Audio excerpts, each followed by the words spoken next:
Yeah, it's a bunch of women.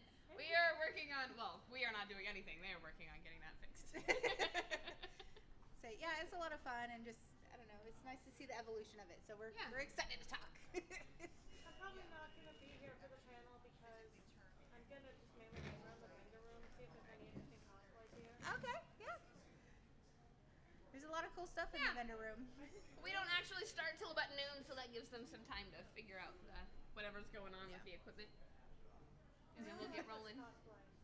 Is our Poison Ivy? No. No. What's your costume of? Ashi from Samurai Jack. I have not heard of that, but I like it. It looks really good. I'm saying my son watches anime. I do not watch. It's not really an anime. Okay, is it a? It's a cartoon. A cartoon? Okay, yeah. It's not Mike. It was on Cartoon Specifically, I'm pretty sure it's this Mike. I think so. And I don't know what to do with it. It's like some. Yep. Just this one? I think. Well, we think it's maybe this one. But I'm also half deaf. I don't have directional hearing. But. Oh.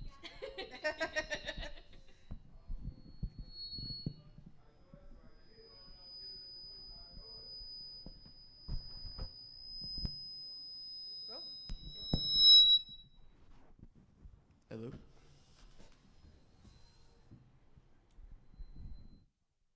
with them last night. We got them to sound perfect. This is the way it goes, though. That is They're perfect until you need them, and then the gremlins come out. Hello, hello, hello, hello. Hello. Hey, Alejandro, turn it down. That's too much. Too much. Hello, hello. Hello, hello, hello, hello. Hello. That sounds good. We good? It's the game. It's just. Oh. You can't give it too much. Yeah. When you talk to the mic, you have to have it. Yeah.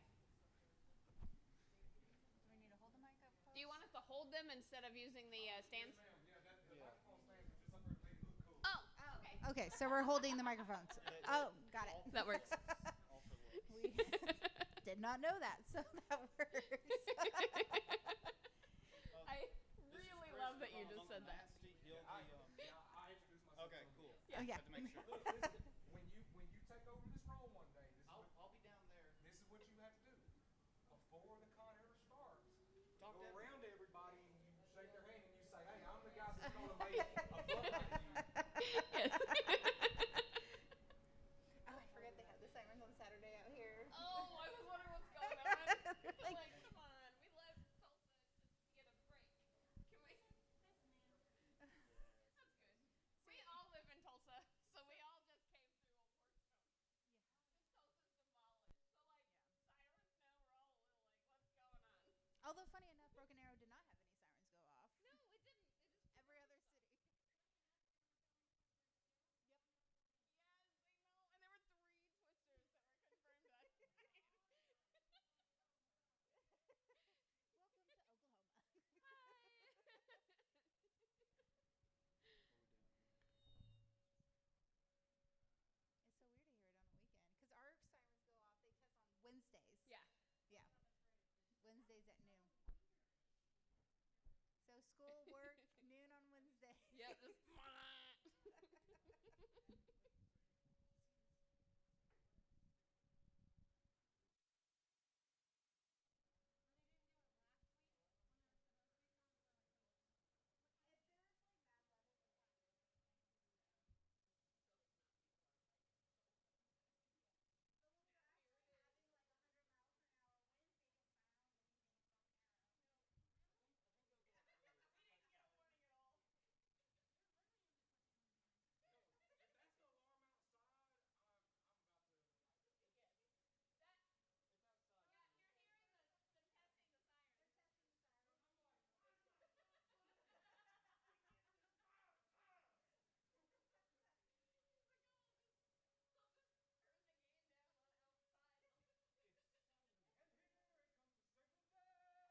We good?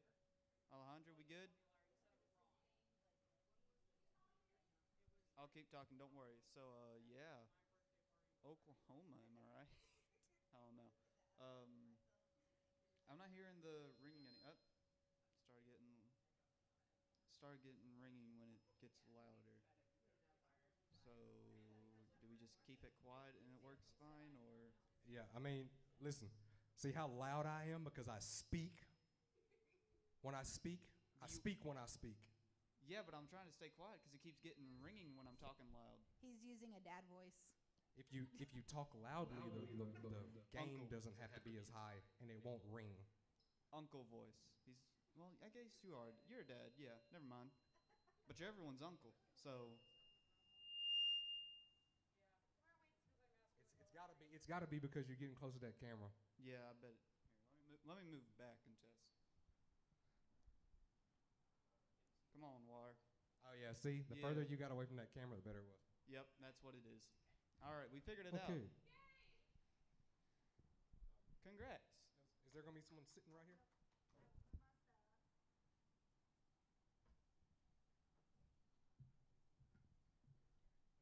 And they said that they were looking. The first two answers that I got was that this place doesn't have an intercom. And then the answer that I got was, well, it does have an intercom.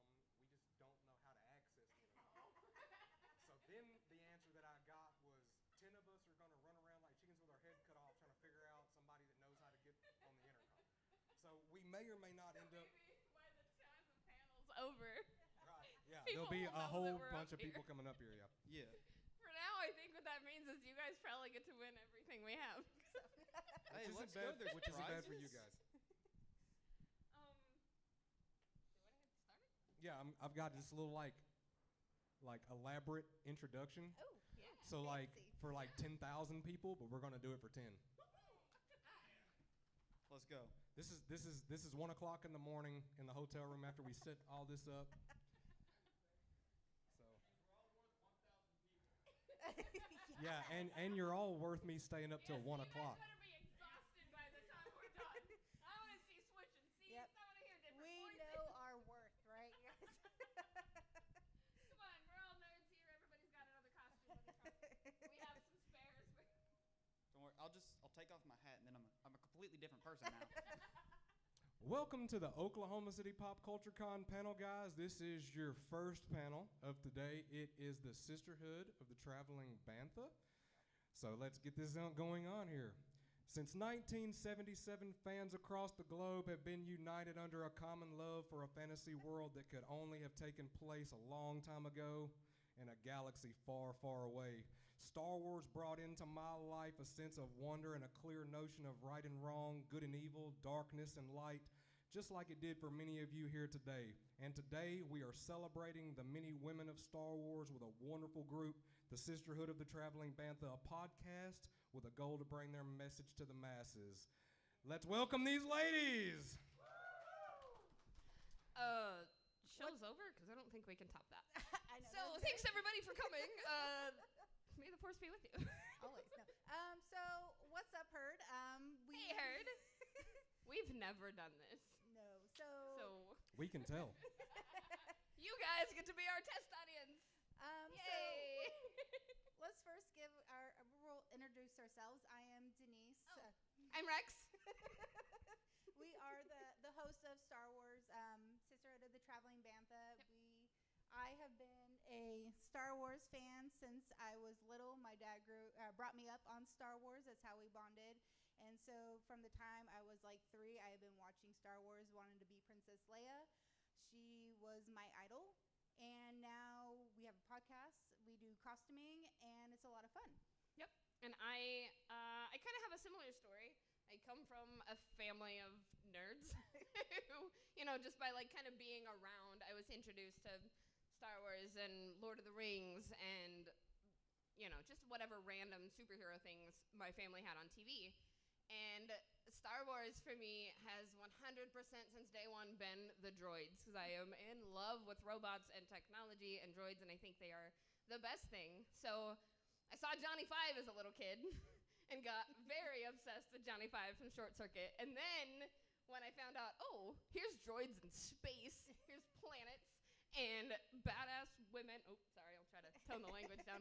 Amazing women in space buns who are like, yeah, she's a princess, but she's not the princess that we were all given, right? Like, she is not your average Disney princess. She's not waiting around for a man to come save her. She's saving the men. She's doing the things that need to be done. And so when I was like, I want to do that. I want a droid. I want to be in space. I want to be Princess Leia. I want to be in Star Wars. And so I actually got really lucky, and I moved to Tulsa about 10 years ago. And I had no idea what was going on. I didn't know anybody. I knew that there was this little convention going on in a library, though. And I love libraries. I love books. I like to be surrounded by them, so I went. And I figure even if the convention sucks, I'm surrounded by books. So, like, it's totally fine. And I walk into the convention, and the whole show is probably from here to maybe where Bailey's at right now. It's not very big. Wait, Bailey. Wait, Bailey. She's our social media wizard. Hi, Bailey. I turn left, and there is a display of Star Wars clubs, all costuming groups. And I see Denise in her Princess Mando suit, like fully armored up in like beautiful purple and teal colors. And I was like, I'm sorry, you can be a Star Wars? 100%. And so I went up, I met her, she gave me a business card, I dove headfirst into costuming, and we got really drunk at a New Year's Eve party at a friend of ours, and we were like, we should start a podcast. And she'd never listened to a podcast. And I had never done one before, but I like to talk. And so here we are. We're about a year old. We'll be a year old next month. I don't remember when. July 21st. And this is our first panel. We don't know what we're doing, but we're here, and we're really freaking excited about it. Luckily for you guys, this isn't my first rodeo. So we can sit here and just let you guys continue doing what you're doing, or we could ask you some questions. Okay, cool. Would you like some questions asked? Yeah, Shoot. What do you have for us? If you had to take Princess Leia out of Star Wars completely, who would you say the most important woman in Star Wars is? Okay. Hold on. Let me clarify this. Are you asking who we think the most important to the universe or most important to us? Ah, Yeah. I'll accept both answers. Okay. I think I'd have to go with most important. I want to say Mon Mothma. She is one of my favorites. She and Leia, Leia in this situation doesn't exist. She is the driving force of like peace, especially during the Galactic Civil War in the original trilogy. She is the one behind the scenes. She is the one that is helping establish the New Republic that we see in the current shows. So we're just talking about The Mandalorian, Book of Boba Fett, like all the background of the rebuilding is Mon Mothma. She is the one, the driving forces. She is the one in charge. What's her official title? I don't remember. Don't ask me questions. I know. So I think I'd have to go with Mon Mothma. Yeah. Okay. How about It's you? pretty hard to argue with that. Are you going to agree with her answer? Yeah, I do. I mean, I have other women who are more important to me in the universe, but not who I think are more important to the universe. Yeah. So, you could even go with Padme. Well, I thought about Padme, but half of what I think makes Padme really important is what she brings to it and the fact that she gives birth to Leia. Like, she is this amazing force, but if we're taking Leia out of it, I think that Mon Mothma is more important to the universe. Yeah. Holdo is more important to me. Mon Mothma is more important to the universe. Holdo, she's got a good story too. She does. Yep. I like And it. I thought she was a total spy. If anybody knows, like when I first saw her in the movie, Last Jedi. in Last Jedi with her purple hair, like being mean to my flyboy and like trying to take charge, and we didn't know who she was. And I was like, she's a spy. She's a spy. She's a spy. And then we read the books. What's that? I know. She's a Disney villain. She Come is on. a space hippie though that is all for peace, and it's fantastic. This gentleman over here said the neckwear it says all about villain. Yeah. But she is. She liked to look extravagant while she was leading the army. I'm going to interject real quick because one of the features we have some random trivia questions, and anybody who answers them right will get a sticker. Wait, you guys are going to leave before the stickers start being handed out. You with the muscles. Spoiler alert, we're just Star Wars all day. You're going to eat. There's no turtle talk. Yeah, dude, it's hard to stay that big. You gotta feed the fire. You know what I'm saying? You come back and holler at me when you get more swole. All right, bro. We are going to. As soon as Lexington tells me what he's going to tell me, he's going to come around. He's going to grab the mic and he's going to let you guys ask your questions. So a random question: if anybody knows, what planet does Leia tell Tarkin that the rebel base was on in A New Hope? Oh, sorry. Who did Princess Leia tell Tarkin the rebel base? Which planet that the rebel base was on during A New Hope? This is a raise your hand. If you know the answer to this question, you come over here to the microphone and you answer the question. The base that Princess Leia told Tarkin that the rebel base was on, the planet in A New Hope. Do not fail me now. Look, like I'm not even like a Star Wars like I don't even. It's Tatooine. All right. That's what I was about to say, but I know the answer to this. Hang on, It's hang on. Tatooine, yeah. Hang on. Let's do. Okay, this one is a little bit easier. Oh. Who is the leader of the resistance? Yes, come on up. Wait, You win a hold on. sticker. Listen, you're automatically disqualified. Walk over there and say it into the microphone so the good people back home can hear the answer to the reason why you're getting a sticker. And then you walk up the red carpet and you come get your sticker. Leia. Leia. Okay. There are rules. And No, we you didn't make come them. get your sticker. That's part of the program. Yeah, get with the program. Bailey? Yeah, we're also live on YouTube right now. Eric's live on Facebook right now. We're live. All right. End of trivia. All right. And that's not enough trivia. We've got people over here that haven't answered questions. We're just going to start calling people out. We have more to talk about. Okay, we'll talk about it by all means. Okay, so we wanted to. You brought up Princess Leia in the original trilogies. We start. She was. So as we go over time, we see more women appear in Star Wars, especially from the original trilogy. We had Padme, then not in Padme. We had Princess Leia. In the prequels, we had Padme and her handmaids. Yep. We start seeing Jedis pop up. But in the last 10 years, we've really seen a lot more women come up in Star Wars through the prequels or the sequels and then the shows. Yep. So instead of going from 1 to 2 to multiple women. But now it's like the female characters we actually get to know are just as diverse as the type of characters that we get to know. It's almost like they figured out we like Star Wars too. It's weird, right? and it's nice because we had originally the queen or a princess, a senator. Now we have women who represent a wide range of not just jobs, but jobs. We have jobs, class systems, backgrounds, planets, creatures. Because we have mercenaries. We find the bad guys. We get to know about regular people sitting behind a desk, pushing paper, who aren't necessarily trying to lead the fight. They're just maybe trying to do their jobs and go home. We get to learn about those. It's been rad. One of my favorites that we've gotten to learn about that's kind of just seeing the everyday life of women in Star Wars is Peli from Mandalorian. Oh my gosh. Yeah. Not only she's an engineer, she runs her own shop. She knows how to fix pilots. So shady. She's shady. She's sus. She's stealing parts and selling them back to people.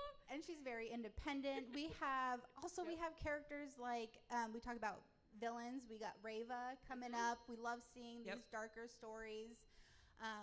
What other villains? Yeah, her story was very dark. It was very gritty. We found out, we got to watch somebody survive 66 and grow up and decide to take things on herself. Yep. All by herself, as we find out later. I don't want to say too much in case people haven't seen it, so we're not just wrecking spoilers all over the place, but...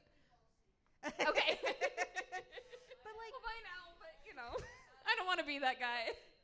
But even in the movies, the sequels, we have Rey, we have Rose. Rose was one of our favorite characters as well. We get Holdo, of course, we Yes. briefly mentioned. If you read the books, you get lots of Holdo. You get lots of the handmaids, which were incredible. If you want to talk about the diverse type of people that they brought in to help protect Padme, like, they had people specialized in making, like, There's weapons. spy-level cloth. Yeah. Like, there was, like, tactical cloth woven with messages and ways to conceal themselves. They were putting things in their makeup. They had scientists. And all of these girls were no older than... I would say they ranged from 14 to 20. 20. Yeah, 14 to 20. And Like, what was I doing at 14? I was on a back road somewhere doing things I shouldn't be doing. Like, these people are, like, weaving tactical cloth. And it's so nice now, since the pre-Disney era, we're starting to see more of these characters come alive on the screen and not just in the books. And it has been so inspiring, especially as a female who enjoys Star Wars, just having the one character to look up to in the original trilogy to now have the pick of the pool. Like, there's so many people we can enjoy, and now not only in front on the screen, we're also seeing this behind the screen as well. We are seeing directors, we are seeing writers showing their love for Star Wars and doing a great job. Like, some of the best directed Mandalorian episodes came from Bryce Dallas Howard. Like, she's my idol. Like, absolutely. Not only the ladies that we know are in there acting, but also behind the costumes and the characters inside Star Wars too. There are tons of ladies that make those characters come to reality for us as fans, and two of them are here today. yes, They are. Y'all are right beside I them. know, they're so nice. We're over there fangirling. We're And like, they oh are my the gosh. nicest, which is something that I really can say, like, getting away from just women-centric for just a minute. Every single Star Wars celebrity of any kind that I have gotten to interact with. Now, I know this is only my experience, but they're all fans themselves. There's a lot of fans. So we get to interact with people that we get to genuinely make connections with because they're just giant nerds who happen to have a cool job. And we just watch them do their cool job on TV. Like, I really think, while Star Wars can have some of the most toxic fan base, we have some of the best fans as well. Yes. Because so many of the people who are involved in the shows have been fans their whole lives. I mean, it's like, to go out of the universe for just a minute, it's like Peter Capaldi growing up his entire life being a huge Doctor Who fan, and then he got to be the Doctor.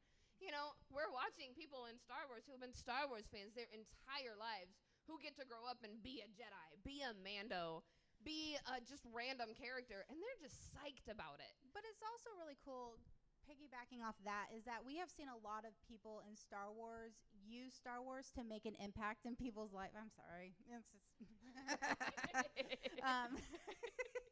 we see a lot of people using Star Wars to make a difference. We see it from costuming to conventions, raising money for Make-A-Wish. Like, we have seen it time and time again. The support of the community is fantastic. And now, too, like, we're seeing more support for the diverse cast that are being presented in front of us. And it's very refreshing. It is definitely a great time to be a Star Wars fan, because we are seeing so much representation, not just with more women on the stage, but just everything. We're talking about gender, creatures, sexuality, bad guy, good guy, somewhere in the middle. It's not just what we started out with in the 70s. I mean, like...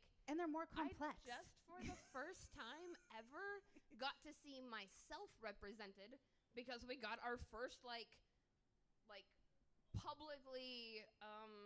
there are words. Words are hard. This is the thing I'm trying to say. We got to see our first, like, publicly represented queer couple in Andor when we had Vel and Cinta.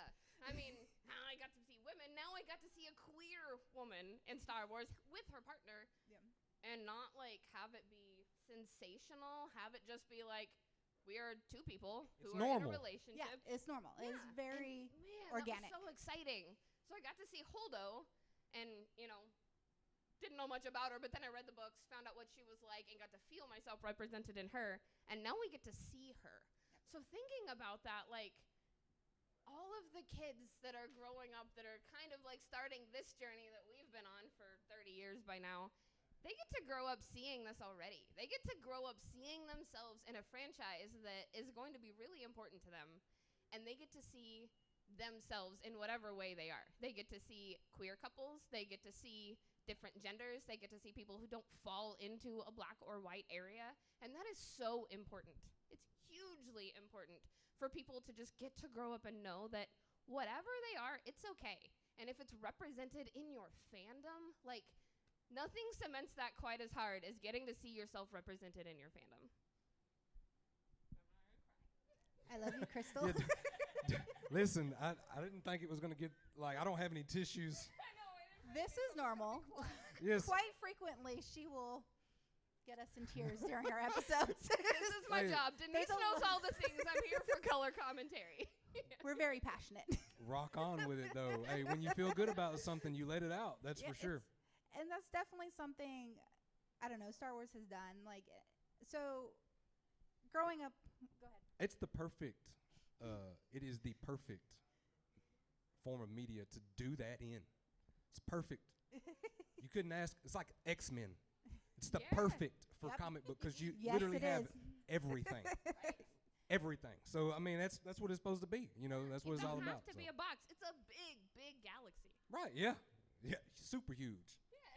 Super huge. I'm saying, like, with the thousands of planets and the fact that we're seeing everything being more equally represented, because there is diversity, and just like, so recently with the new Mandos, because before bounty hunters, we're always just, we got Boba Fett, we got Jango Fett, we got Cad Bane, we got all these dudes. Now we got women. I didn't and even we know are a woman holding- could do that.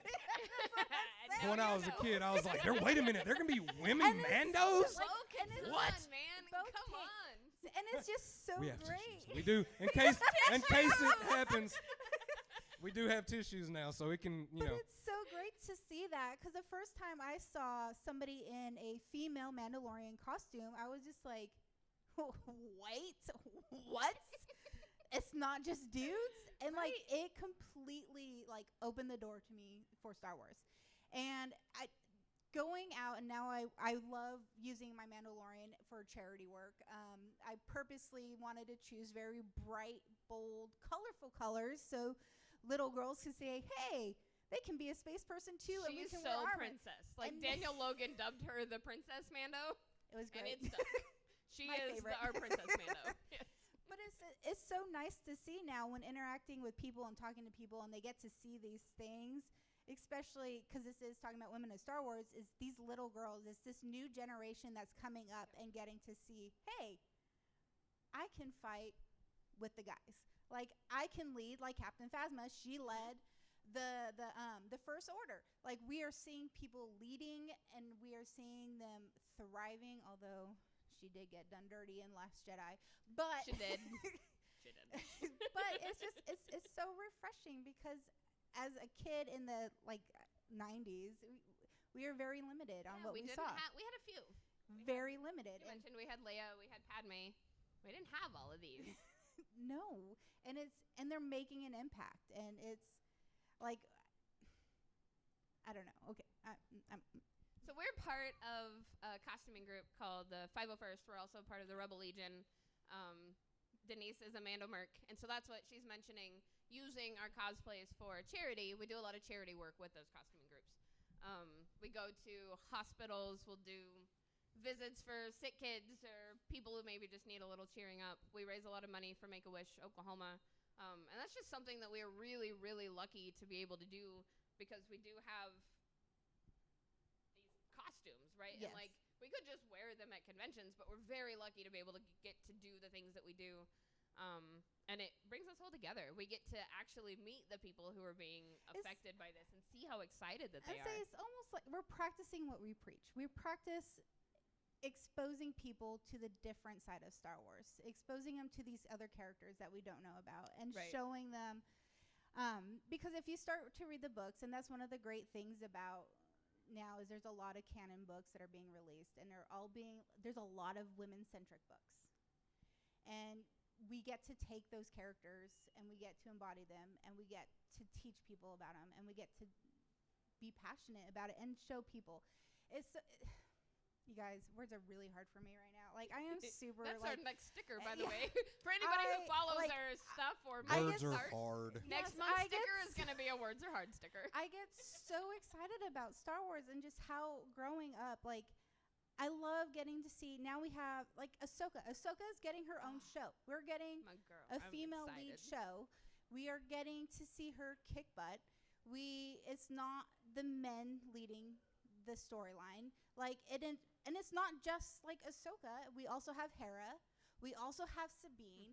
Like, it is 3 women leading this show. Like, when has that ever happened in Star Wars? It hasn't. We haven't gotten it. Never happened. This is the first. This is a really rad time to be a Star Wars fan.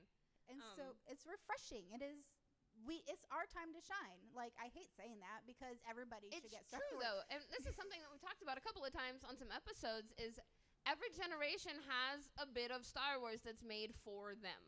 And it seems a little bit like the generation before that is a little bit grumpy about whatever the new thing that's coming out because it's not made for them or whatever.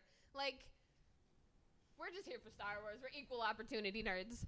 But we get it. Like, this generation of stuff that's coming out, it's not really made for us. It's made for the kids that are coming that are going to be starting. Rebels wasn't really started for us. It was made to capture a new generation of Star Wars. Because we can romanticize this all we want to, but Star Wars is a business. They're in the business of making money. They want to continue to capture your dollars. And the only way they're going to be able to do that is that after we all die, there's still Star Wars fans. Yes. So people do get a little bit grumpy about the new things, but I think, trending, I've noticed the younger, like us, our kind of younger generation is just here for Star Wars. We're not like, man, it's not like the 70s, and so I don't like it. Like, we just like it, and that's really, really You can read too far into anything.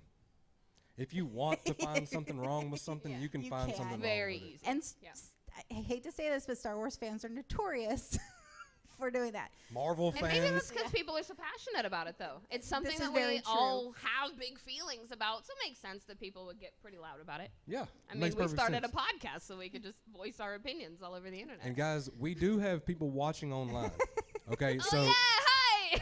so if you guys that are watching would like to ask them a question, okay, I have somebody monitoring our screen back here. They're going to relay through text message to me the questions, so you guys can ask them questions in case y'all were wondering. Anybody that's out here that would like to interact with them on some Star Wars stuff, they do have more things that I know that they want to give out. They've got stickers and stuff. Yep. They've got like trivia questions. We've got some people in the back that didn't hear the first one. You could ask them if they want to participate in something like that. But if any of you guys want to ask a Star Wars question to these ladies or be a part of this, this is what these things are about. It is to let the people on the stage with their opinions interact with the people in the audience and their opinions. So I would love for anyone that would like to participate to do so. Ooh, we have a question. Oh, we have 2 hands, though. I love it. I have a statement and then a question. My statement is Mon Mothma's official title is she is Chief of State of the Rebel Alliance, and then she is Supreme Chancellor of the New Republic. That's right. I knew it was the Chancellor of the New Republic. And my question, does that count as answering a trivia question? Do I get a sticker? Yeah, Yes. Look, yeah. Yes. No, I thank you so much for doing that. So Listen, I got something for you, too, for that. Yeah, look. Yes. Hey, Herd, is our And here's a Gabe's Cave poker chip. So, talking about Mon Mothma. Okay, so we do have a Patreon. Shameless plug. We do. Hey, we're up here to talk about ourselves. There's no shameless. Full of all the shame you want. It's our stage for like 20 more minutes. So we do a special episode for all our Patreon subscribers, and it is called our Women of Star Wars series. And one of the months we did talk about Mon Mothma, and we did go over the history. I just, off the top of my head, could not remember it. So thank you very much. Because words are hard. Words are hard. You have no idea. Like, But yeah, if anybody would like to continue to hang out with us, whatever, we have business cards. It's got our link tree on the back. We have a Discord. Please join us. Hang out with us. Talk to us. Question. We do have a Patreon. It's from like $3 up to $100 because my boss said I should do one, so we did. But it gets you access to behind-the-scenes things, a new sticker every month, T-shirt every quarter for certain tiers, random stuff. Oh, I do want to tell everybody. One second, I will forget because we've been forgetting all morning. So we have the design that's on our shirt right now. This is not a contest, but just a coloring thing that we're doing. So anybody wants to take a page, take it home and color it, and tag us on our social. We're gonna do a random drawing for a couple of Dio stuffed plushies for anybody who does the drawing and then tags us. So do that. Any colorers? Color? You look like you color. You color-esque? Good. Take a page. I knew it. I knew it. And you got a question. What is your favorite Star Wars movie or series and why? Ooh. Okay, so this is one that changes quite a bit, and it kind of correlates to where I'm at in my point of life. Although I think right now I'm really, really liking, I love Andor. Andor has got to be my favorite show. Just because I like seeing the nitty-gritty behind the scenes of how the rebellions start. Because there's a story there. It's not just one day these rebels decided to stand up and be like, we're going to fight the Empire. No, that's... I had too much coffee this morning. There's a reason, and we see that. But I also, talking about seeing the history of how the rebellion start, I really like The Mandalorian because we've been diving really deep into, if you listen to our episodes, the New Republic, and looking at how the New Republic has a lot of the Empire, so cringy, the Empire ways, they aren't true, the reforming of the Empire that decided to come on. They're being treated like the Empire. They're assigned numbers. Empire. They're not really given the freedom to excel at what they're doing. They have a lot of restraints. They're being held back, and it's easy to see why eventually we get the First Order very shortly after the Galactic Civil War. So I really like seeing the politics behind everything and the shifts of power and how people respond to the power. So I'm really liking seeing that in the shows. My favorite movie, hands down, is Empire. Favorite show, 100% is Clone Wars. Because Clone Wars changed everything for me. Everything. Denise, everything. Watch the show. So I'll get there. She has finally started watching it. I've been badgering her for most of a year to start watching. But Clone Wars changes everything. Once you start watching it, you can't think the same way that you did about anything because you're learning so much behind the scenes about Anakin and his shift. Everything that's going on, all the way to Ahsoka and how that goes. There's just so much. And honestly, it's 7 seasons, and it takes forever, and it takes a little while for it to get going, but it just changes, and it makes the story so much. It changes the story, and I just think it makes it so much better. So, yeah. What's your favorite movie? Oh, yeah, you're in good company. An equal opportunist. Equal opportunity nerd. We are very much like that here. You get canceled. The show starts sucking and you don't have a show anymore. You can't cater to all your fans. That's not reasonable because all fans aren't reasonable. And we're all different people. Going back to that, that's the beauty of Star Wars is there's something for everybody. We're all different people, and we can all find something in there that we like. Do you like politics? Do you like spies? Do you like espionage? Do you like ship battles? Do you like space westerns? It's there. But anybody else have questions? Ooh, yeah. This one's a fun one. This is just of all of the droid models there are, and there are several to choose from, which one do you think you would personally want if you could have one? What model of droid is your favorite? Because I can't decide if I prefer BB units or just how tiny and adorable Lola is. I have a Lola. Hands down, 100%, no question, I want an R2. I want an astromech. They are, but then I might also steal myself a BD unit because BDs are adorable. But astromechs, R2 is my favorite character in the Star Wars universe.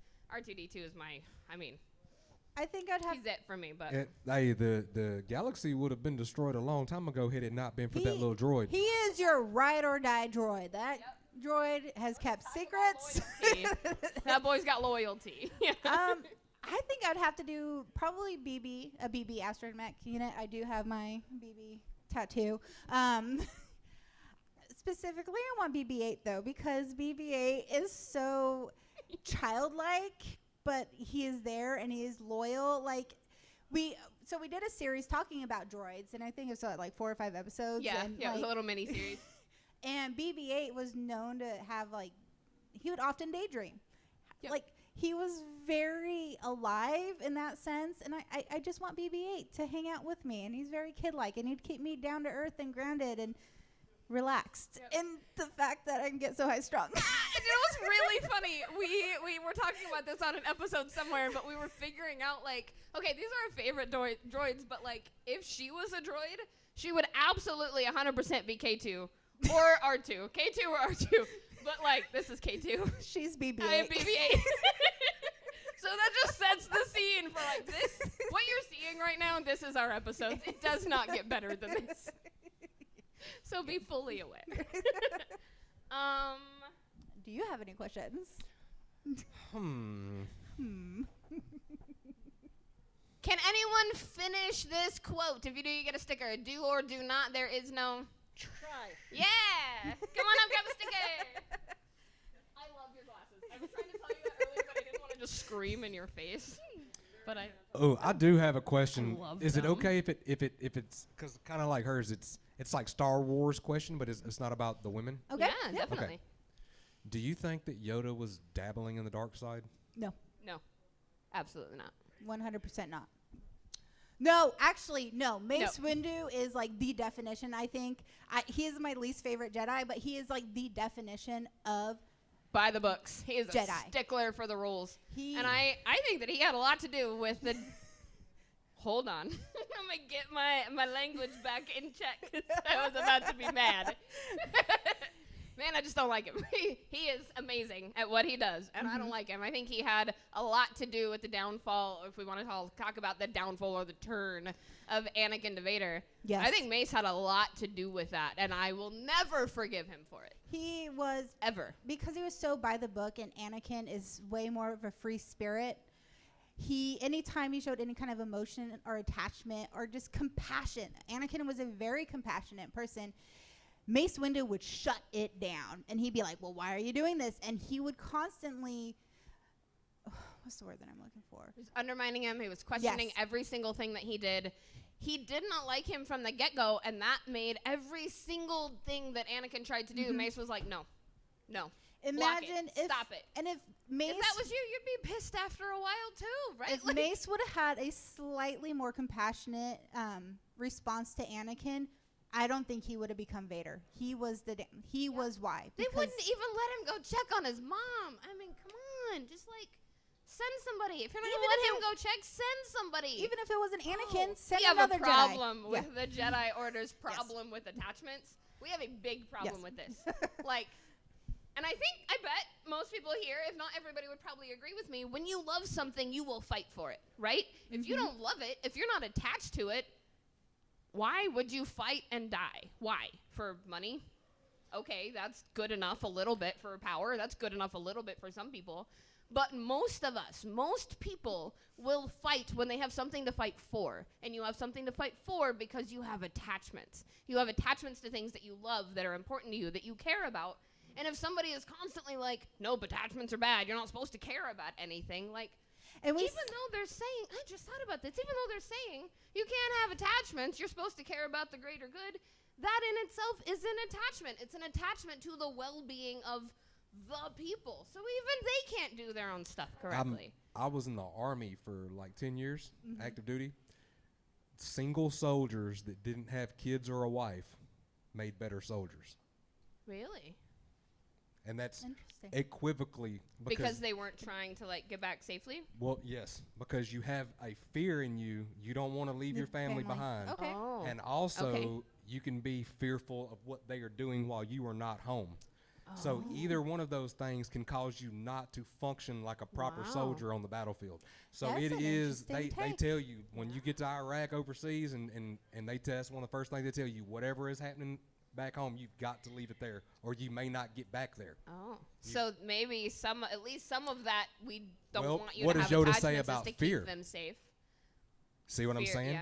And if you Because really if you're love afraid, something, fear leads directly Directly to to the dark side. right, if you really care about something, you can be afraid for it. And Yeah. fear, Okay. yeah, leads to, And That's we something we Yeah. had never considered. And we've talked a lot about being mad about this attachment issue, and we've never considered that side of it. Yep. Thank you for your service, by Oh. the way. Yes, thank you. I'd do it all again in a heartbeat. And it's we love hearing other side of things as to because we are open. We We not don't want to be an echo chamber. No, we don't. We tend to agree on most things, and that means that our episodes tend to go a certain Yeah. way, but we don't want to only have our opinions. Like, if any of you have things that disagree, like, please tell us. We'd love a be like, conversation. no, we Well, don't. most people would probably agree with you that have never had to be in a situation where they saw how that Yeah. That really really- affects yep. people. And that makes sense. I have never been in that situation. So yeah, So- that it made perfect sense to me. Like when they were telling Anakin, like, Yeah. look, because Yeah. they already kind of sensed it in him. When they were Right. telling him, like, you Yeah. cannot do these things. You cannot do these Okay. things. Yeah, I mean, they knew because he had the potential And to you've be. been there. You've seen that happen. Yep. Okay. Makes sense. We have some more things to go to and think about for. Brown chicken, brown cow. Bow wow. Anybody else have any questions for these ladies? We've got about 2 or 3 minutes left for them before we've got to get ready for our next panel. That is a good question. She asked, where can you find the podcast? Card. You can find us on Amazon, Apple, iHeartRadio, Spotify, Google, YouTube, We're on all. Buzzsprout. Like, if Yeah. you come grab a business card, we have our link tree on the back, and it's got links to every bit of our show. If you want to pre-order shirts, a portion of our shirts are going to the Trevor Project. We have stickers on our table. A portion of those are also going to the Trevor Project. We have pictures going on with Bonnie. If somebody will stop by our table and you want to take a picture with Bonnie, we're going to do a collaboration at the end of the event. So you might see yourself. Come by, grab business cards, grab a coloring page. Remember to join the thing. The I talk a the lot, thing. The thing. I know. The thing. Yeah. Okay. Go ahead. Go another question. Go ahead. I was just gonna go ahead and ask the most divisive question in Star Wars fandom, Oh Let's no. do it. and it partially involves a woman. Who do the two of you think is the chosen one? As in Luke versus Leia. Anakin. That's a good question because they're all intertwined to each other, and like they all essentially need each other to get to the point where they're at. So could it just, instead of just being one, because Rey adopted in that Skywalker name, could it just be Skywalker being the chosen one? Because they're all tied to that family line that started with Anakin, that led to then Luke and Leia to Rey, but even going into Ben, because Ben and Rey were connected. And so I don't think it's just one person. The story has evolved so much over the last 40 years, and they're constantly evolving and adding more depth to the story. I think I want to say is Skywalker. Skywalker is the chosen one. I don't think there is one. Here. I think it is. I don't think there is one. I think it is a thing. In every culture's history, there is a thing that somebody mentioned, said, whatever, that turned into a giant, years-long game of telephone. And so here we have the chosen one. I don't think there is one. I think it's a thing that was somebody recognized a group of skills in somebody or in a line. What happens though in every situation, in every in history and even fantasy, all the way in every world and every universe? What happens when people are told there is a chosen one? Someone shows up. Yeah. Somebody does show up. Somebody Even- claims it. Right. That's the power Somebody of claims that's it. like Somebody Neo, chooses the to go one, behind you know? them.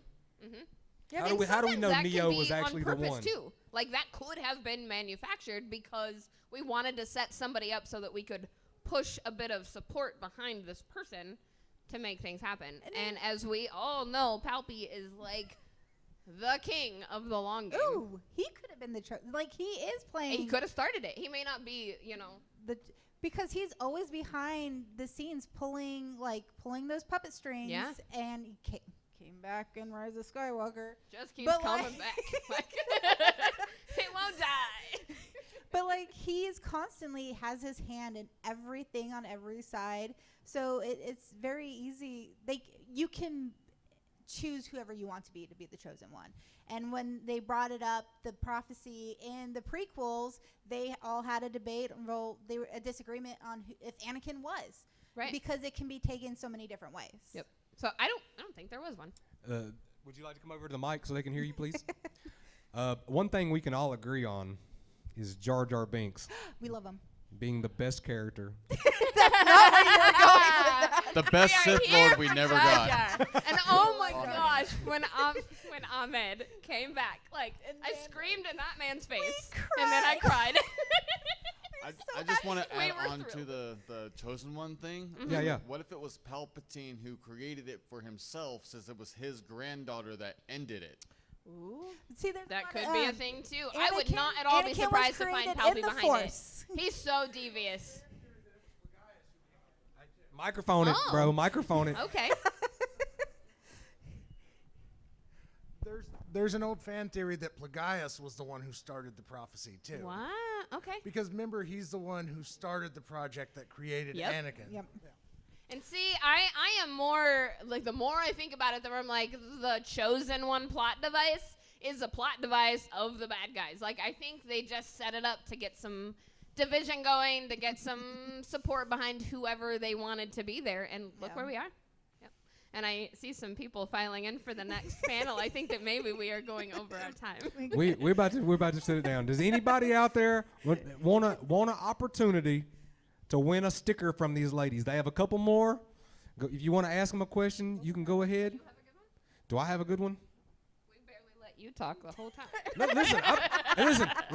We're all No. happy he hasn't been talking. No. Listen. This is my favorite when I get to do panels, because look, if I was not doing panels, do you know what I'd be doing right now? No. I'd be set up similar to this with a red carpet and cameras and lights and everything, but I'd be downstairs and all of the celebrities and stuff, I would have to be doing individual interviews. So I would be doing 90% of the talking all day long. So when they was like, you're going to be doing panels, I was like, yes, I love doing panels because I get to learn stuff. I get to meet interesting people. And people out here get to do my job kind of, and that's ask the questions.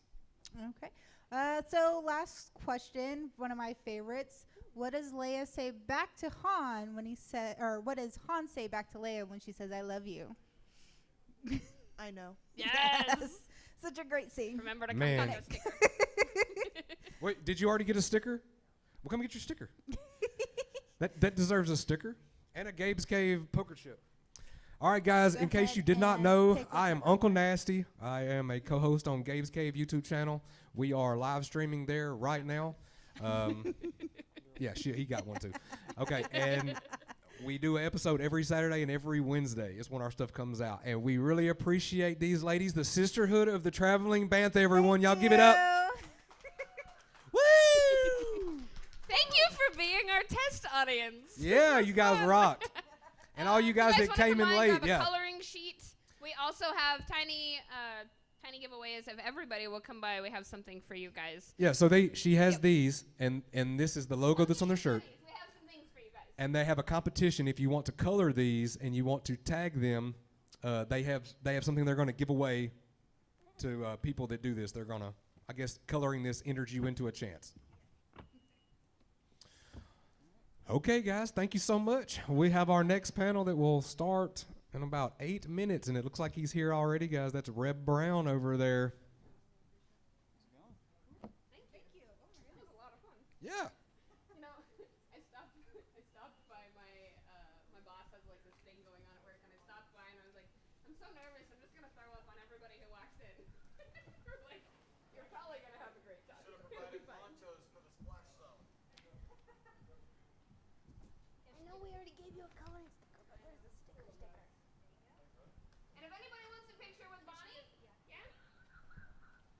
If you would let our lovely Bailey over there snag a picture. I hit live. live, and they said there's a magic button to hit afterwards. Do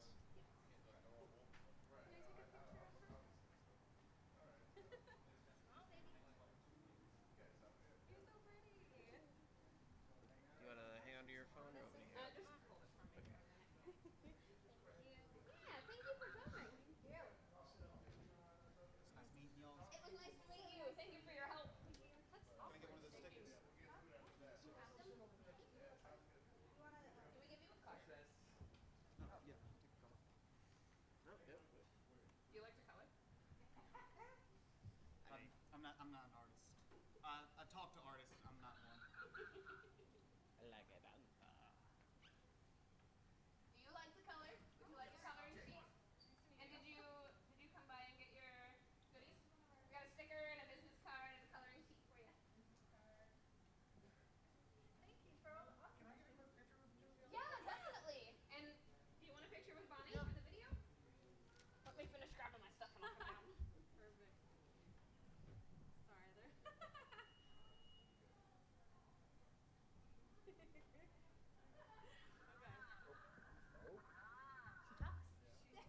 She says.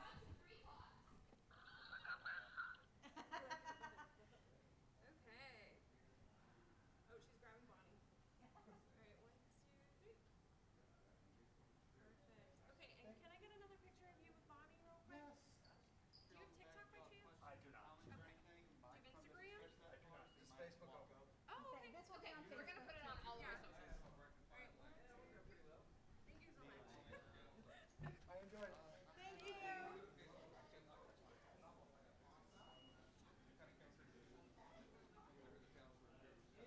My boss just sent them to me since I was working them, but I don't really. Yeah. So they're every hour. Same. Who I am. Voice actors, 3 o'clock nomination, and 4 o'clock looking for white hair, and 5 o'clock the cosplay contest. Tomorrow, dance party. That's gonna be downstairs. Ninja Turtles. He was around here. Oh, okay. Those are tomorrow. All right.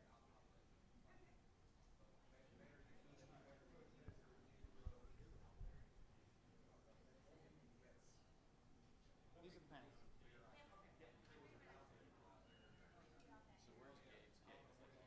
It's we have a store in Arkansas, but we have a YouTube channel, an online store. Yeah. Here, these scan stickers for your chairs, they'll take you to our YouTube channel. So if you scan that through. El Dorado. We're like right at the bottom of the Yeah, we're near like no, we're like east from Texarkana. Oh, okay. All right. So further bottom. Yeah. We're like right on the bottom of Arkansas. Yeah, we're here. That'll take you to our YouTube channel. Yeah, that's what I'm here for.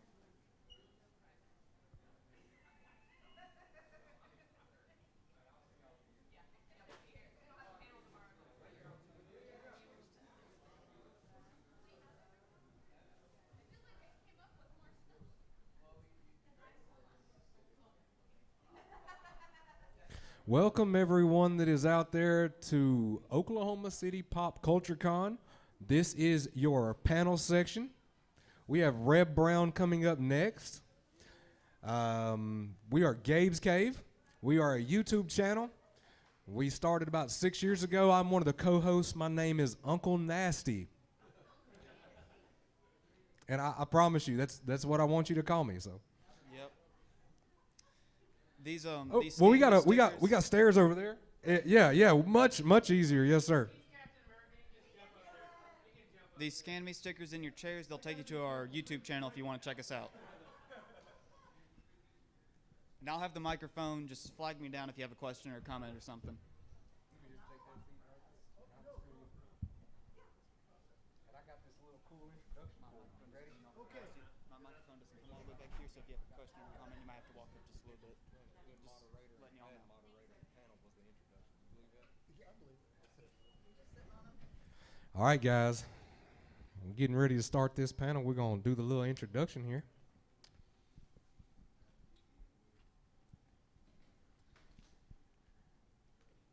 Once again, I'm Uncle Nasty. This is the Oklahoma City Pop Culture Con. Here we are, a panel with Mr. Reb Brown. Reb Brown, yes, sir. Reb Brown donned the red, white, and blue before Chris Evans. Yes, he did. He played Captain America in 2 movies in the late 70s. Reb also starred in several guest star roles for Universal-produced TV series, including Emergency, Marcus Well EMD, Kojak, Rockford Falls. He was also Rebel on Happy Days episode, a Southern boy that gets into it with Ralph the Mouth. That's right. Reb also starred alongside Lou Ferrigno in a pair of action films, Cage in 1989 and Cage 2 in 1994. Also starring as a bad guy in an episode of Miami Vice, The Viking Bikers from Hell. And let's not forget cult favorite, Yor, the hunter from the future. Y'all give it up one more time for Mr. Reb Brown. Yours truly. Yeah, see, I got told before I did this that the difference between a good moderator and a bad moderator for panels was the introduction, so. You did a good job. Thank you, sir. Well, let's start right off, man. Captain America is by far, I'm a veteran, I served in the United States Army, by far my favorite comic book hero, and I do remember those movies, and I have watched them several times, even though I was born in '85. Yeah, listen, I'm very proud to play that part. I mean, it is the best character. There's no flaws in it. There's no undermining things that are going wrong with it. And you don't have to worry. It says, I can do this all day, and that's my job. That's what it's all about. I mean, Captain America to me is what America's all about, and it's good, clean, and people respect that, and I love the character. I just hope that it can continue and be as good as it has been. Oh, and I'm sure it will. Now, the uniform, it changed pretty dramatically between the first movie and the second movie. Were you happy with the change? Well, the thing is on the first one, Jean-Pierre Doriac is the one that designed it for me. And I mean, the boots in it, like they had lifts in it.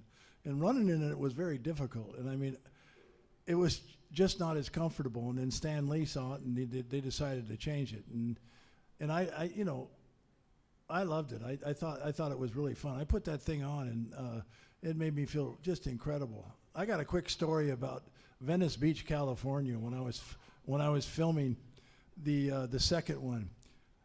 I'm down there, and I'm in my motorhome, and I'm overlooking the beach, and I'm getting into my uniform and my helmet, and I'm looking pretty cool. Yes, you are. I can see it now. I come outside, and there's this drunk on the wall, and he looks up at me and blinks 4 or 5 times, says, "I gotta stop drinking." Well, needless to say, it blew it for me because I started laughing, okay? And then he had fallen down, and then he got back up and he says, "Maybe not." But I'll never forget that. It was such a funny thing that happened there, and it was so funny. And on Venice Beach, I don't know if you've ever been there before, but that's like a Star Wars bar, the way that things go on down there. It was fun. But I love the character. At one time it was supposed to go to series, but Universal lost the rights to it. They lost the rights to it. Marvel Comics wanted $50,000 an episode as a licensing fee. And at the time, they were doing the Hulk for $2,500. So the guy said, "Well, Reb, you can ride around the motorcycle in the living room, I guess." That's about it. And they had bought it for $6,000, but then because of a screw-up in the tower, it didn't go. And I would have loved to continue to do that and then play opposite, like with Lou and the Hulk and stuff like that. That would have been a blast. Man, when I was doing research to make sure that I looked professional, right? They were talking about how there was... Just a second. Let me look. Okay. I look enough, right? I look enough professional, Enough. Yeah. So I saw where there was talks about the possibility of there being movies with you and Lou Ferrigno, and also the man that played Spider-Man in the. Exactly. Yes. That would have absolutely. been so awesome. That would have been a lot of fun. It really was. And Lou Ferrigno and I, we've done 2 pictures together, and we get along really well. And you may have heard this from me, but last time I saw him, he says, "Reb, you're looking old." And I said, "Lou, you look in the mirror?" He goes, "Hoo hoo hoo."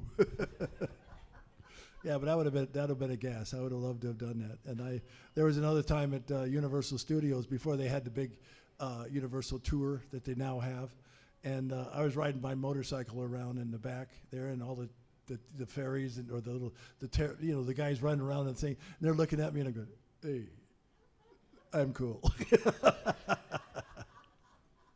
Yeah, I had a lot of fun doing that.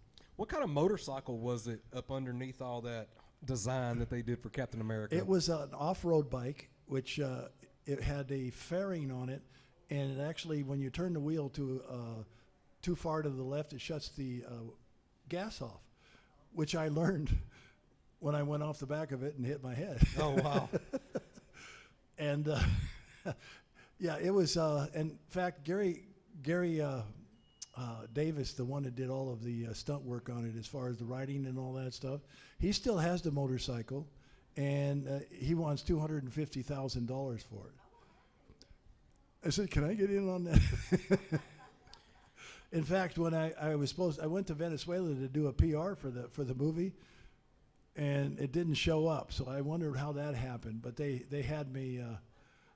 They had a motorcycle for me, and they said, "Well, the problem is it doesn't have any brakes." And my wife says, "He's not riding that." But that's it. The bike is. It was a lot of fun. I thought a lot of character to it. And the reason that the shield was clear is because the highway patrol said that it had to be clear for me to be able to see through it. And also the helmet. I needed the helmet because that was just a part of being protective. So that's what they did it for. Now, in retrospect, looking back, do you think that maybe they should have made the command decision to, once you got off the bike, to like take the helmet off? No, because they felt that it was too disruptive in between. And besides, it helped me a few times when I got hit. That's the thing about the stuff when I was doing films and stuff. You got banged around pretty good. And I mean, I watch some of these films now, and I mean, it's incredible what they do with CGI. But I sit there and look and say, "Yeah, I wouldn't hurt near as much." Now, you're obviously still a handsome man, but you were a very handsome man when you were a younger man, when you were wearing these tights. Yeah. Was in amazing shape. So tell us, how exactly was it that you came about to get this role as Captain America? Well, I met with Alan Balter over at Universal, and he did the $6 Million Man. And quick point on that: when Lee Majors left $6 Million Man, he recommended me to be the next $6 Million Man. I can see that for sure. Yeah, but they said no. But, okay. Anyway, but the thing about that is that with that, I found that with the bike and all that stuff and all this stuff, learning about that, they gave me the script, and when you meet people, and it's almost like two moose meeting in the woods, you just connect. Alan looked at me at the table and he says, "You're going to be my Captain America." And that was it. It made me feel very good. And I mean, I had a blast doing it. It just, how can you beat being able to run 60 miles an hour, running around and having fun? And if you've seen the movie, on the beach in Venice there where I reach into the dune buggy and pull people out, I really enjoyed that. It was really, really nice. See, I got on the contract at Universal, and it was a real pleasure to be able to do that. I really, really was fortunate, and Alan Balter was a wonderful man. What about the van that held the motorcycle that, shot it out the back? That was so cool. They wouldn't let me do it, but it was so cool. I mean, you come shooting out the back of that van, they go, "Can I do it?" And I said, "No." Oh, man. I said, why? Because you'll crash. Oh, man. They're right, because on the first one, I crashed 2 or 3 times on the motorcycle. I just, I don't know what it is about mechanical things sometimes, especially motorcycles. I crashed on Miami Vice, and it just, things happen, and it's just in the moment. And it's fun, though. It's really a lot of fun to do those things. You guys in the audience may not know this, but the movie that he was Captain America in, with the fact that the motorcycle was in this van and got launched out of the van, it actually caused them to add that into the comic books, because that was not in the comic books before that. See, Evel Knievel was really popular, and so was vans. So they were like, you know what people really love? Motorcycles and vans. Yeah. Let's launch a motorcycle at the back of a van and make it be Captain America on it. So that was not a thing in the comic books before it happened in his movie, so they added it because it was cool, And like Todd McFarlane says, you don't have to be realistic when you're working with comic books. All you got to do is be cool, and you can do that all day long.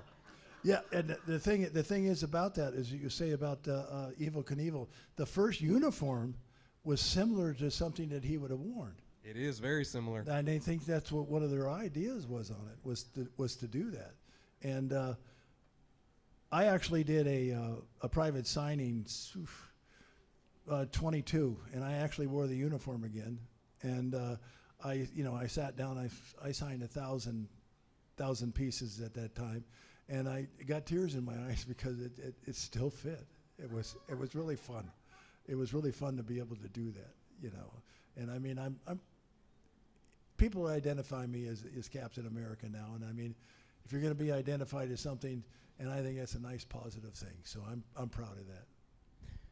Besides Captain America, which I do remember you from, the one that I mentioned in the notebook in the introduction earlier that stands out in my mind was that Miami Vice episode where you were the bad guy. Oh yeah, I was like, this is Captain America, the bad guy. I killed 8 people before the credits rolled. Yo, if you guys have not watched that episode, it's called Viking Bikers from Hell. Yes.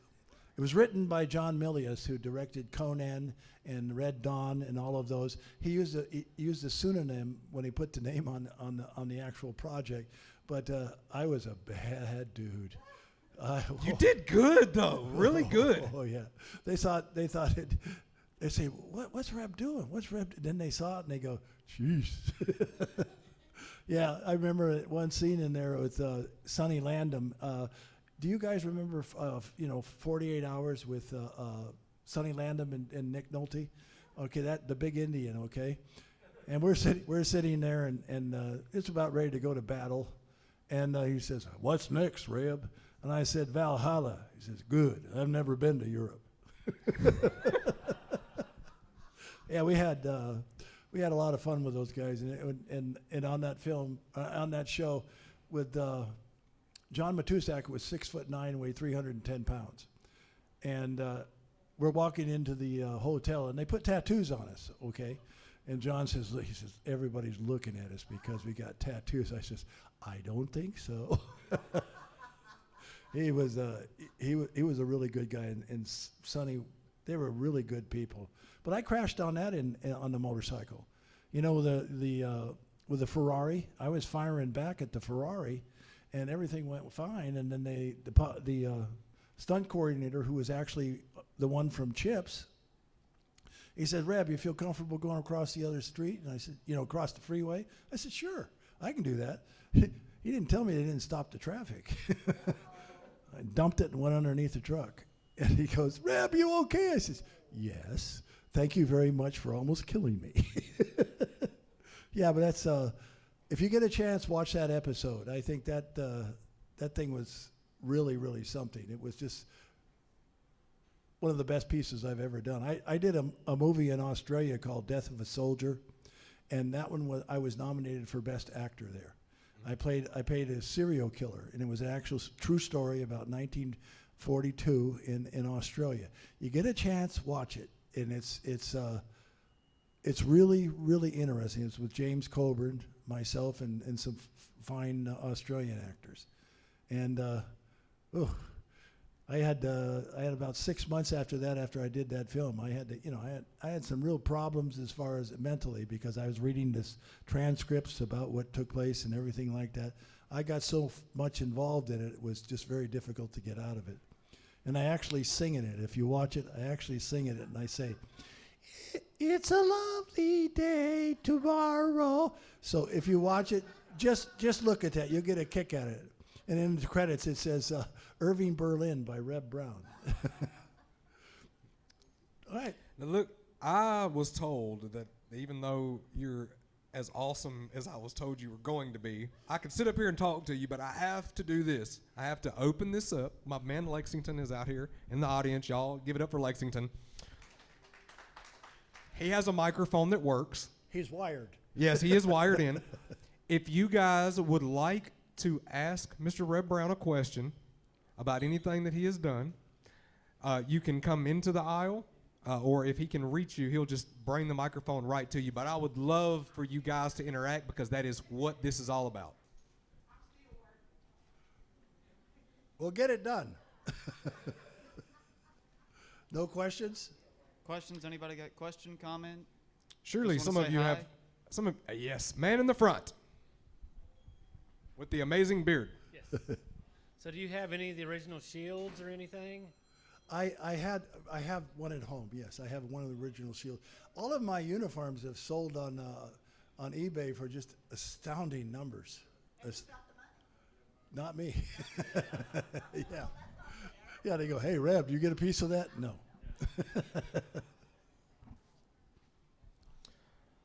Anyone else have an amazing question? Okay, so you are obviously still in great shape. What kind of workout routine do you do nowadays? I use the Total Gym. You know that thing by Chuck Norris? I use that. You guys are familiar with Your? Okay.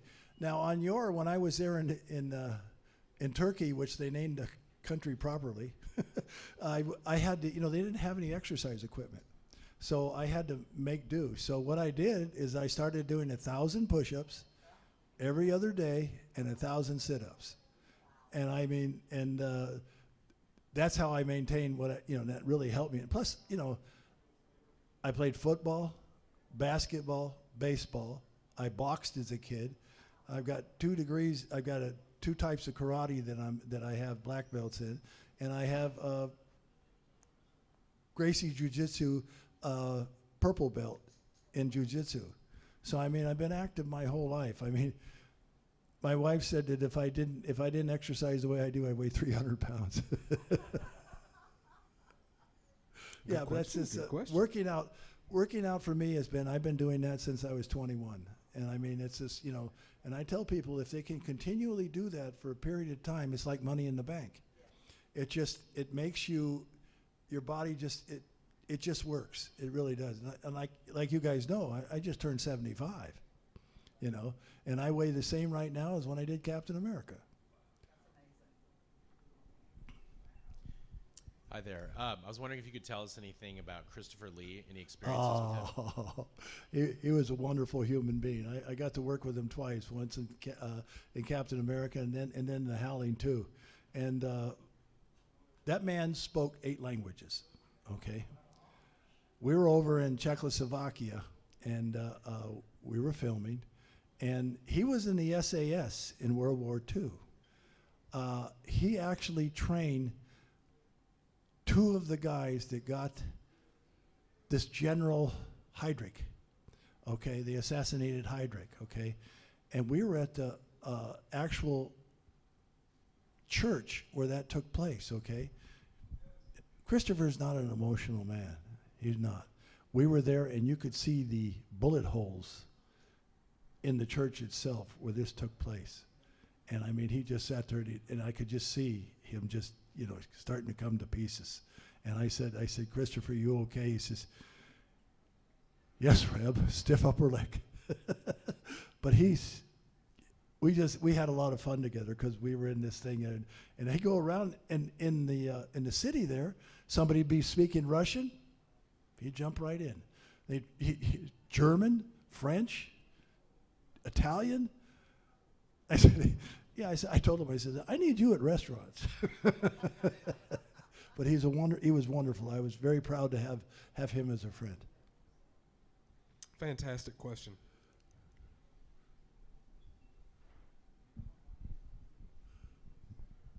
Hearing all of these different sports and disciplines that you have practiced throughout your life, if you hadn't been an actor, what would you have done? Let's see. Well, I actually went on the sheriff's department for a short period of time. Okay, my dad was LAPD for 28 years, and I was discovered in a bar in Pasadena.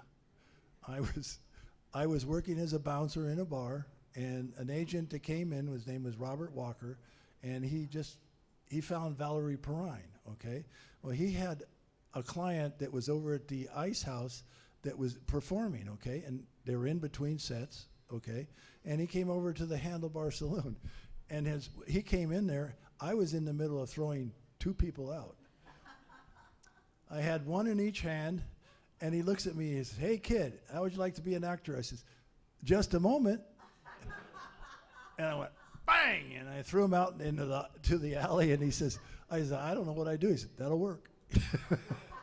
But that's how and then after that, I started getting involved, and I got the movie, that was the one where I had to be a jerk football player, and I could do it. But that's how I was discovered. I hadn't anticipated doing that, but I fell in love with it. There's nothing like it for me. It was like sports for me. I mean, when you really connect with it and you do the right job, it feels good. It really does, and you feel gratified, and then you can, and especially when you can touch people. One of the movies I'm very proud of too is Uncommon Valor. Mm-hmm. Great movie. Yeah, Uncommon Valor really helped a lot of vets with their families, because I was written a number of letters because of that. They said, "Because of you, my wife understands what went on with us." Said, "Because you touched us that way." Says, "We couldn't explain it, but because of you, we could." So that I really feel proud about that. And I did another movie in Vancouver called Distant Thunder, which was about tripwire vets. Okay, and I got to work with some vets that really been through it. Okay, and I got to meet them and be with them, and you learn to respect him. I mean, every time I see somebody that's served, I says, I want to let them know. I says, my love to you. Thank you so much for your service. Okie doke. I have a question for you guys in the audience and for you. Are you guys aware, and are you aware that there is what would equivalent to a highlight reel of you screaming on YouTube? It's like 7 minutes long. It's a montage. Yeah, of nothing but him screaming. Wait a minute. What's this video called? I gotta find it. Dude, Reb Brown, like battle cries or screaming or something like that. Montage of Reb Brown, something like that. Yeah, they asked how come I scream. Well, when I played football and I carried the ball, I'd scream. Right. You know? So I figured when I'm killing people, I'm going to scream. Let me hear your war cry. Yo, I enjoyed doing this research so thoroughly because I came across that video. Yeah, it's fun. And I started watching it, and I'm like crying tears. I'm like, somebody took the time to make this video. Like, they're a super fan. If they took the time, they're a super fan. Yeah. If they haven't got to meet you in person, like, I hope they get the chance. Well, I'll tell you, the thing is, my wife told me this. She says, "Honey, as many people as you've killed in the movies, you ought to write a book. It's called Body Count." And as far as I'm concerned, the best thing about my career was meeting my wife, Sissy. I mean, we'll be married 44 years in September, and she's the love of my life. Yay! We love hearing that kind of stuff. Any other questions? All right. Well, listen, it's been an absolute pleasure, you guys. One right here in the front. One right here in the front. Oh, right in the front. My question's actually about your football days because you were part of a pretty legendary time at USC. Yes, I was there with O.J. Simpson. Yeah, and I was going to ask about him. Do you have any stories about O.J. that you can tell us? Oh, yeah. Well, he came in when I was a freshman from the JC, and on the freshman team I was a tailback, and I was doing quite well. Wait, you were a tailback? Yeah. Wow. Yeah, I thumped people. Let me tell you. Anyway, and then he came there, and the first time I saw him run, I goes, "What the hell was that?" I actually did a film with him too. I did a film with him called Goldie and the Boxer Go to Hollywood. But as far as USC was concerned, when we went to Notre Dame, you know, you have a roommate, okay? And mine was OJ. And they had two beds. One was a big one was a little one. And we flipped, and I lost, and it just pissed me off. And he looks at me and goes, anyway, we did this film called Goldie and the Boxer Go to Hollywood, and I actually had 14 amateur fights, okay? So I knew what I was doing. And we're in there, and, you know, you can get hit a lot doing those things, you know. So we're out there, and it was one of the rounds, and he's supposed to hit me a shot, but not really, and he does, okay? My buddy out in the audience was like, you know, my stunt double, too. He gets the guy next to him and says, "Watch this." Okay. Well, the difference between hitting somebody and not hitting somebody is a 6-inch step, okay? Well, at the end of the round, I'm supposed to get him a good shot, okay? Well, I did. I dropped him. He went down the ground. His eyes rolled. Director said, "Cut, print, that looks real." It was real. So, was that in the movie? Oh, yeah. Okay. This changes everything. Marty, go get my projector. You got like another hour to stay up here? Let's watch that. Yeah, and after that, hey, we were cool. And Al Collins was there too. And Al Collins, I'm supposed to hit him with a kidney shot, okay, over in the corner. I missed about 7 or 8 times. The next day he comes back and says, "Hey, Reb, yeah, I'm peeing blood." "Oh, I'm sorry, Al." You must not have missed that much. All right, you guys. Thank you so much, brother. Hey, Reb Brown, y'all give it up for him, guys. Thank you so much for coming and gracing us with your presence. Now go get all that autograph money. It was my pleasure. Absolutely. Thank you. Yes, brother. Guys. Thank you so much. Thank you. You're very welcome. You did a great job. Thank you. Thank you. Hey, and give your wife a hug for us and tell her all that we love her too.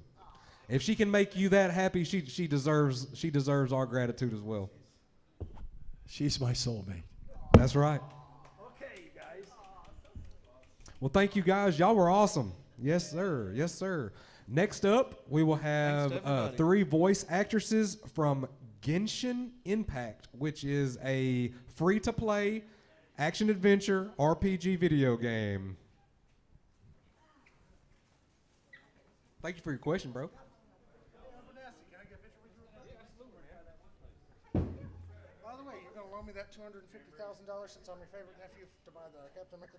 Oh, dude, I wish.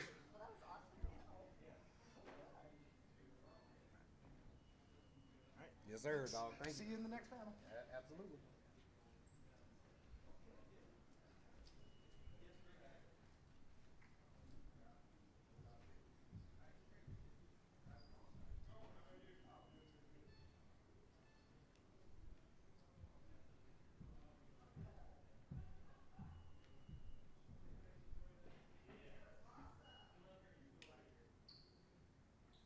We'll be back after this short break.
what's going on Facebook or YouTube Live? What are we, YouTube or Facebook?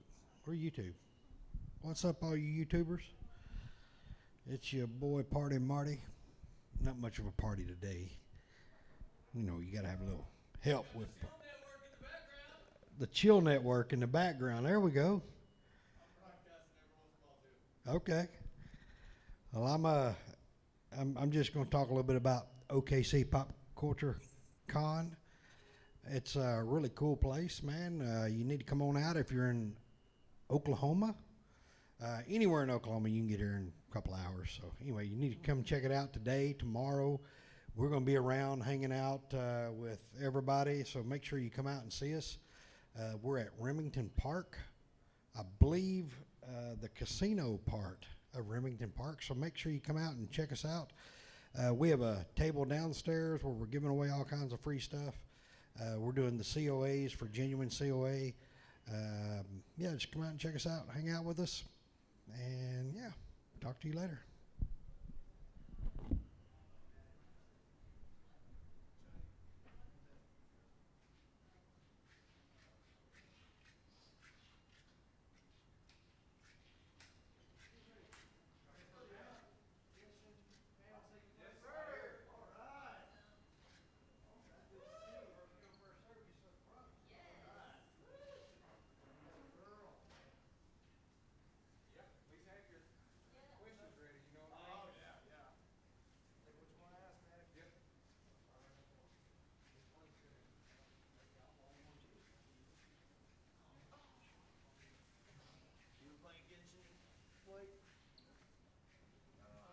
I don't blame you on the phone.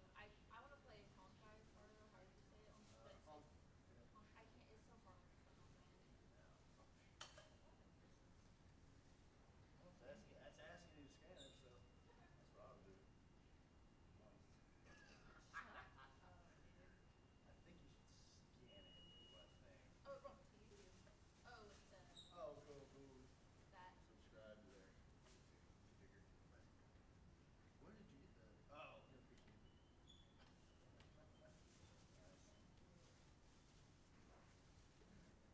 That's cute. I love that, yeah. Where you gonna put it?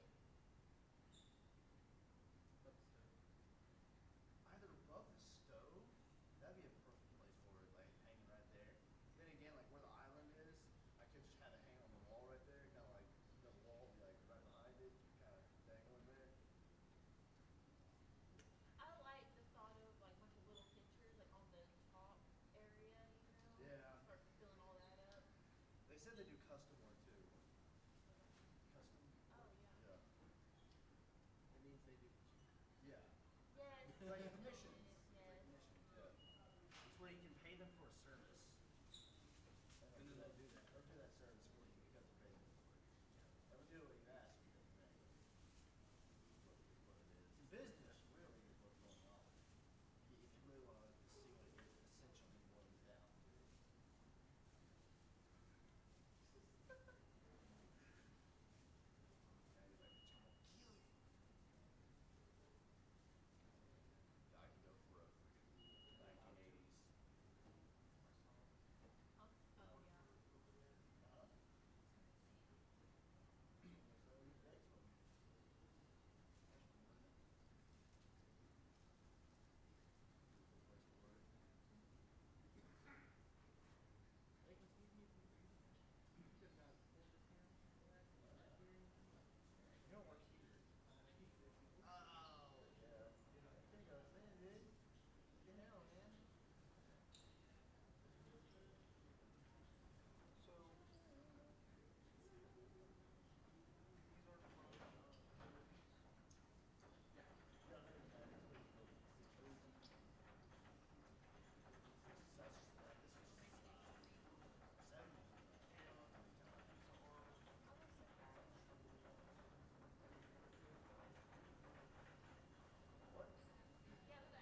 that would work.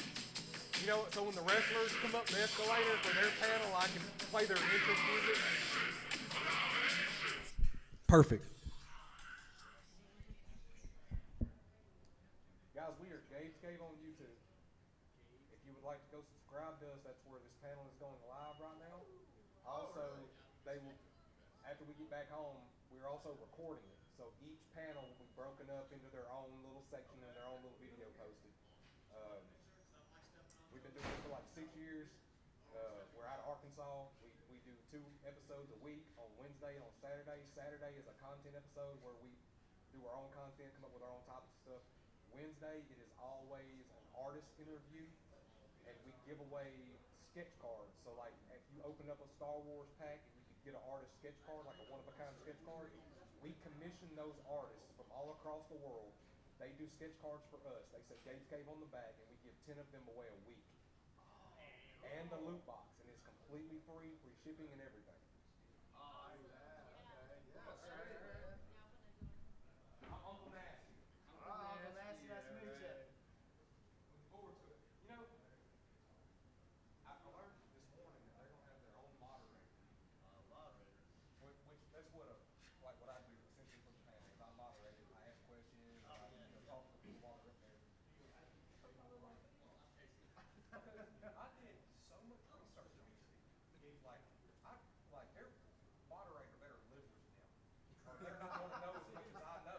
That's when you better. Like I take this serious and they tell me I'm like, all right, well, I gotta know everything about these people. I need to know what they're born, what their social security number is, what their credit card number is. Yeah, I mean all that. This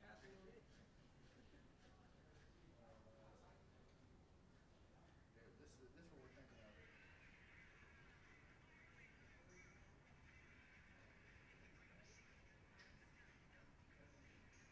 That might be vanilla ice. It's probably vanilla ice that's wrapping.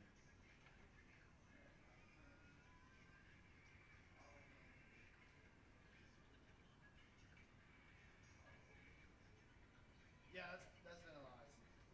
Definitely vanilla. That makes sense.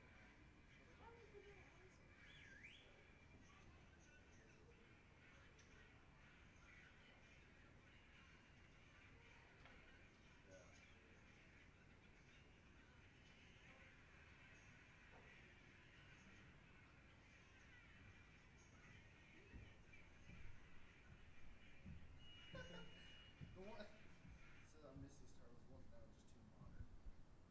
Yes, they are. They're modern. Made recently. I like the animated one where we went back to the future. Which one's that? There's like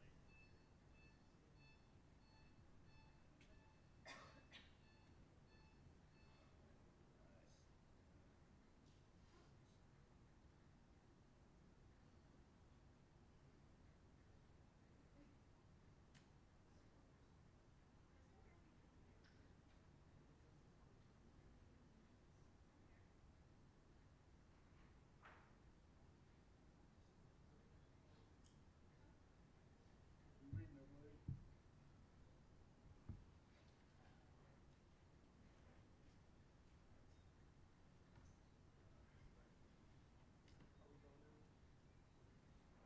Yeah, we're going to that. That ain't gonna wish I would. You got some more chips? What? You ain't got some more chips? I didn't see him. Poker chips? Oh, poker chips. Yeah, I got them. I thought you meant chips like in food. Oh, that's awesome. These guys.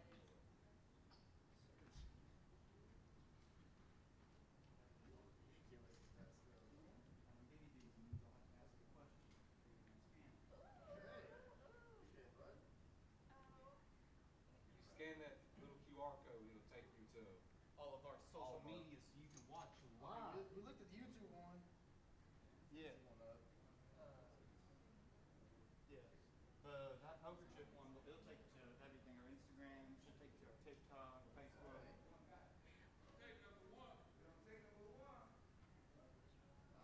I think I had to come check on your test. And all they got left is cheese. No, it's not an iPhone thing. It's scanned.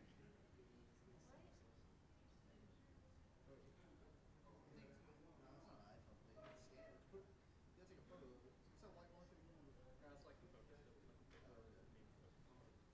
should just. No. Mine scans it and pops up on the screen right there. I don't gotta take a picture. Well, I can send it to you. No, I don't. I'll come on, come on. Why not? You go ahead. Yeah, we're gonna have this. Yeah. What if something ridiculous, though?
How's everybody doing now?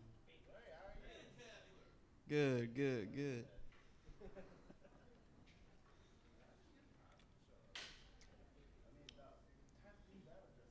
Y'all excited? Nice, nice, nice.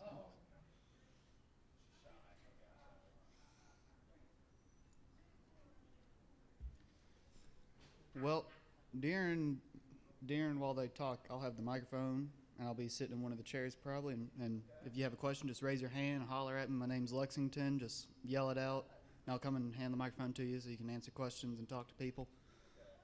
Just wanted to make it. try to keep cursing to a minimum. We are live streaming on YouTube, and we don't want to be kicked off. Yeah. So like you can't say. Yeah. If I beep it out myself, it's okay though. Sure. Yeah. Marty's gonna be so mad. Marty's our boss, so if I say Marty's gonna be mad, that means we're doing something we're not supposed to. Yeah.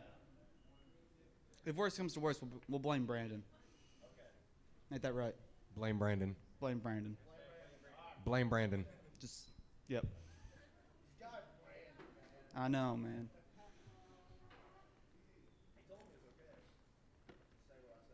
Exactly. What's the clock say? What time is it?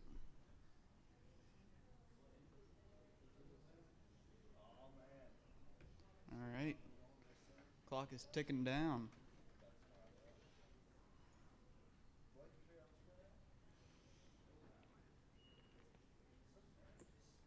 And I have gifts for anyone who wants to ask a question.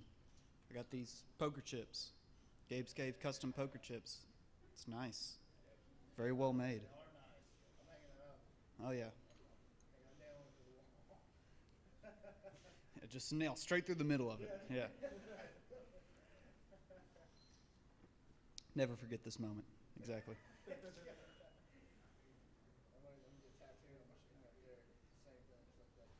Nasty, where are we getting our matching tattoos that say Gabe's Cave? You want to just get right on the forehead so we don't have to wear the hat no more? Right there? Yeah. Fun fact about Gabe's Cave. Gabe was 13? I thought he was 12. 12. Yeah, when it first started, but he was 13, I think, when the YouTube, when it went from being on Facebook to being on YouTube. When it took off type, yeah. Gabe was 13 years old. Gabe is a freshman in college right now. Yep. So Gabe's Cave is also probably, we're already on like the top, we're on the top 50 list, but it was top, we were in the top 25. I can't remember exactly what number it was, 23 or 22, top comic book stores in the nation. And that, it's in El Dorado, Arkansas. We started as a YouTube channel. About, what, 6 years ago, 7 years ago? And see, where we lived, there wasn't a comic book store or anything pop culture related for like 2.5 hours. Yeah. That was the closest. I think closest was like, what, Texarkana? Texarkana. So enough people in our area would watch our stuff and see us on Facebook or whatever, and they would make the comment about, well, we wish that there was somewhere closer that we could experience something like that. So we have celebrities come all the time. We have artists and writers come all the time. We are trying to buy the entire block. We have a Wizards of the Coast official game room, so we have Magic the Gathering tournaments, and do Dungeons and Dragons. Yeah. We have a secret room in the back that like you have to have a membership to go in. It's kind of crazy. I don't know if you should say that on the live stream. It's fine. We'll blame Brandon. It's still a secret. It's still a secret room. You don't know where it is. Yeah, you don't know where it's at. You can't prove nothing. And even if you went in the store, this is how good of a secret room it is even if you went into the store and walked around, if someone didn't say, hey, there's a door there, you would never know there was a door there. It's that legit. Yeah. Yeah. What if you find it? But there's a password on the door. Yeah. There's actually like a hidden method to get into the door. Yeah. I mean, kind of. Yeah. You have to pick up like a certain comic book in the wall of all comic books, and and then you got to twist a lever that's underneath the toilet. And we've had people come from New York and Colorado just to come see the store. Just to see the store. I think someone came from Vegas during one time, and they were like, I came to Vegas, and I was told this is the place to check out. And we were like, yeah, well, welcome. And as a YouTube channel, our favorite is when, like, people that do TikTok videos or YouTube videos, they pop up at our store, and they're like, hey, can we come in here and... Yeah, absolutely. Yeah. We let them in our YouTube studio, and they can film a video back there. Yep. What was... What was Yeah. the YouTube channel that? Dude, I was there have that no one time? idea, and I'm so ashamed that I Hold don't on, remember. I'm But there's subscribed. been Okay, so hold on. many of them. Yeah, there's been a lot of them, but there was one that. Yeah, we literally, they like came in and they were like, hey, weird question, but can we like film our episode like sitting here in your studio and like with your statues and stuff in the background? I was like, yeah, go for it. Yep. Yeah. Go for it. So you guys that are coming up here, I'm sure you guys already know. It was Ghetto Network. But this is on going to YouTube. be a Genshin Impact panel. It's gonna we be have great. 3 lovely actresses that did the voices for this video game. It is an action adventure free to play RPG type-ish sorta video game Thing. with a very, very, very wide variety of different characters that you can play and Hey, don't read different off your methods sheet of yet. win. Don't I give it haven't. all away This is yet. Papa Shango. Oh, that's Papa Shondo? Okay. Yeah. Never mind. Yeah, after this rereading one- my Ron Simmons and D'Lo Brown introduction, I was like, Godfather's is kind of poop. Like, he deserves so much better than that as the creator of the Ho Train. I know. Can we say that on the We can. on the live? Okay, awesome. Whoop, whoop. What does the clock say now? 7 minutes. It'll start in 7 minutes. For those people just coming in, we're gonna have panels, and I'll have free gifts for everyone who says something into the microphone, even if it's just saying hi to the people up on the panel. It's these free Gabe's Cave poker chips, custom. It's real nice. This whole front row has already got them, which means they have to talk. Yeah. I'd kind of trapped them in this situation. It's wonderful. They're not allowed to leave. And I actually put super glue on their chairs. Yeah.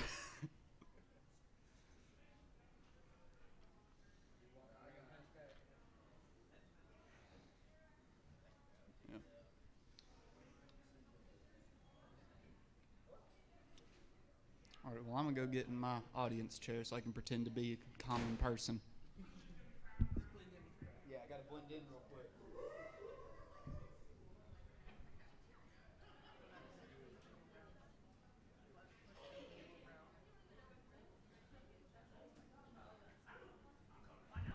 This is how you blend in.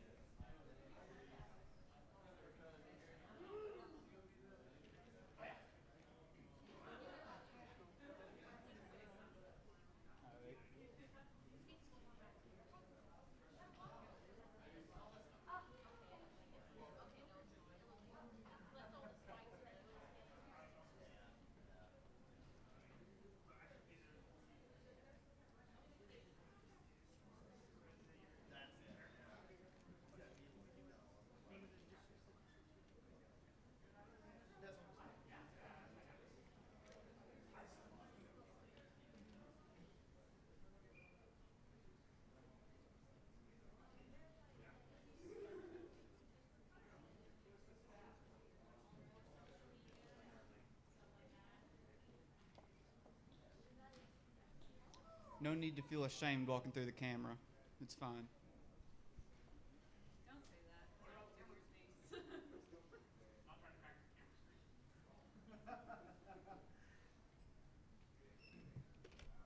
What's your clown name, bro? Knucklehead. Where are you from? Here? Here? Are you in a clown cartel? A what?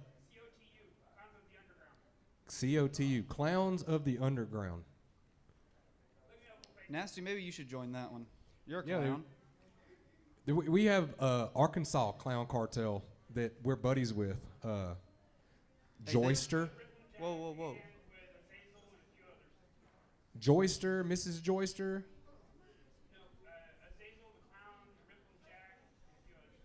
Okay, all right. Always good to see y'all show up. Y'all got any questions for the clown before the Genshin Impact lady show up? Any questions for the clown, anybody? A question for the clown gets you a Gabe's Cave poker chip. Anybody? Free gift for a question for the clown, guys. Don't hesitate. You with the Nirvana shirt on, ask a question.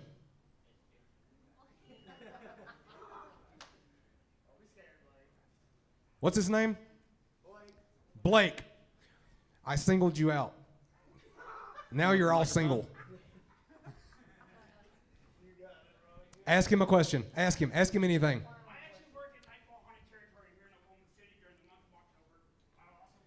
Go to the mic, bro, so the people on YouTube can hear you. My name is Knucklehead the Clown. I actually work for Nightfall Haunted Territory on Northeast 10th and I-35 here for the month of October every season. You guys should all come check us out. I have flyers for anybody that wants to see it. This is my second year as a clown, and hope to see all you guys out there. But if you have any questions, follow up. Thank you. Any questions? Oh. Yes, sir. Yes. Whoop, whoop. This isn't clown related, but that tattoo you got there, the other one on the other arm. Not that one, the That other must one. have been killer, man. My sister actually does tattoos, and so do I. And that took about an hour to do the tornado tattoo. I'd imagine it's quick, but that'd be painful. No, not really. Really? Just go. Oh, we've got more clown questions. I'm loving this. We've got questions in the back. My microphone won't stretch all the way up here. You want to come up and... About as far as it goes. Are you an escaped convict? I would play a character as one at the haunt, yes. Legally, he cannot answer that question. Psych ward. He's an Yeah. escapee from Legally, a psych ward. cannot answer that question. Anyone else? Did you give everybody a poker chip? That Oh, answered? yeah. Those four already got poker chips. Okay. It stacks. Here's your free gift. Okay, handsome. Well, thank you very much. Wonderful.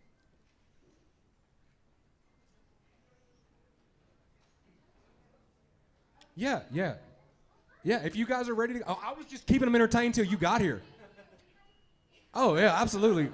We're all human. We have orifices that do strange things. Right, we need bio breaks. Yep. Thank you very much. That's for our haunt, and this is the $5 off the horror con for next in August. Awesome. Thank you, sir. Now, you guys have your own moderator. Is that what I'm hearing? Is that you? So me and you've already we've already interacted. So I'm going to introduce these ladies, and I'm going to let you have it. Okay. Okay. All right.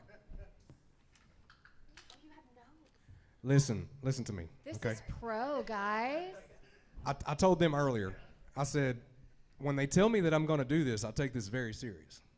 I appreciate that. We appreciate it. So unless she lives with you, like every day, she's not going to know more about you than I do. Now, Now I'm that can scared. be scary. Do you live with me? It's possible. I'm Uncle Nasty. I'm everybody's favorite uncle. Yes, sir. Okay, we're going to do the short version of this. Okay? All right. Genshin Impact, guys. This is the panel for that, so welcome!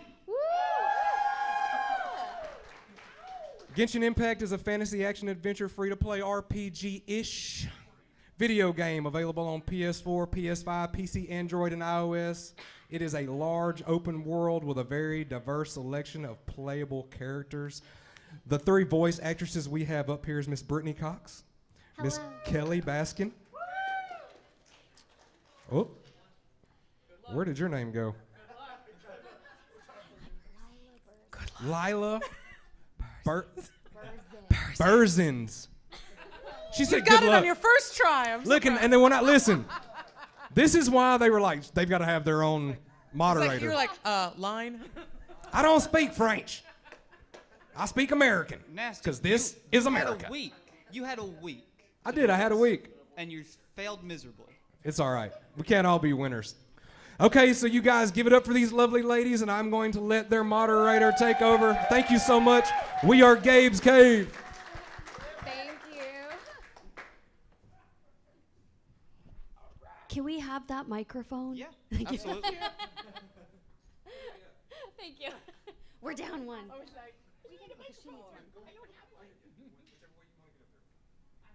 Thank you. Sorry. Oh, no. Oh yeah, Like no problem. up here. I have so much okay. power right now. Done. I've tasted so many microphones in my life. Oh yeah. It's true. Oh yeah. It's like flavored. Flavored? What? It's like strawberry.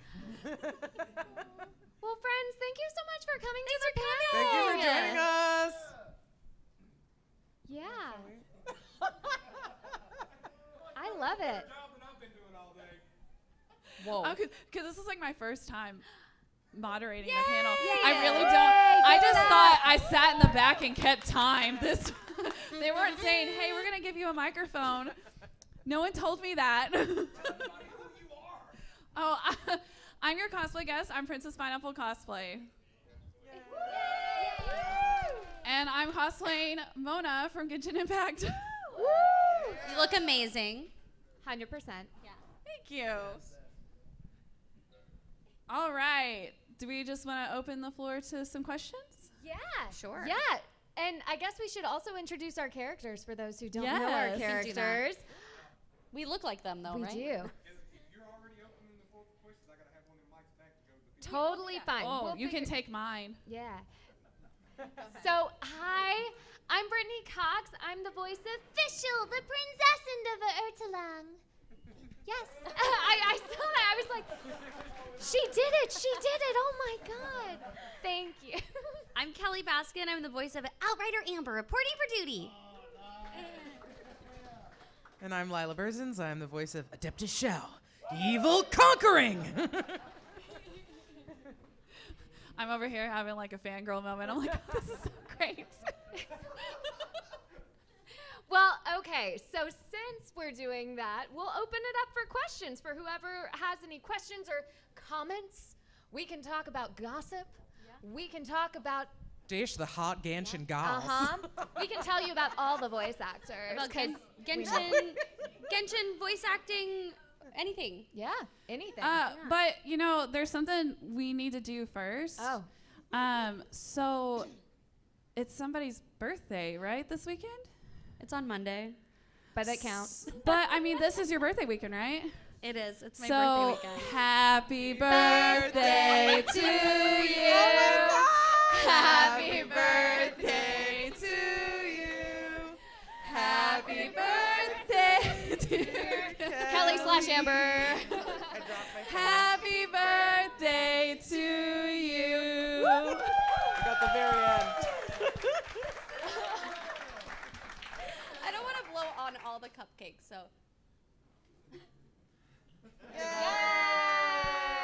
This is so sweet. Thank you. Yes, my birthday's on Monday. Thank you so much. Oh my gosh. Thank you. There's tissues underneath that chair. Oh, there are. Do you need them? I'm okay. Okay, They good. stayed in the tears stayed in my eyes. So. Good. I've like This is known about this since he asked me to be the moderator. Oh. This is amazing. I'm gonna take a. So we photo have of this. cupcakes, guys. We need the cupcakes. Wait, can I take a photo of it? Yeah. Yes. Smile, everybody. Yay! Woo! I also took a little video. Okay, thank you. Oh my gosh. Okay. Thank you. Forever 21. Does anyone want a cupcake? Yeah, we have cupcakes. Get a cupcake, please. We have Take it, chocolate take it. and vanilla. Thank you. There are plates and napkins over there. Yeah. Yes, there's plates and napkins over there. This is so great. We should have Can I every have a panel with chocolate one, cupcakes. please? It's a great way of starting this the is great. conversation. Yes. Oh, wow. Yes. Get No, up thank close you. and personal. I love it. If someone will pass me a chocolate one, I would appreciate it. Yeah. Oh my god. Oh my gosh, this is the I Kelly, feel will so you special. Throw a chocolate one on here for Yes. our dear sweet Oh my gosh, you're very sweet. There you Oh are. my god. My dear. This is I the definitely will eat best. this after. I'm having the best time. Thank you so much. Y'all didn't know y'all were coming to a party. I know. A right? birthday Party, party. yeah. Tell your friends. The Genshin actors have cupcakes. Everyone loves cupcakes. Yeah, everyone loves cupcakes. It's true. It's like the come to the dark side, we have cupcakes. Or like come to the Genshin, we have cupcakes. This is so fun. Oh, I love it, vanilla. Yeah. Get it. First get it. brave soul. We can talk while we get Yeah. cupcakes. No, you did great. Yeah. Okay, Great. so Do you- if each of our characters was a cupcake, what flavor would it be? Ooh, I like that. And would we have special colored frosting? German chocolate. Yes. Perfect. Yes. I think Mexican hot chocolate cupcake. Oh, for you? Like a spicy chocolate cupcake. Because of Oh, the colors of the Fire. yes, the yeah, fire. it's going to be a caliente cupcake. Yeah. Caliente. What about you? I think I would be a mint chocolate chip with You have a purple question? frosting. I like it. Okay, great. What's your question? In you three's opinion, Yeah. which one of your characters is the most busted on the game? Like, most powerful? Most powerful? Official. No, she's crazy. No, she's I'm crazy. five Baron star, Bunny. so, Baron Bunny's the most powerful. She If excels. anyone's seen the plunge attack, we all know what the answer to that is. Right. No, That's the only way I I've do been able to think get past the ruin guards is with plunge attack with Xiao and mixing that with Deluxe. I do think you would win. I think Fischl wins for the kookiest, Yeah, though, yeah. 100%. Oh yeah. And then Amber's like bestie. She'll just help. She'll just help. She'll help. She'll assist. Okay. Wow. All right. He's prepared. I have a question though. Yes. Like, what would be your favorite power that your character has? The power of friendship. Amber's friends with everybody. The power of That's true, social though. awkwardness. I'm not kidding. I think that's a real strength of hers. I agree. It is. I think I see every time I see fan art or anything, she's always in them with everybody. She's friends with everyone. She's friends. She's the social butterfly of the group. Yeah. I feel like not only that, but Amber would know everybody's birthday. She would have Their a zodiac scheduled, yeah, signs. their zodiac signs, and she'd be the first to plan whatever, the potluck dinner. She'd be like, Yeah. okay, you guys are gonna RSVP, right? But Jean would be right alongside you. Yeah. with that. Oh, 100%. You two would be the Type A personalities running the whole thing. Amber, type A? What? What? No. And then what would yours be? I what my power? Oh, I said the power of social awkwardness? No, that makes sense. That makes I'd just be sense. sitting in the corner hi. That makes sense. Are y'all ready? Yeah, yes, please. Yes. Everybody pass the mic down. Yeah, we're gonna. Okay. There we go. Because if you need need it. Okay. All right. We're on. This is a more powerful mic anyway.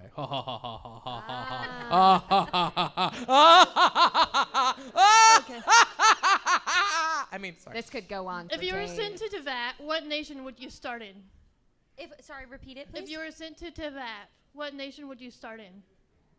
Oh, sent to Teyvat. What To nation? Teyvat. Yeah. What nation will we start in? If we could choose any. Yeah. Yes. Sumeru. Wait, does that count? What? I think that Yes, counts. it would. Sumeru, yeah. I'm It's gonna. it's the most beautiful for me. I gotta stick to Mondstadt. Mondstadt's great. I'm here for that. And then I don't know if anybody played the summer event for Fischl, the Archipelago. Did I say that right? Yes, you did. Her special little imaginary, her tower. I forget what it's called, and it's probably fake in her imagination.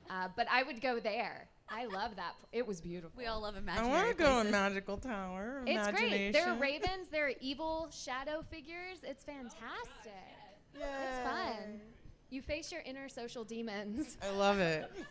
Otherwise known as Xiao. It's true. Do we have another question? All I do is battle demons, both Yeah, who else metaphorical and physical. Does anyone else have Does anyone else have questions? comments, concerns? Oh, Genshin, yes. voice acting, life, how to cook, cupcakes. cupcakes. My microphone can only go so Cupcakes. far. Yes, Get get a it. cupcake. Oh, no. Grab a plate. Oh, you okay, have one. just Okay, kidding. great. We have plenty. Please. Enjoy it. Oh. Hi, Aspen. Hi. So, besides the characters you voice, who's your favorite Genshin Impact character? Baron Bunny. Kaya. No. I love them both. So many. I know So that many there's characters. so So many many. good characters. I mean, I really like Razor because of his ultimate. It's just amazing, and I love everything with wolves. I like Goru because I'm obsessed with red foxes. I also think Beidou. I always say it wrong. Beidou or Beidou? I say it wrong every time. Beidou? or Beidou. It is Beidou. Okay. I think Beidou's Beidou's hot. just amazing and hot. And also Rosaria because homicidal nun. Who doesn't love that? I mean, come on. You know, if I could do anybody other than Oz, because I feel like he's too close to me. Yeah. Ben Pronsky, I'm coming for your job. I would do, Child. Yeah. Hey, girly. That's right. That's all I want to say all the time. Hey, girly. Hey, girly. Hey, girly. Hey. Oh, no, Yep. Tell him I said that. He knows. He knows. Nice. Griffin. Coming for his job. Coming for his job. That's what I do. Hey, I come girly. for jobs. Hold still. We have a question from the internet, people that are watching live. Oh. Okay. What? Yeah, that's happening. It's going live on the Gamescape YouTube, and it's also being recorded. So you're. That's right. Interwebs. But I can't do a thing with my hair. No. We didn't do too Now much they know. embarrassing. So the question is, what would be your characters in the video game's favorite video game? Oh, that's a good one. Oh, you had a variant. Okay. I have one. Oh shit, that's an anime, not a video game. Come back to me. Mario Kart. I was just gonna say that. But I also feel like play for some together. reason that Shao would really like Call of Duty. I don't know why. I just feel like he'd be in the back like, die. You I know? feel like Shao is just like sitting in the corner playing Animal Crossing. Yeah. Like trying to relax. So okay. This pleases me. I got it. Guys, I got it. What? Diablo. Yes. Woo! Yes. For official? Official is all about that Diablo life. Yeah. Yes. I can see that. Time to upgrade that graphics cards, guys. What do it?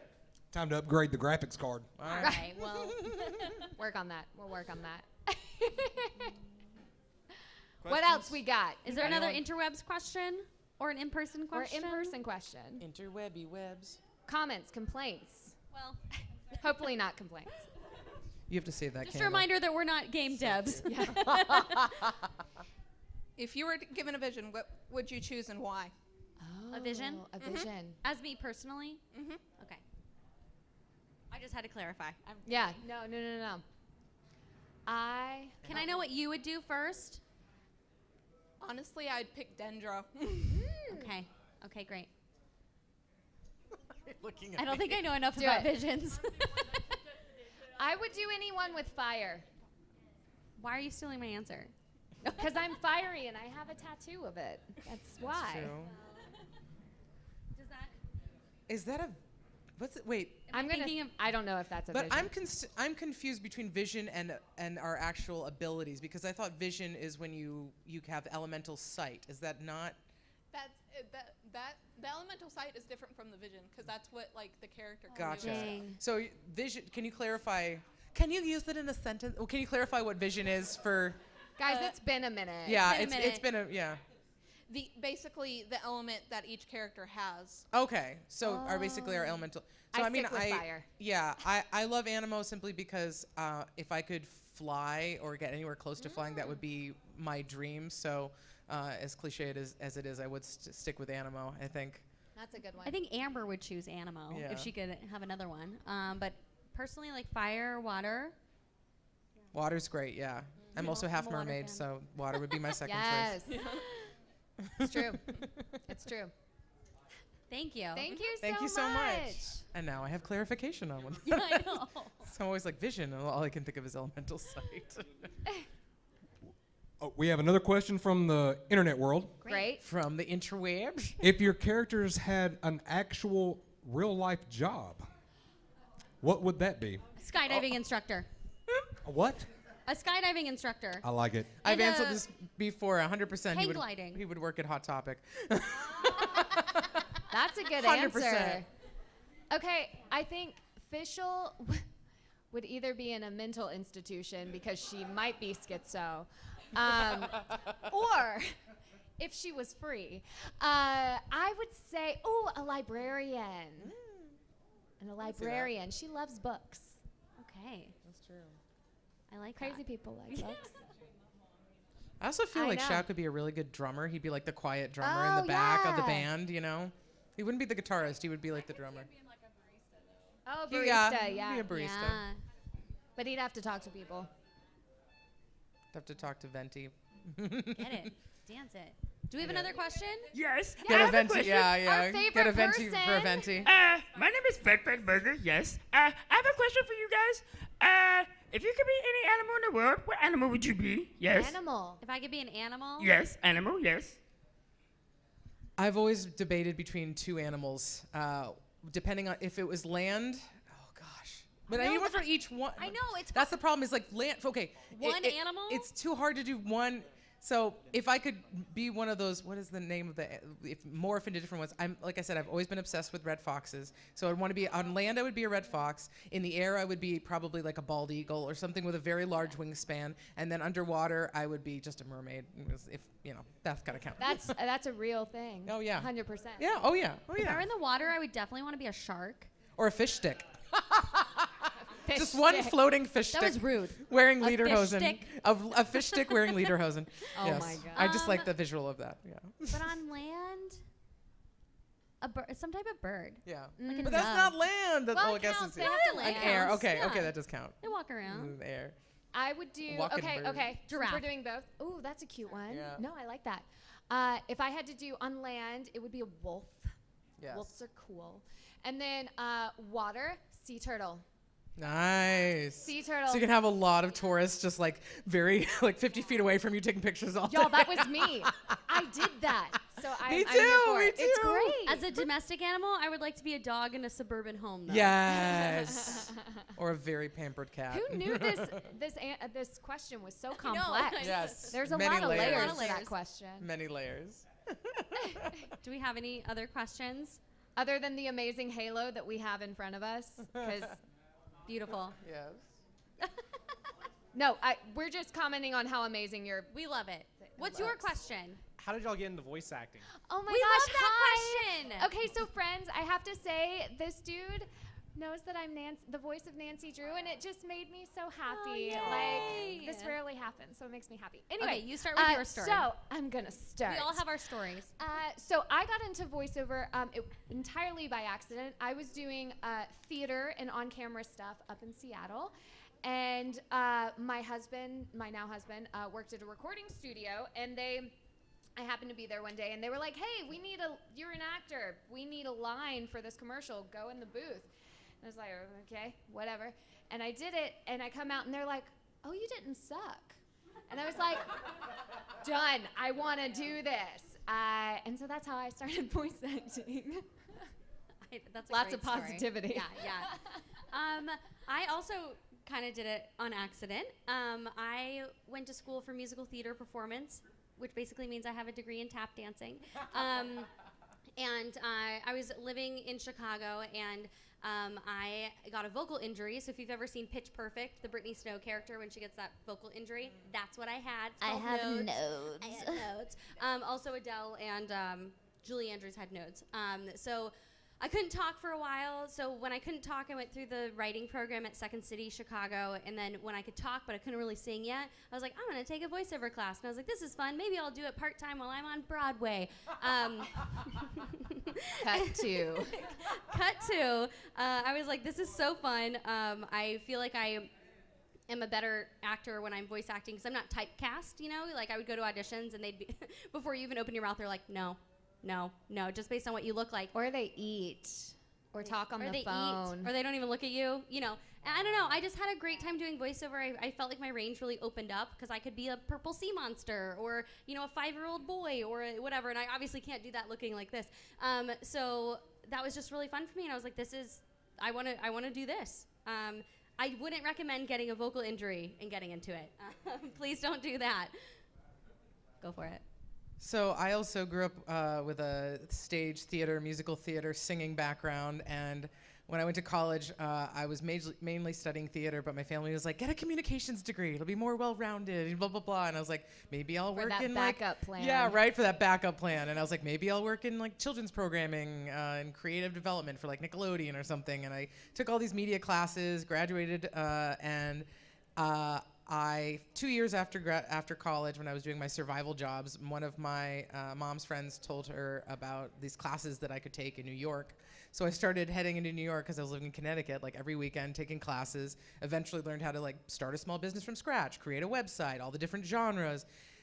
Cut to a few years later, I'm working with a demo producer who makes my animation demo, sends it off to somebody who he used to work with on All Dogs Go to Heaven 2. They send it to somebody over at Disney, and they're like, we'd like to have you come out for a general audition, do some auditions and whatnot.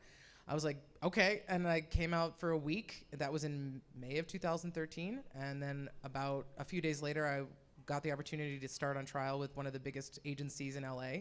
And I was like, okay, give me a month and I will move out here. So that was started in December of 2008. So it's been 15 years. Wow. It's a long journey. But But that's the short. 10 years in LA now? 10 years in LA now, as of this year. Yeah. Yeah. Happy amazing. anniversary. Thank you. It's Yeah. my California-versary. And that's the thing they don't tell people. Like, when you become a voice actor, you're also a business person. Oh, yeah. Oh, yeah. Yeah.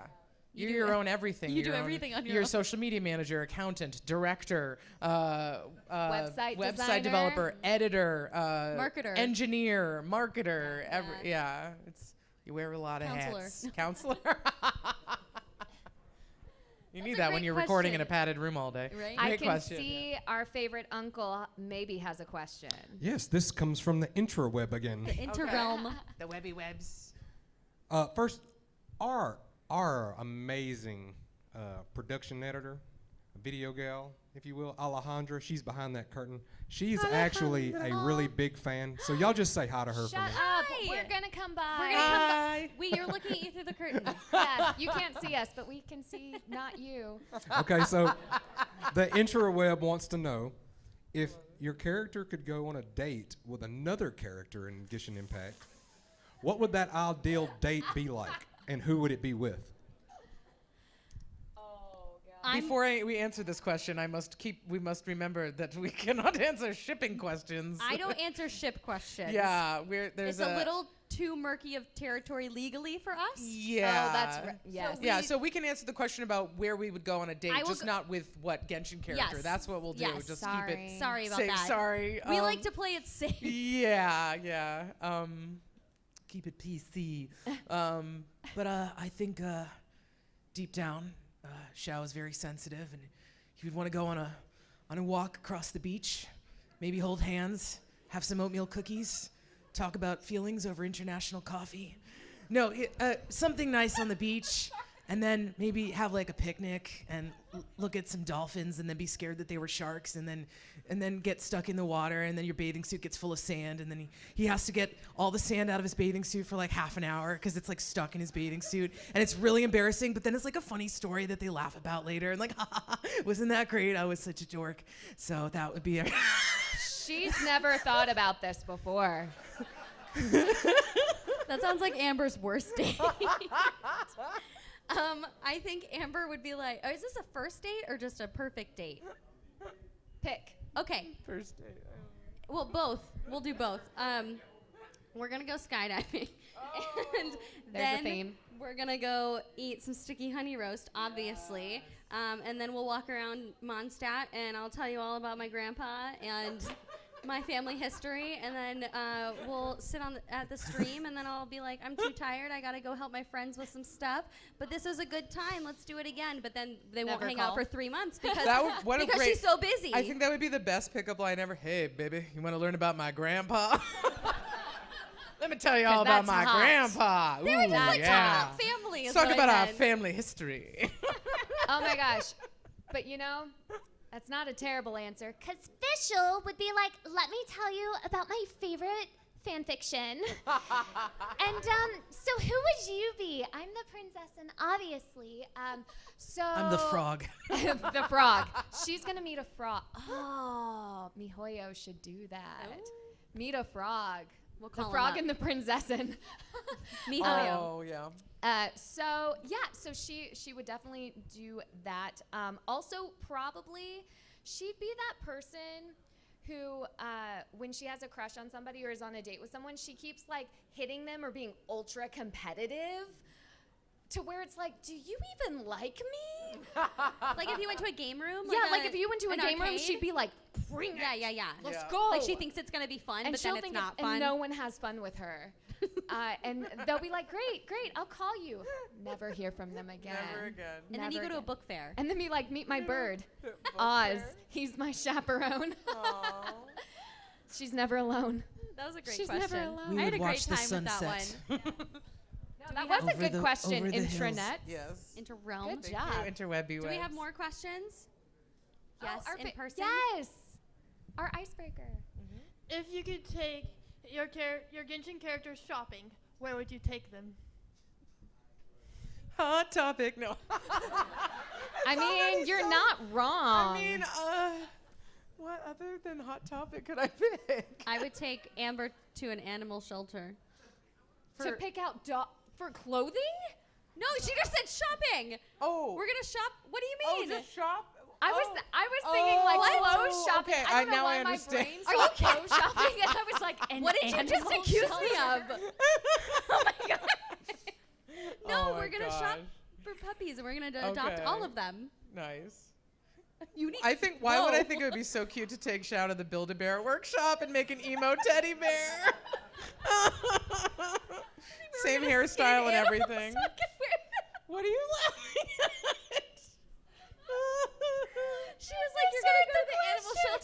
Oh yeah. Skin Just- them for your clothing. It's like I want that one. Looking good on a Labrador coat. I was thinking that. Yeah. Or the farmer's market, but Puppies, give me all the puppies. We're on different. I was like, Amber's changed. She's been through some stuff. We went bookstore or tiara shopping. Tiara shopping. How are you gonna sounds wear great. those books? Yeah. But I don't know. How about some froyo? Stick Oh, all the yeah, goodness- froyo. Yeah, froyo. I can't go wrong with froyo. Sorry, we're having a great time. Do we have any more questions? We have no fun together, guys. Oh, yay. Oh, everybody jumped up. All the questions. Jump up, jump up. Yeah, we have time. Come on. Do you have any advice for someone who might want to get into voice acting? Yes, thank you, Jordan. Thank you for that question. That's a great question. Who wants to name the website? Should we say it together? For 3, sure. 2, 1. I want to be a voiceactor.com. It sounds fake, but it's not. It is a real website, and there's so much information on there. Like, it'll take you so long to like get through everything. Yeah. It's like classes and resources and coaches and it's demos. updated. Like, it's not ancient, and it's Yeah. done by D. Bradley Baker, who's amazing. He's in And everything from SpongeBob to Creatures to everything. Every Disney show, every show you see, he's in the credits. So I still, like, when I go on sometimes, there are still things that I'm like, oh, I didn't know that. Yeah. Yeah, there's a lot of information on there. Yeah. So I would start there. Yeah. And then always classes. Would you say having traditional acting classes would also help? Absolutely. Definitely. Because at the end of the day, voice acting is acting. Improv classes are huge. Improv classes Being are- able to improv, no matter what the genre, is Yeah. extremely important and will catch a casting director's ear, especially if they're hearing a million of the same Yeah. audition over Right. and over and over again. And you add just that little something extra, that's a big one. Yeah, Yeah. definitely. 100%. Yeah. Thank you for mimicking my name, by the way. Oh, of course. yeah. Of course I do. Hi. My question was, with you voicing both Demeter and Persephone in Hades, what was it like voicing those two characters who are very different characters in that game in terms of personality? Well, I loved the cold darkness of Demeter because she was just so cruel. But there was a side of her that was also sassy. And then what I loved about Persephone is that she's very bold and bright and optimistic, but there's also pain there. So I recorded for Demeter first. And then after we got through the whole thing, I think it was a couple months later, they were like, we think we have another character for you. And I was like, oh my gosh. I absolutely love the dichotomy between the two characters. I mean, there's polar opposites, but it's also, they both have such distinct relationships, with characters that very painful, especially, Persephone goes through the most pain with reuniting with Zagreus. So, I mean, it was a delight. It was an absolute delight. And it was so much fun working with the Hades team. They're just an absolute blast. And we were laughing. We had to keep on, getting back to topic because we would just keep on laughing and joking around. My favorite time we were just talking like this, and we're like, all right, guys, we got to get these sentences all together, dancing around, all in a row. And then I was like, all right, what's the next line? And it's just we're just back and forth. It was so great. You can tell voice acting is no fun at It's all. no fun. We No, have no no, fun. no. Very, Very drab boring. and we dread it. words, adjectives. Very. Thank you very much. Thanks, Sam. Thank you. Hi. Hi. My Hello. question is, what genre of music do you guys think your characters would listen to? Emo punk. I was just going to say, yeah. Basically the playlist on the car over here. Yeah. Emo punk.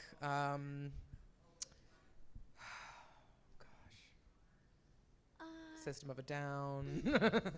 Yes. Linkin Park. Korn, Slipknot, Korn. Metallica, Godsmack, Let's Go, Paramore. Oh, you got the whole list. Y'all don't. I don't play. Yeah. I think Amber's like a mixed genre girly. I think she likes like pop punk, but I think she also loves a pop playlist, when she's soaring through the air. So I you know what I totally mean? agree. Yeah. She's gotta like pump herself up. I think that, again, Shao would be mainly emo punk, but then behind closed doors, he'd be listening to He's a Swiftie. Sia or Adele. You know, something like that. You just be at the gym like, whoa, running out of breath, but I got stamina. I don't know. I just think it'd be really funny. That's amazing. I think Adele's a great answer. Adele, yeah. Can you imagine? Oh, God. He's in the shower and he starts singing Adele. What? Skyfall, yes. Yes. Oh, I love it. That's funny. Yep. Good questions. Yeah. That was a great question. Great question. There he is. Hello. What would your character's pizza order be? Well, that broke Evil us. pizzaing. I think Amber just wants pizza. Just any kind of pizza. Probably. Oh, I think Amber is a Hawaiian pizza person. Oh, yeah. Blasphemy. Ham, ham and pineapple. Pepperoni, onions, sausage, olives. Keep it old school. Okay. Whoa. Official. She's like a supreme. Oh, no. You know what she would do?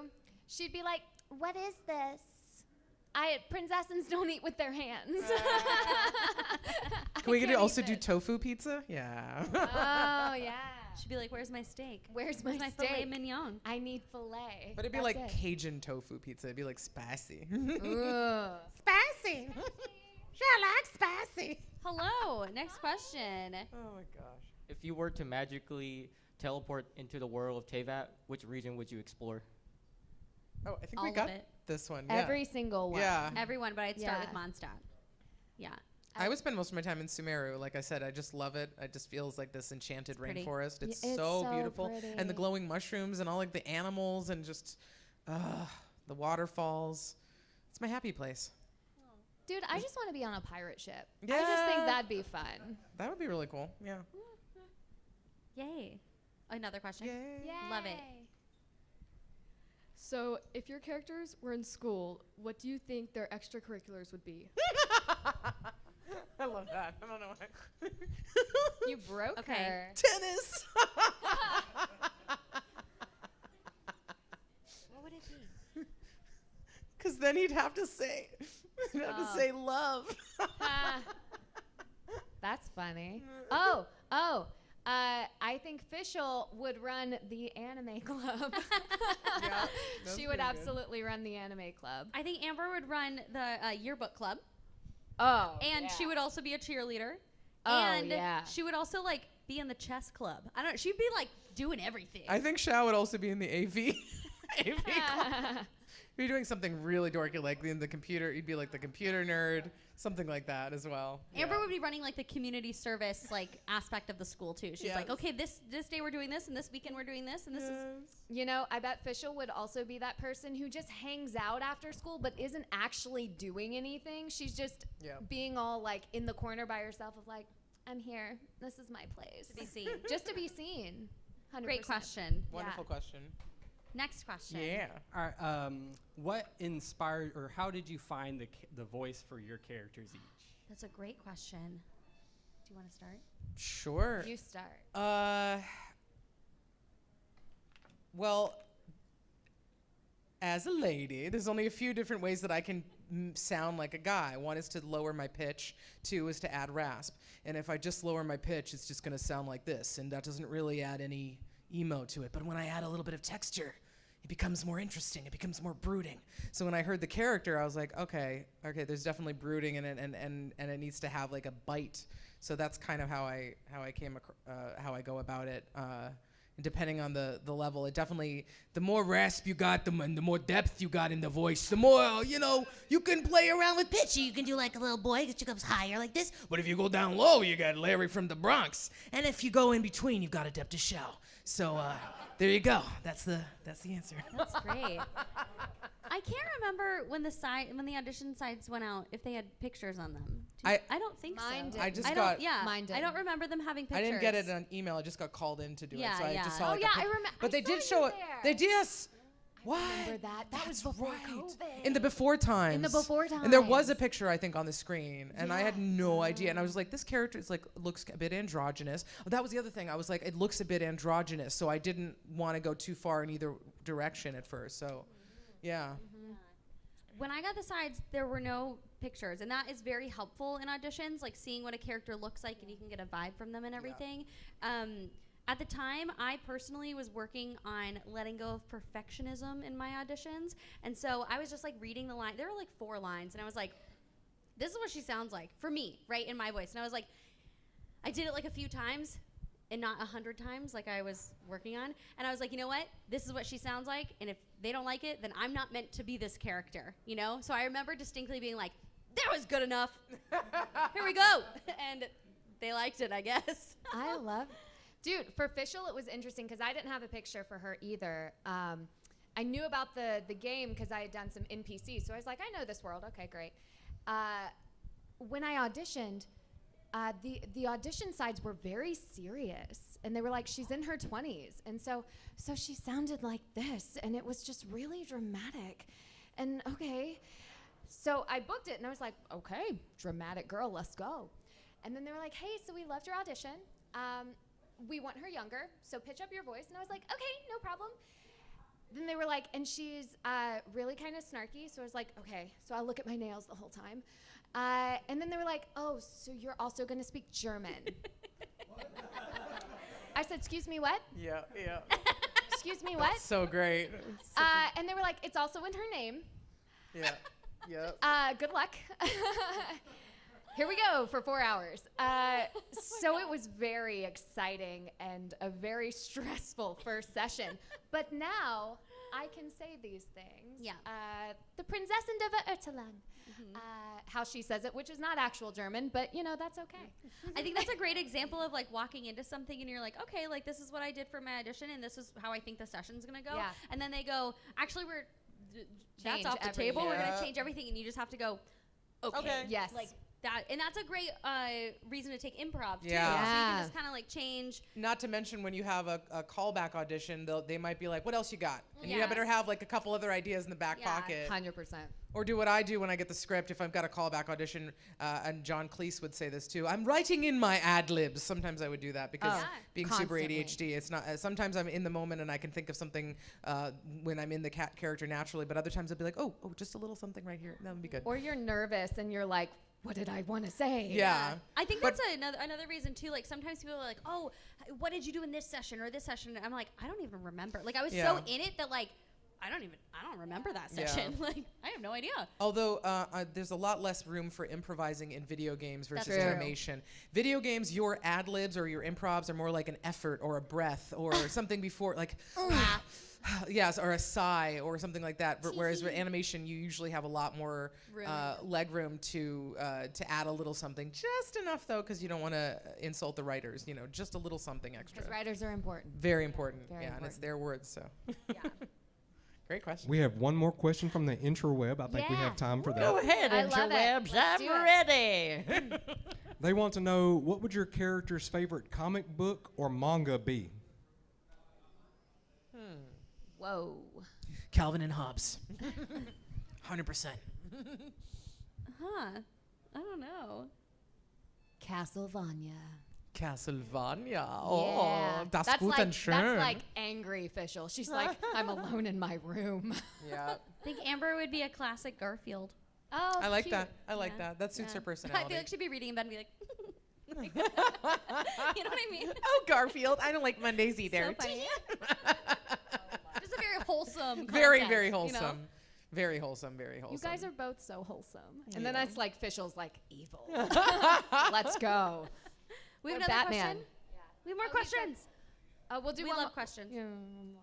He said we had time for one more. Oh, Yeah, sorry. Yeah, well, yeah, let's do it. Let's do it. I have two. With COVID and everything, do you guys have like little recording booths in your houses now? Yes. Yes. And then what's your favorite thing about voice acting for Genshin Impact? Great. Yes, we do all have studios in our homes. All official was recorded at home. I Yeah. haven't been in studio for And most of official. us, I think, have had studios from our homes from the beginning. Yeah, from the very even beginning. before COVID. Yeah, because you can't really do auditions without a proper recording space anyway. So Yeah. Mm-hmm. But it was a little less common. Like my studio before COVID was okay. You know, I could do it was good enough for auditions, but I mostly did work from studios. But then when everything shut down, you also had to work from home. So I looked at my husband, who was a recording engineer at the time, and I was like, help. And so we Make got my me a studio. booth. Yeah, we got my studio kind of up to par and If you build it, they good. will come. What?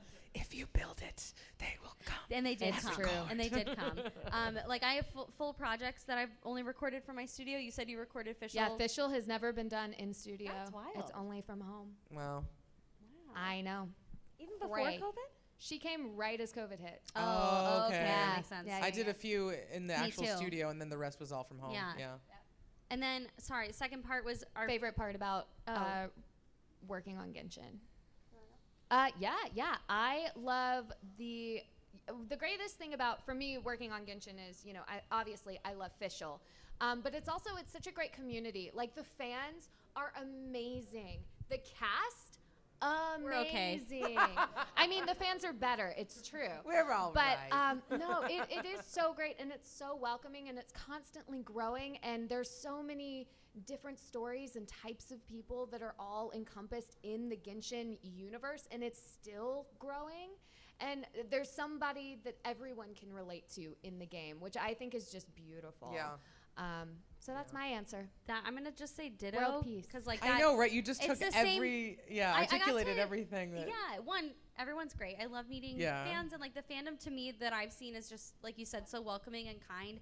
And then I got to make a lot of new friends, right? And like meet my colleagues, and you know, we've had like meetups before, and I'm like, oh, I knew you from Twitter, and now I know you in real life. Like, it's pretty cool, because like even though we're all in the same game together, like we might not meet each other, right? Because when you record voiceover, for the most part, there are special It's circumstances. all alone. You're by yourself, right? It's not like even if like there's a scene between Amber and Fischl, we're not doing that together. Oz and I never record together.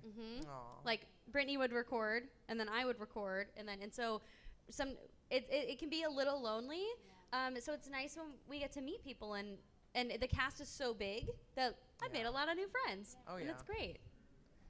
Ditto. Yeah, I mean, the fandom more than anything has been life-changing. I think also,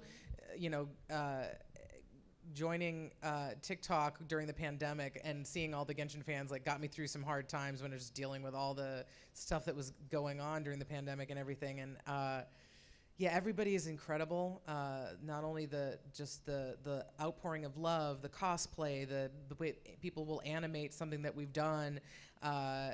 And then again, that the characters are so well developed that people that are struggling with different issues connect with these characters, and it helps them get through things. So it's a real blessing to be a part of the game. Yeah. That was a great question. Very good question. Very good. Yeah. Welcome back. One One more. more. This is our last one. If your Genshin character were to play a game of chess, who would it be with, and would they win?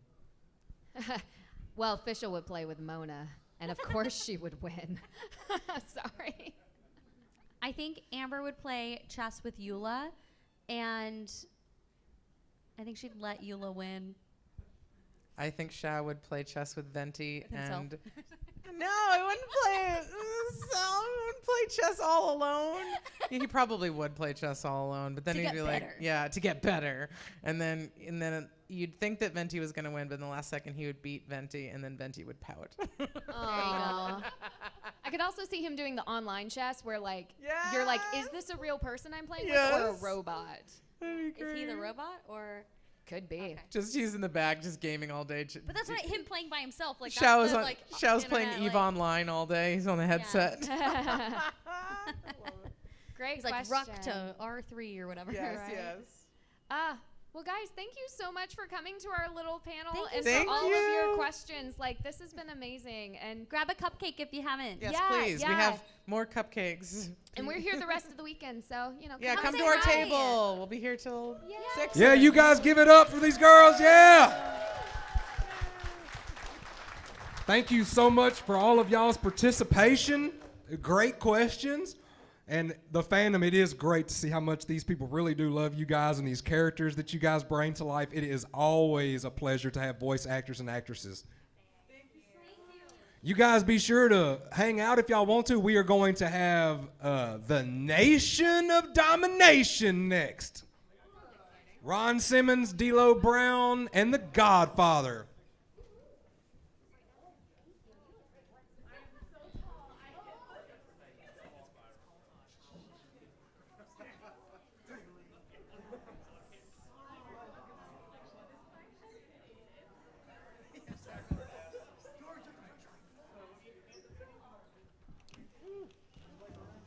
We're just going to move these to this table. Yeah, I'm going to bring them over to this table.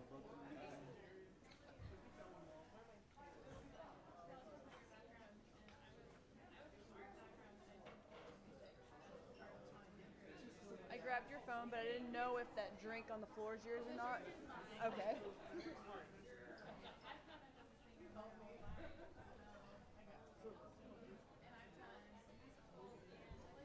Here you go.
fourth microphone, aren't we?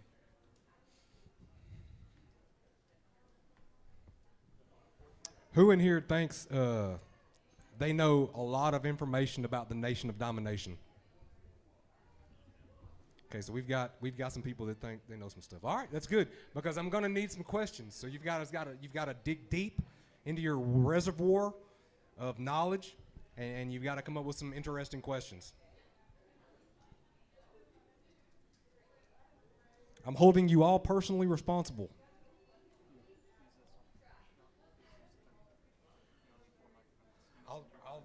I'll just, yeah, okay, we can do that. Yeah. When you're done talking to them, I'll just take it.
with Jason Font and Jenna Frank. Oh, just those two?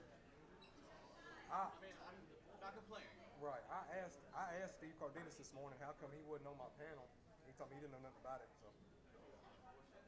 What else would I can get here? I just thought I'd ask about, is that going to be both today? It's 4 o'clock today.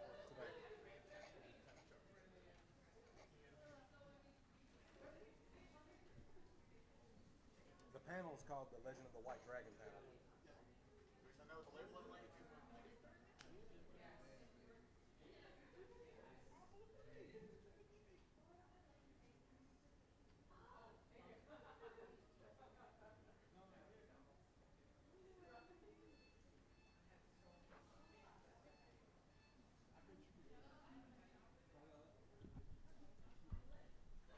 Any of y'all gambling tonight?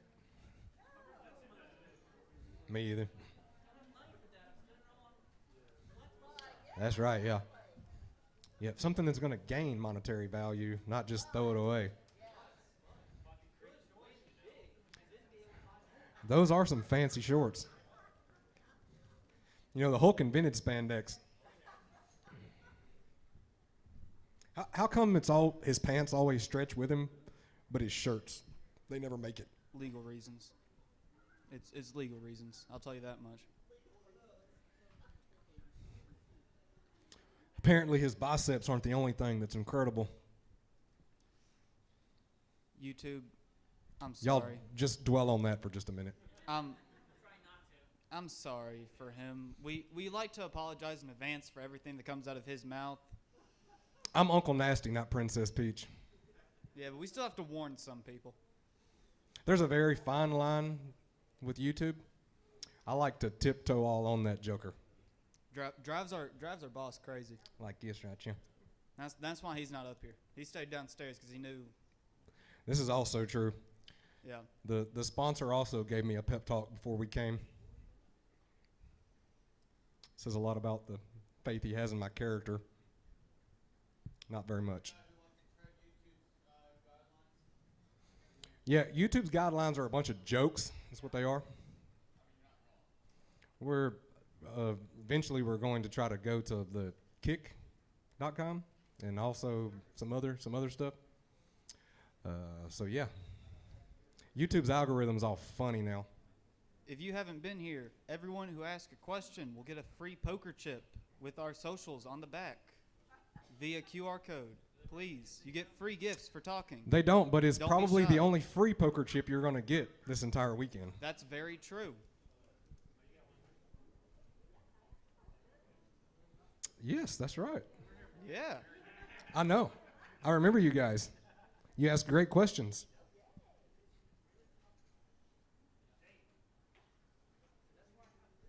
Nation. Domination. All right, I'm going to go pretend to be a civilian again. Yes. Oh, civilian Lexington. Any minute now. I was active duty Army. That's right. Very welcome. Very welcome. Yeah. Navy? I do like me some Navy guys. I like them way more than I like Marines. Not that I don't like Marines, I just happen to like the Navy guys better.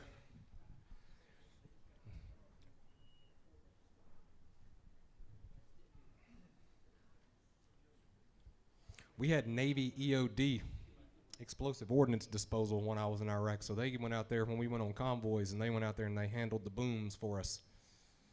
So we owed them a great debt of gratitude every time they came outside of that gate.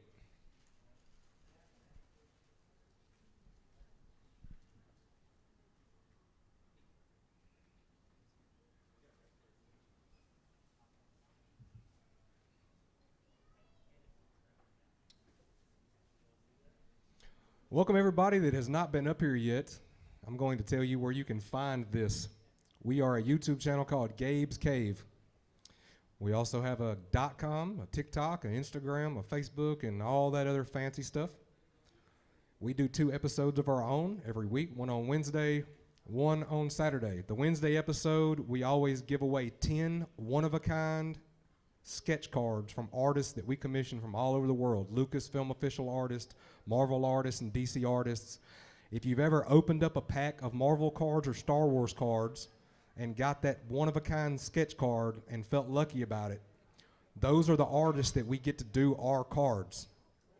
So, and we give 10 away a week for absolutely free, including a loot box if you come in dead last, because Gabe's Caves loves losers. We love the losers. We got 2 people excited about it. It would benefit us greatly if all of you would like to go subscribe right now. You will be able to hear your own questions when they post, because this video is live right now, so it's happening continuously. It's not stopped. It's started at lunch when the first panel, and it's going to go all the way till this ends. But the videos will be broken up because we are recording as well, so they will be posted individually. So if you don't want to go back and skim through, you can find just the one that you came to. And there will also be pictures of all you beautiful people out there that we will have posted on our social media, so you'll be able to go look and see yourself. Once again, I am Uncle Nasty, everyone's favorite uncle. And any minute, we're going to have some people, I think. I hope. Alejandro, did anybody tell the wrestlers that they had to do this?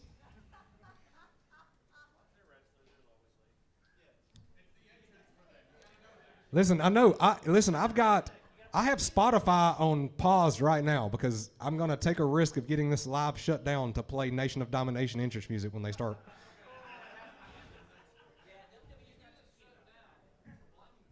Yeah, if I get shut down, it's Brandon's fault. You remember that.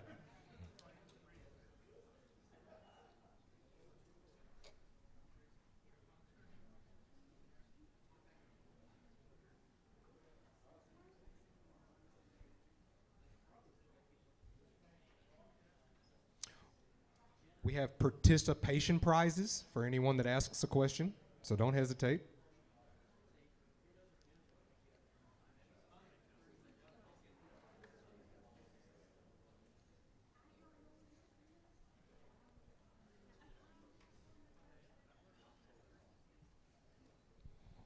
Hey, there they are, y'all.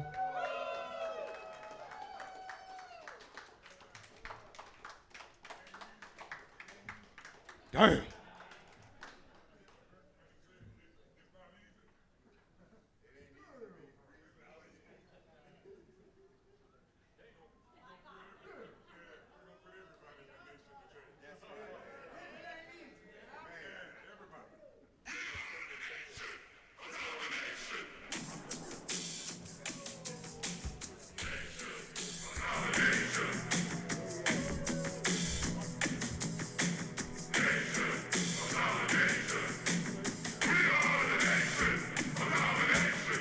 Yeah, guys. I'm going to tell you right now, I've been excited all week for this. I have enjoyed every panel, but I'm going to enjoy this one the most. I am. I really am. Guys, this is your Nation of Domination panel here at the Oklahoma City Pop Culture Con. I'm Uncle Nasty. This is Gabe's Cave.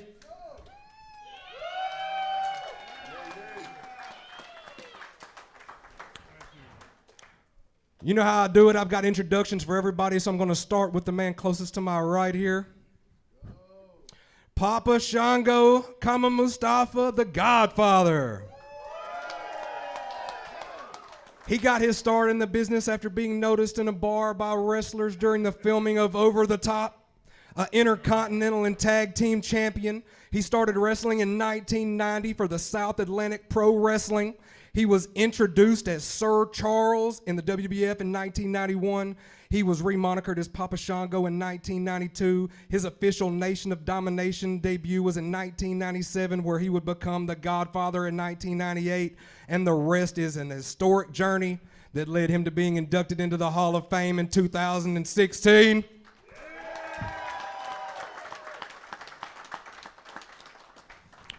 I was wondering who you were talking about. It's all you, man. It's the greatness that is the Godfather. In the middle over here. In the middle over here, we have the man, the myth, the legend, Mr. Ron Simmons. Farouk. Two-time All-American defensive tackle. Four-time. Oh, snap. Woo! Four-time All-American defensive tackle. 1986 with Jim Crockett Promotions. 1992, he defeated Vader to become the first African-American WCW World Champion. And he is still recognized by the WBE as that to this day. Farouk appeared for the first time in 1996 with a successful career with multiple tag team championships.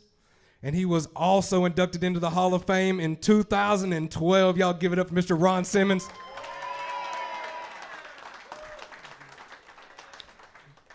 This man over here on the far end, Downtown D'Lo Brown. He started wrestling in 1994 for the Smoky Mountain Wrestling Promotions. 3 years before he debuted as a heel in the Nation of Domination. He is a 4-time European champion and a 1-time Intercontinental champion. Y'all give it up one more time for Downtown D'Lo Brown.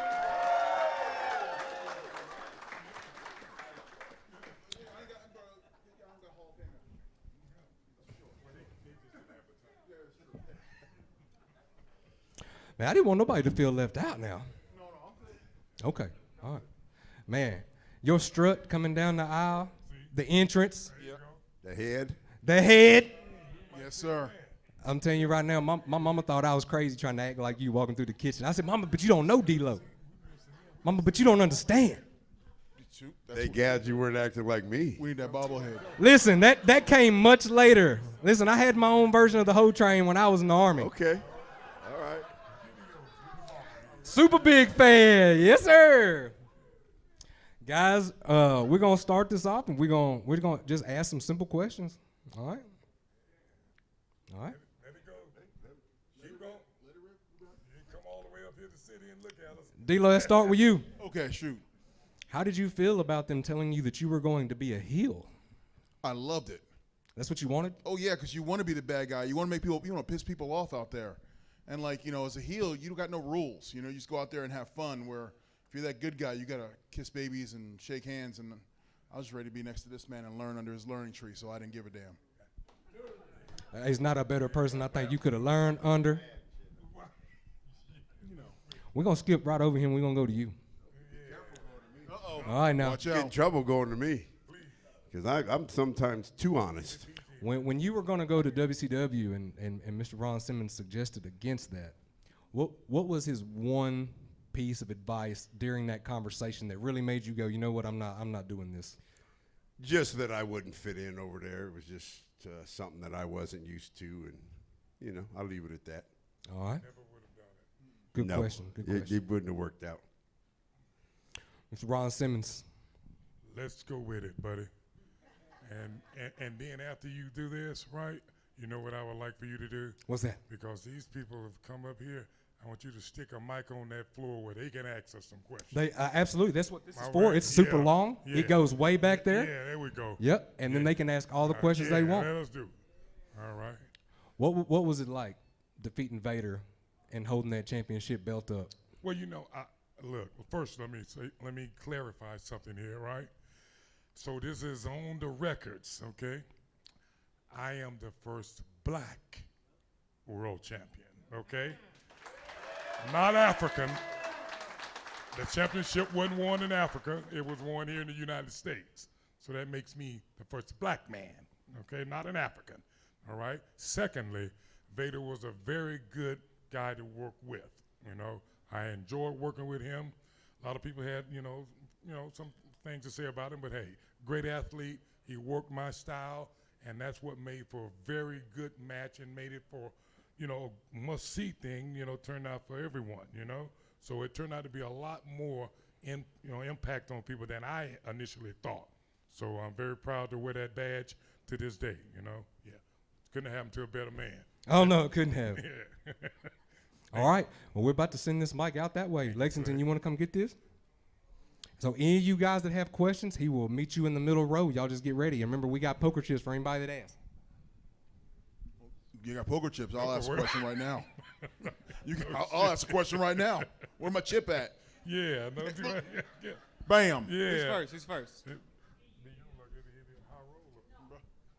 All right. So this question first is for D-Lo. Now I'm sure everybody wants to know this, right? Can we be down with the Brown? Uh-oh. Oh. Down with the Brown. Down with the Brown. Go ahead. Down with the Brown. Go on, do it. Come on.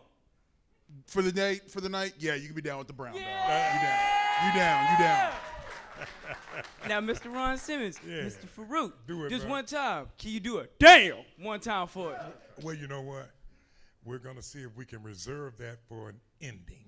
Yeah. Okay? Later on, all right? Yeah, let's save it for a little bit later. And the last question for Mr. Godfather himself. Can you do it one time for the whole train?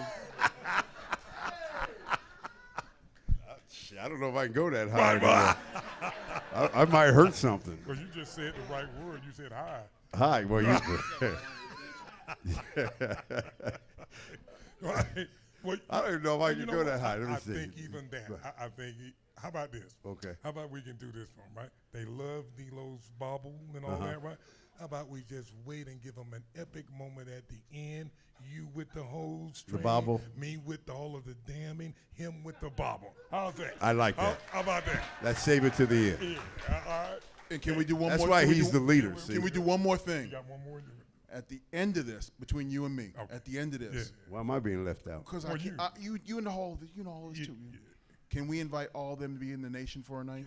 Boy, if you didn't just say something. Can we do that? We're going to put them all in. Put them all in nation tonight Everybody. for one night. Everybody. Everybody. What you think, God? What you think? Big Perm, you think? Yep. 24 hours. 24 hours. Well, you know what that means. What's that mean? That means we got their back. For 24 That's hours. right. Damn right. Everybody going in. All right, so we're gonna hold that to the end. Yeah. We're gonna hold that to the end. There we go. Next question.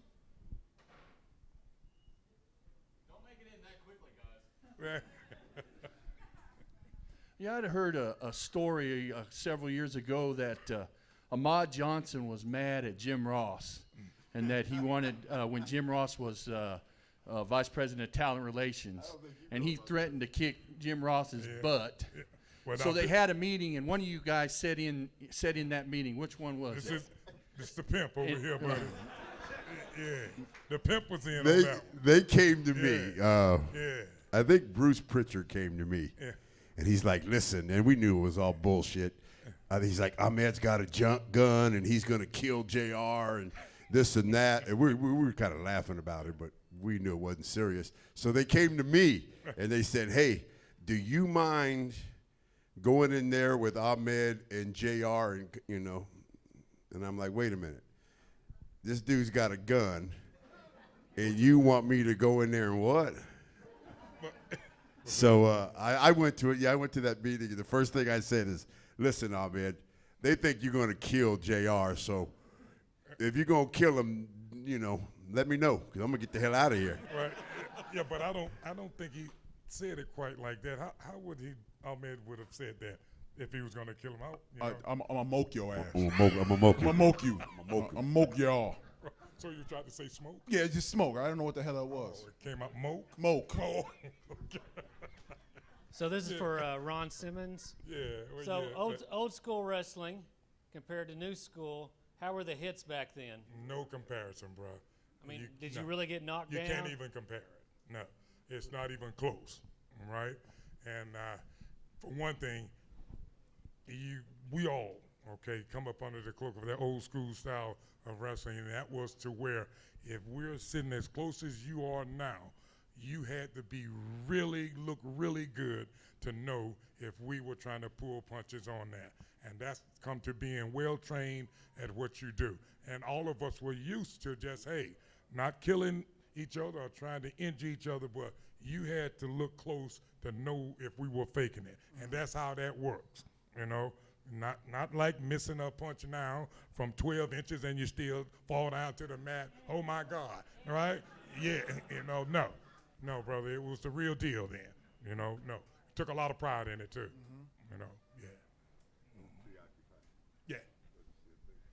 This question can go to all three of you guys, but I think in a lot of documentaries, we hear about a lot of wrestlers having issues with kind of leaving their gimmick on the road. And as we've seen, you've had your share of miles on the road and stuff. So could you guys, kind of talk about maybe the struggle or just how you guys go about leaving the Godfather at home? I mean, leaving the Godfather on the road and leaving Ron Simmons at Well. You said it before. You said I don't know if Charles Wright is the Godfather or Godfather's Charles Wright. I act just the way that I act right now all the time. I am the Godfather. Things don't change. And I can vouch for that. Things don't change with me. He's the real deal. I've seen it myself. He's a real deal. There's very few as real as my gimmick. I just say that. And here's how this goes, right? When they first came and was, telling them he was going to do this pimp, do this pimp gimmick and do. I'm like, well, what do you mean to change to be a pimp? Hell, he already is a pimp. How much more pimping do you need to do? He's already running a strip club. Hell, he's in with the mob in Las Vegas. What more of a pimp do you want him to be? Right. So they gave him the perfect thing, man. That's why he's right at home with what he's doing now. They let me be me. Only thing they did different was they paid him to be him. Yeah.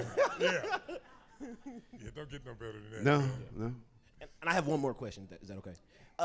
I've seen a lot of documentaries. Mark Henry gives you a lot of praise, Ron, and good guy, man. It sounds like one clip. I can't really remember what interview it was. It was a podcast he was on, and he pretty much said he kind of, you was kind of fearful. So I mean, he kind of feared you in a respectable way. So could you guys just kind of talk about your relationship with Mark Henry? Oh, listen, all of us up here. Here's the first thing about this, right?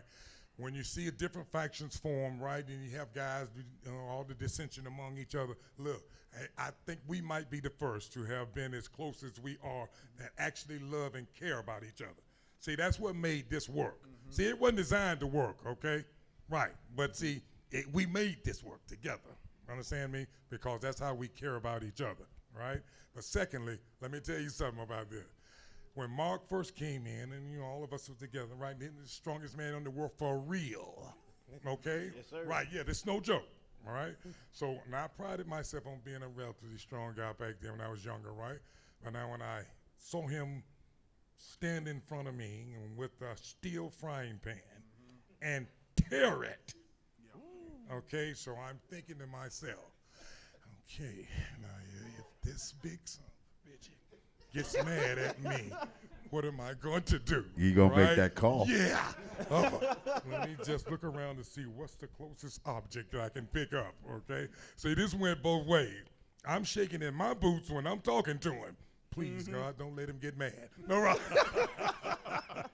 People don't know how strong he really is. Legitimately strongest human being, naturally. To see him take a steel frying pan and tear it.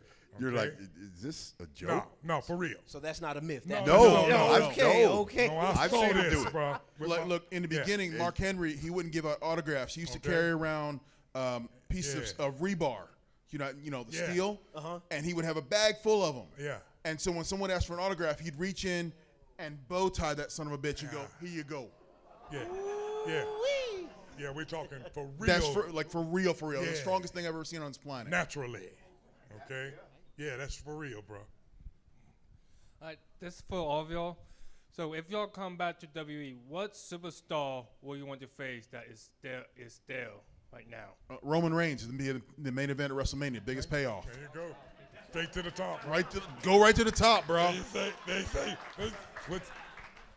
hell, I guess there ain't nowhere to go from there, There's right? nowhere to go. I got one match. I'm going right to the top. I don't know. I'm going after them girls. Oh, you are.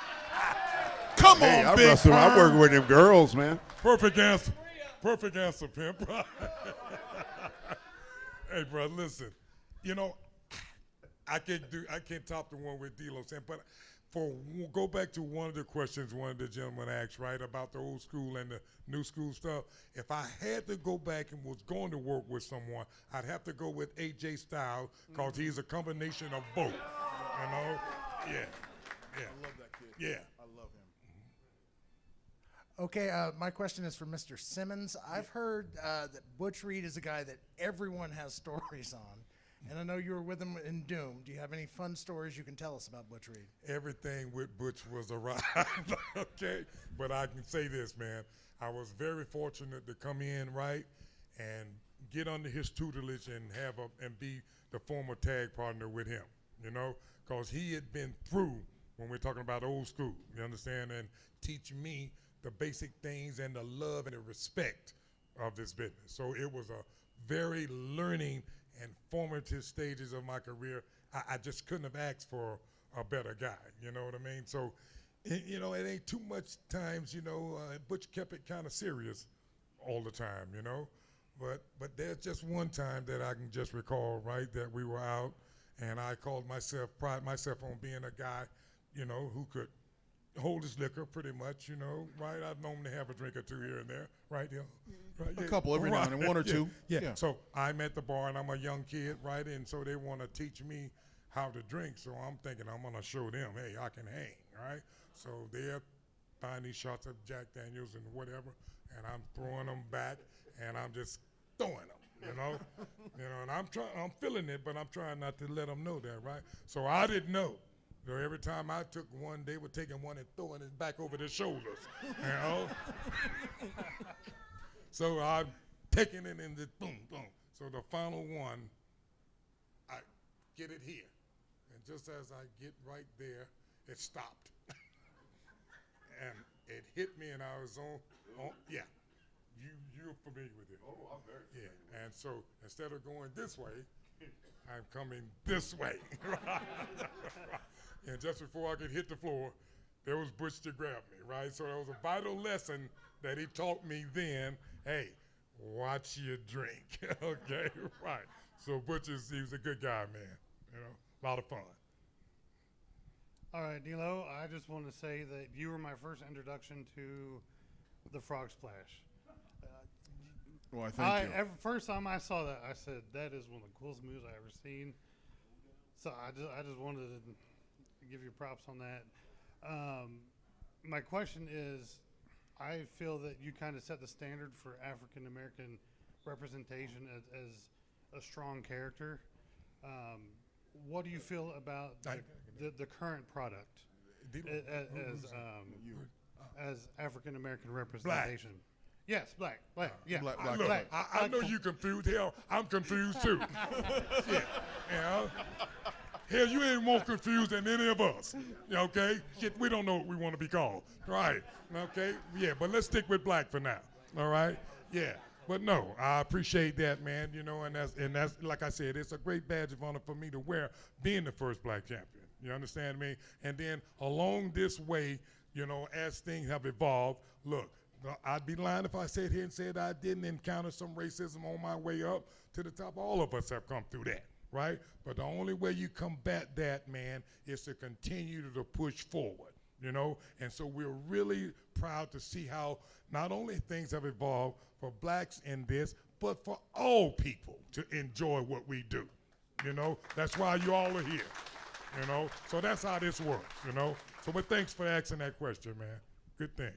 How's it going, guys? This is for all three of you. So, of course, you had in the group, you had Dwayne. And then you also had for a little while Owen. Do you have any good Owen rib stories that you'd be willing to reveal to us? I think D-Lo was closer. You were close with Owen. Yeah, I got the one that I tell all the time. I was I forget where we were. Owen and I have been on the loop wrestling, and for some reason I was crazy nervous. For some reason I was beating the hell out of Owen. I'm punching him, and every time I hit him, he's like, "Oh God!" So all of a sudden, Owen just snaps me around, starts wrestling me around, and snaps me over, and he goes, "Look down at your boot."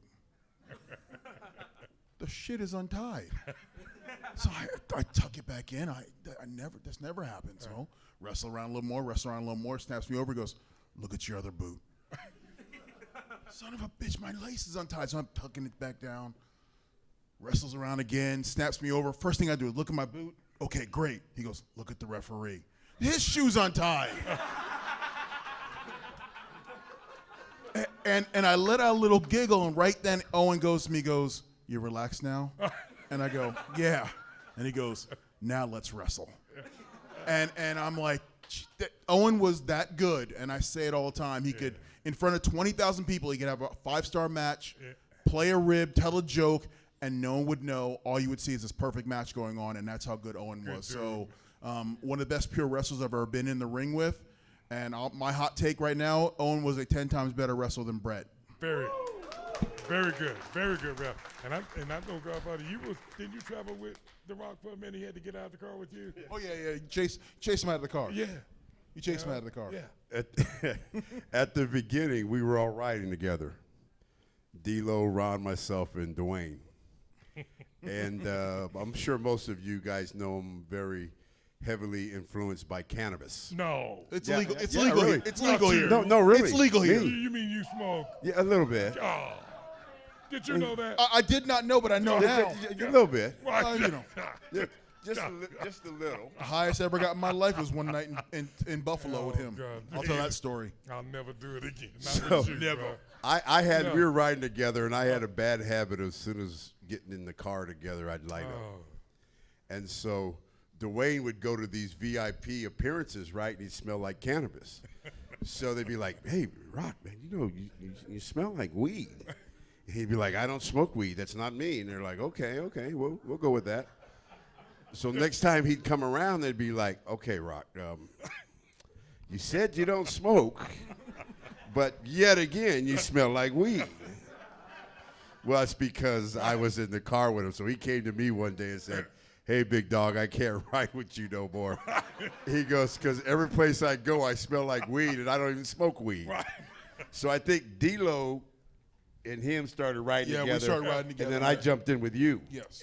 Yeah, and I started Because smelling you like and John had your own drinking problems. Yeah. I might have smoked, but Well, you and John drank yeah, some beer. well, you jumped right out of the frying pan into another one, right? Yeah. So he jumped. So he brought in. He's smoking. He thought, right, and he was gonna come in there and run us crazy, right? Oh, no. So he jumped right in there, and every time he got in there, I can't ride with you guys no more, man. Every time I get in here, I'm too drunk, right? So he jumped right into that one. You know? Oh yeah. Good time. So this is time in Buffalo. I gotta put you on blast. Well, put me on blast. So we're in Buffalo, right? And Godfather and I are there, and we got to leave to go to Toronto at like 4 o'clock. So we go to the gym, work out, and he goes, "Hey, come over to my room. We'll smoke a little bit." Okay. So a little bit. So I take a little hit. Take a little hit. Next thing I know, it's pitch black in my room, and it's 3 in the morning. You can't move. Now, mind you, I got in the car and drove with him the 150 miles up to Toronto, wrestled him, drove back, crossed the border twice, don't remember a bit of it. That's how high he got me one. I don't know where he got it, or I don't care what it was. It's the highest I've ever been in my life, and I never want to get that high again. And he's perfectly normal. And he drove the whole way laughing at me. I'm probably sitting there like this. Oh, God. Watching aliens land and shit. It ain't easy. You make it seem that way, though. Oh, boy. I can still feel that high. Yeah, I know you can. Damn. Why are all the stories involves cannabis? I don't know. It's always like, hey, let me tell you what, he got me so high one time. He did. I got this one time. Well, and that one was the time. last time. And I think he bought everything, every piece of candy. Shaking the vending machine. Come on, there's got to be one more pack of M&Ms in here. Right? One time I got him. I'm going to tell you how good this man is. I've watched Godfather smoke Snoop Dogg under the table. Now, how about that? How about that? All you're saying is I got a problem, man. It ain't a problem. It's legal here. You okay? Yeah. You know what? I thought it always was. Damn, you the one that made it legal everywhere. Yeah. What you got there, Ninja? Just real quick, I've heard, watching panels like this online and different things like that, and that there were a lot of wrestlers back in the day when you guys were good with their persona and good in front of the camera, but when you got them in the ring, you almost had to carry them, per se. Well, that's been going on since. But any stories like people that you may have worked with that you said no, it's too much. And don't say my name. No, well, right. I know it was on the tip of your I tongue. wouldn't Don't do say my that. name. No, I wouldn't. You told a story Look, you about got- me today. You got an excuse. Oh, well, okay. You were hired. You were hired. Yeah, right. The best one, okay, right. Now, but look, that has been around, though, man, since it's business. You know what I'm saying? And all of us can say that, and it might not have been a fault, due to the guy, wanting not to work. It could have just been to the way he was trained. Mm-hmm. So you had to compensate for that. And you knew when a guy was sandbagging the shit and didn't want to do it. You knew that. And then you knew when a guy's capabilities didn't go there. So you had to, balance between that. Right. So when a guy was sandbagging, there was a way to make up for that too. Mm-hmm. And if his capabilities wouldn't allow him to do that, you had to work around it. Right. So that's how that basically went. Thanks. Yeah. All right, so my question is for all of y'all. How was it like when The Rock left the group? What you guys say? Go ahead. Well, first, shout out to GWC. Hey, in the house, wham bam. Wham bam. What the hell is that? It's my friend. Does it stand for any kind of Greatest cannabis? Wrestling Collection. Uh-oh. You know the dude that's always I thought it looks was a little bit like Macho great Man. And we're always That's what I thought. Great weed Right. collection. I didn't think about that. I'm gonna tell him that Well, tonight. yeah. Big cannabis Greatest weed supporters? collector. Yeah. You know what? Let's go. I'm gonna hit him with that tonight. Yeah, because I'm looking at him. He looked like he might be under the weather. No, we're probably gonna be together a little later on out in the lobby. You can tell brothers walk through the fog a couple Yeah, times. yeah. He's walked through the fog. Yeah. I forgot the question. What was the question? Rocky leaving. Rocky leaving.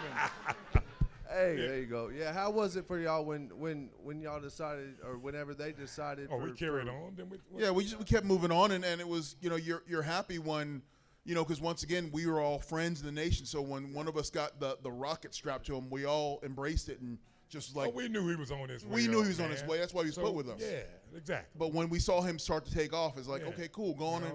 We go on also and grab knew it. that we had to recreate ourselves. Yes, we had to. Yeah, which 'cause we all did. We all did, and that's the beautiful thing is when we saw him leaving, we all went through our own transformation to stay relevant, and luckily, knock on table there, we all did and kept going. So the nation wasn't the end of us; it was just the beginning of us. Yeah, hey, look, here's the thing, man. Well, like I said, we all were very close and tight. You understand? See, we knew things weren't gonna last forever, and we could, read through all of these twists and turns. We knew he was coming in there. They couldn't find his niche, right? So they had to put him with us, so he could get something under him and find his own way. And luckily, he did. Do you remember? Right, and proud of him. I don't know if you remember this. Vince pulling me and you into the office. They just put me in, and then I came in. I was supposed to be Papa Shango, and I come to TV ready to be Papa Shango. They paint Jerry Lawler paints my face up. They take some pictures that on my desk right now. They have one of the pictures, very few pictures of me painted up, and then they said Vince wants to talk to you. So we take the face paint off. I go on there with Vince, and Vince says, "Charles, change the plans." I'm like, "Change the plans?" He goes, "I'm going to put you in the Nation of Domination." Mind you, I'm supposed to be Papa Shango. I'm going to put you in the Nation of Domination. I'm going to call you Kama Mustafa, and you and Ron are going to wrestle Undertaker tonight in a handicap match, and you're going to go over. And I'm like, what? But then later on, I asked Ron, I just met you then, too, really, just met you. And I knew who you were, of course. Yeah. But Vince called us into the office, and he explained something, and you said, I didn't know who Dwayne was. He asked if I'm like, I don't know who the hell Dwayne is, and you knew who he was. And then he said what he was kind of going to do, and you said, this is fine as long as he's willing to be part of the program and not go on his own. Right. And then Vince says, whatever. He says, basically, I tried one thing and the people kind of shit on it and they didn't like it. Right. He says, this time I'm going to put him in the Nation. And he goes, when I get people to hate this kid, when I turn him, he's going to be the biggest thing wrestling ever saw. I don't know if you remember that. Yeah. It was. And he was, and we got him to hate him. Die Rocky Die chance and everything. Yeah. You know, we got it, and it worked. And you know what? For me, right? The biggest thing out of all of it, all of us having been in the nation, is that everyone that was involved in it had success out of the group, which is unheard of. Yes. You know, that's what I'm most proud of than anything, you know, yeah. So it worked out for all. All right, and then my other second question is to Godfather. Was it your wife's idea for the gimmick? Yes. Yeah, well, yeah. I was in the nation, and at that point, D'Lo, you and Mark Henry were doing tags. Yeah, Ron we was doing his thing. were spinning off. I was kind of not. I was just showing up, walking to the ring with people. So my wife came up with the idea, and she was basically more, you know, not that I'm a pimp or not, but she was basically more, if the people see your real side and your personality, you got to hit. And I just, how do I say this? I have a way around, I used to have a way around women. And you gonna put that out there? A lot of people enjoyed my way around women too. What kind of club was it that you ran? Well, it was a strip club. What? Cheetahs in Vegas. You know, let's just leave that alone. Well, yeah, that's why I was like, you can put that out there? Let's just leave that alone. There's cameras. Yeah, you worked there. I know. I saw it. That's why I'm like, let's put this to bed. That goes back to the pimp thing. Let's just forget about that. That's it ain't easy. Just leave that. It ain't easy, man. But yeah, it was my wife's idea. And we're still married. There you go. This question's for all of you. By the way, It's not a real ref right not a real there. ref. Not a real ref. Just so you know. Anyway, so what's something that you've accomplished in wrestling that you're proud of that other people might not know about? I don't know if that's outside of, brother, you know, that's a real good question, you know. Like, you mean not involving wrestling? Or no, in wrestling. Right. Like, Well, I think probably when, and I'm sure both of my boys can attest to this, when you get into this, is lasting. That's the thing when you get in this business, brother, that everyone hopes they can. It's duration, being able to last, okay? You know, and I think all three of us have accomplished that pretty well, and that's something that everybody can achieve. So I think that, for me, I know, is one of the most proudest. I think for me, I'm very proud of the fact that I tried to be a role model for the next generation that Ron and Godfather were to me, and I try to pass that on. So I'm very proud of those who I've influenced, those who I've sat down and talked with, and just I tell them all the time, the things I'm telling you right now are just things Ron told me in the car. So I'm trying to pass that knowledge forward. So I'm very proud of that. Yeah, that's good. People have no idea how much knowledge. Me and him are the same age, basically. But when I have a problem, that's my dad, man. He has helped more people. He has more knowledge. He even tried to, we talked about Ahmed Johnson, even tried to help his dumb ass. Okay? Believe me, he tried. But this man here has so much knowledge in the game. It's, you know, a lot of it's because of him. And we all, me included, go to him for answers. I'll call Ron and just go, should I paint my room purple? And if he says yes, my room is purple. Like, well, like you know, this is my dad here. This is. Well, thank you. That's man. my dog. You know, I love him. Well, you know, and it goes back to what that one guy asked earlier back, man, when he asked about Butch. See, I had the opportunity to have been with these guys, you know, early on. You know what I'm saying? People that went back a little bit further than the ones that they were in touch with. So, you know, with Butch, with Dusty, all of these people, you know. So a wealth of it was thrown on me. So it's only natural for me to do the same thing, you know. Yeah. Let me go back to something real quick. We were talking about Owen Hart. Yeah. Can you guys tell me why Owen was put into the nation in the first place? Don't know, man. Did they ever You know explain what? to That's any a of you good guys? no. But see, we liked Owen so much that we didn't care. Yeah. But nobody ever explained why Owen was in the nation. But here's the funny part about it, though. His ass fit right in the Yes. nation, right? You know, right in it. You know, and he was right at home.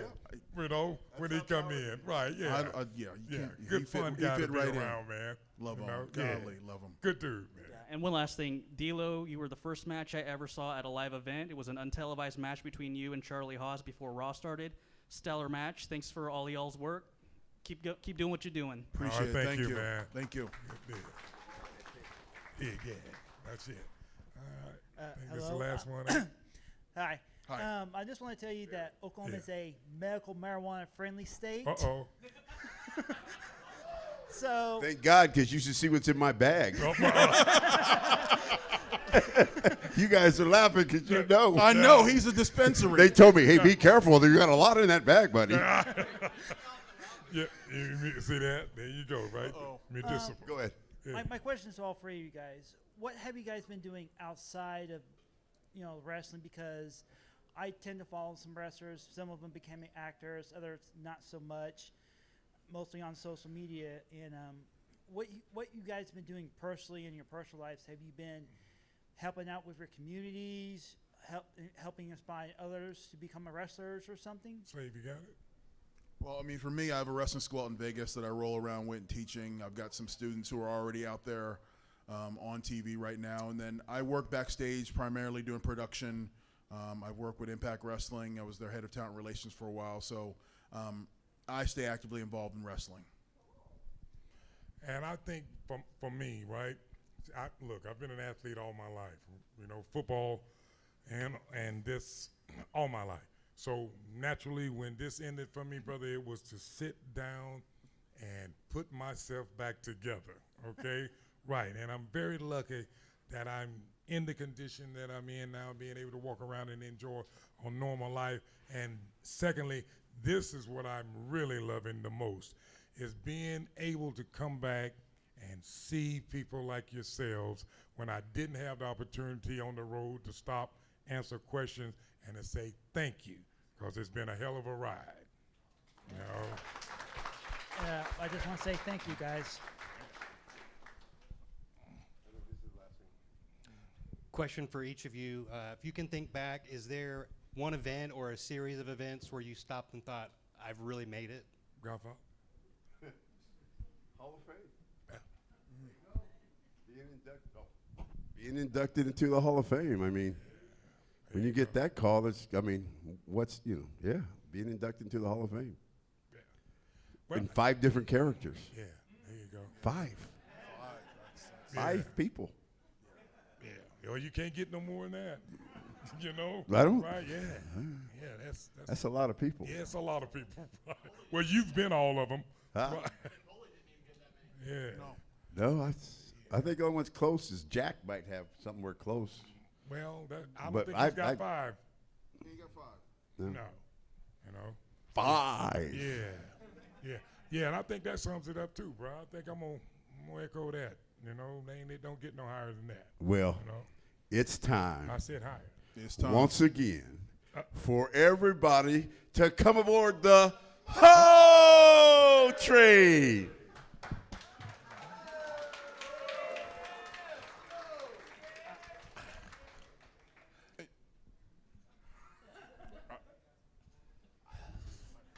Damn.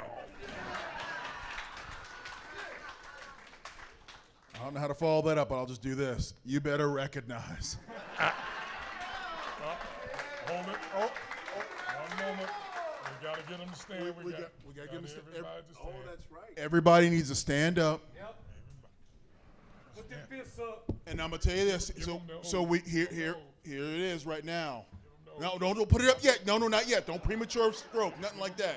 Now, you got to promise to uphold the standards of the nation. You have until midnight tomorrow. You're in the nation. At 12:01, we don't know your ass. Now, Godfather's going to say by any means necessary. When he does, we throw up the fist. By any means necessary. You're in the nation now. All right. Thank you all, man. Enjoy. Thank you, everybody. Yeah.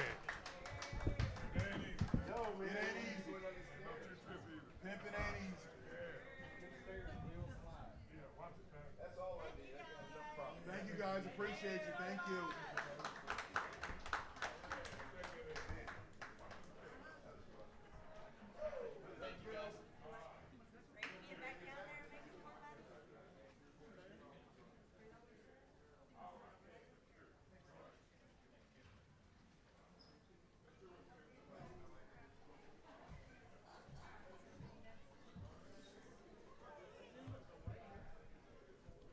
If you guys are Power Ranger fans, you're going to want to hang tight. The next panel is the Legend of the White Dragon panel with Jason Font and Jenna Frank, daughter of Jason David Frank. Chris, you want to make sure the microphones don't fall over? I'm trying to pull this down.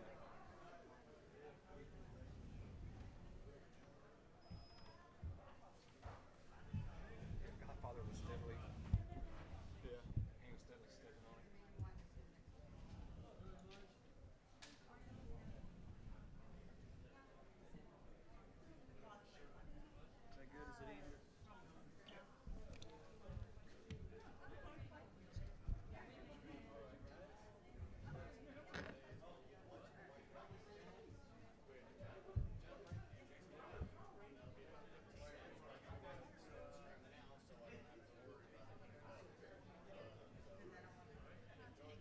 it easier?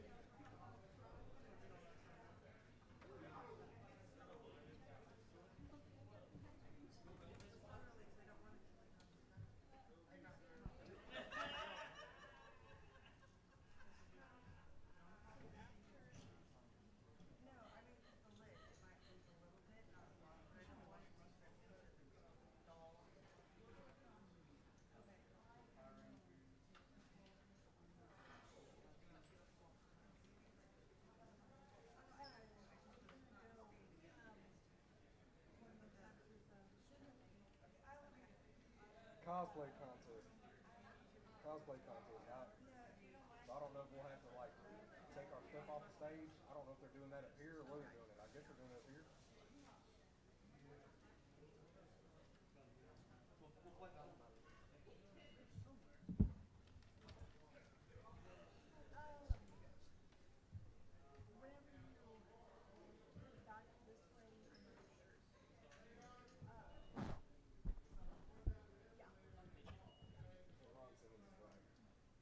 Everybody's confused. I had 4 opinions on how to word that. None of them were right.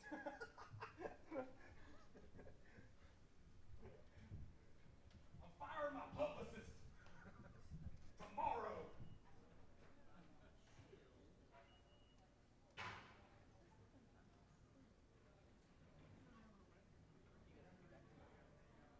I'm supposed to work, but I'll go after this.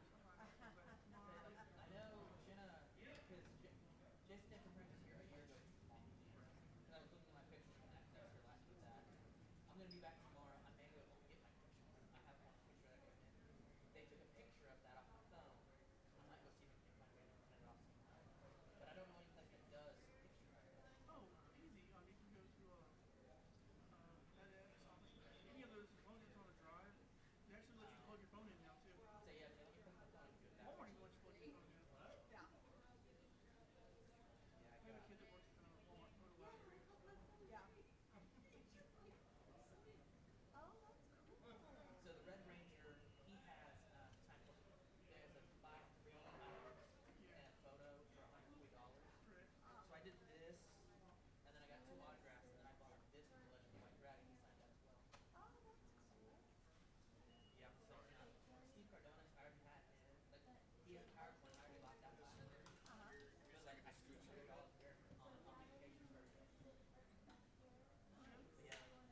Just So the I, exact if feeling. you was in El Dorado, I bet you'd come by and pick you back at the shop. Oh, Yeah, that'd be awesome shit.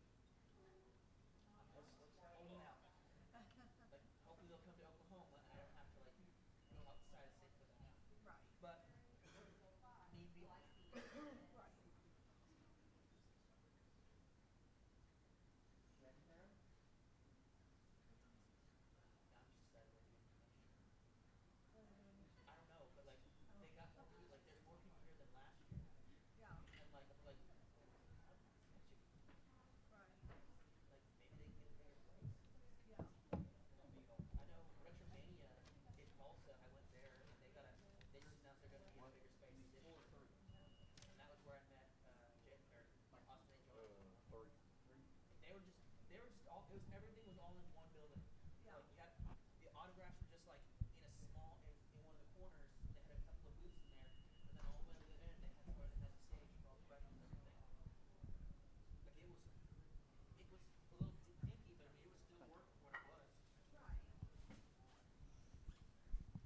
It's like I was there. It's like it's always for Power Rangers. Yeah. Childhood going home, school, Power Rangers.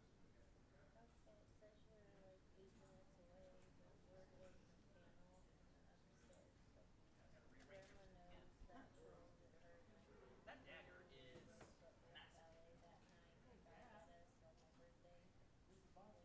Yeah. And I'm just trying to protect these, and they're not staying with the shirt.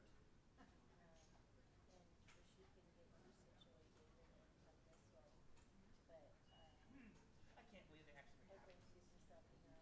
Oh yeah. I mean, well, people were actually bringing 2x4s. They had the long ones as well. And then I was like, I got a lot of stuff authenticated. I did not. I'm like, I don't think I need to get that. That's not going to be that hard. Oh yeah. I got the Nation of Domination. D'Lo had one that had all three on there.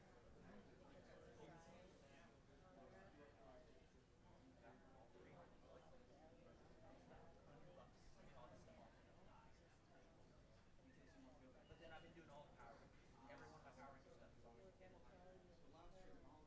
The only reason I got the only reason I got the Steve Sardonis autograph this year. I got his autograph last year.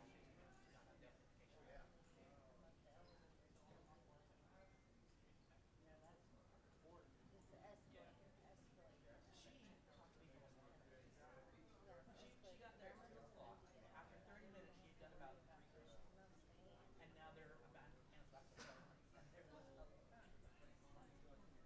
But she was so sweet to talk to.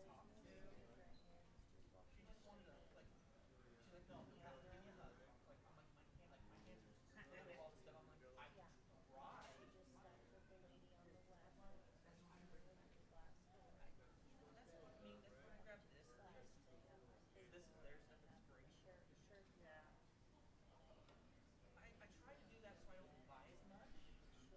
But then when you walk in, this is the first thing I see once I walk in. I'm like, I'm gonna take a couple of trips, and it's still there because I did that with Warner last year also. Like it's still there. Like when I'm ready to leave, it's still there. It's $100. Sure enough, it's still there.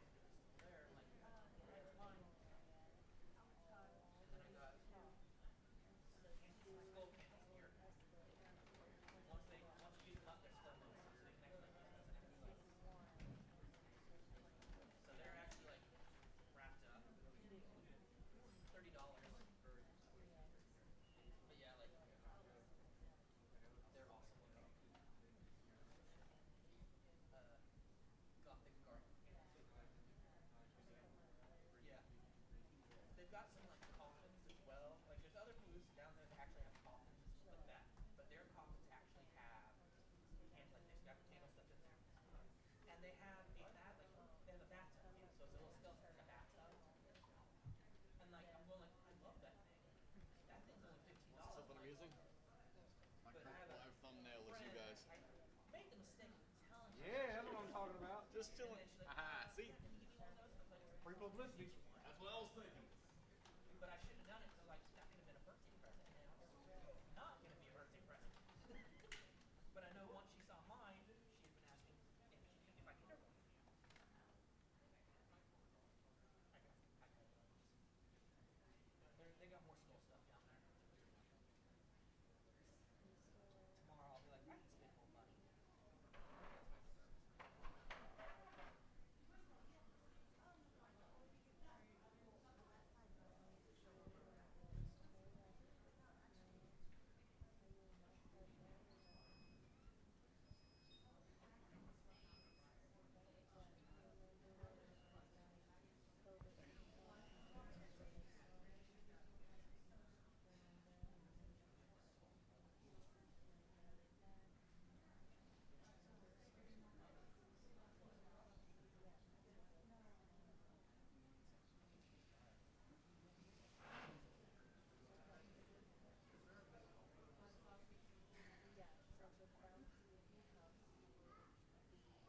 Yeehaw.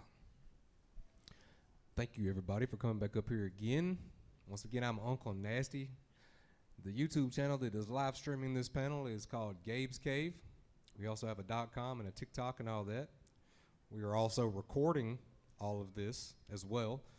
So later, we will be posting segmented portions. So if you don't want to go back and have to watch the entire live video that will always be up on YouTube, you can go back and just watch each individual panel if you so choose.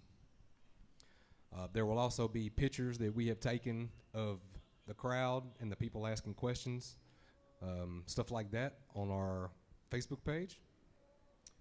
We also, the .com that you see will take you to a comic book store website that is located in El Dorado, Arkansas.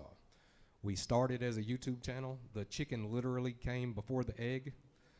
The YouTube channel is kind of what made our people in our hometown of El Dorado, Arkansas want something like that to be closer to home, so they didn't have to go to Dallas or Shreveport to see voice actors and actresses or celebrities, stuff like that. So enter Gabe's Cave store, and we have appearances pretty much all the time, at least one a month. So definitely check us out. We've always got something going on, and we constantly give things away for free on the YouTube channel. Every Wednesday, we give away 11 free gifts that total close to $1,000 every week for free. Absolutely free. Ship it anywhere, even Australia.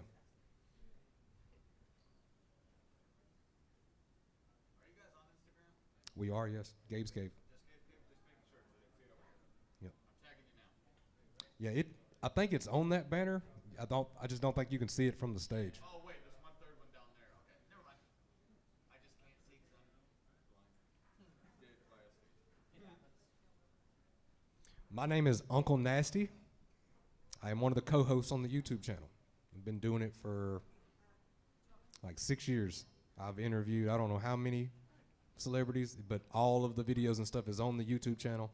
Normally when we go to cons, the panel thing is relatively new. I think we've only done it 3 times. We just happen to have all the proper equipment to do a panel, and we have the experience talking to celebrities and know kind of like what questions we can talk to them about and what we can't. Yeah, so if this kind of stuff interests y'all, I have interviewed Austin St. John twice. I've interviewed Walter once.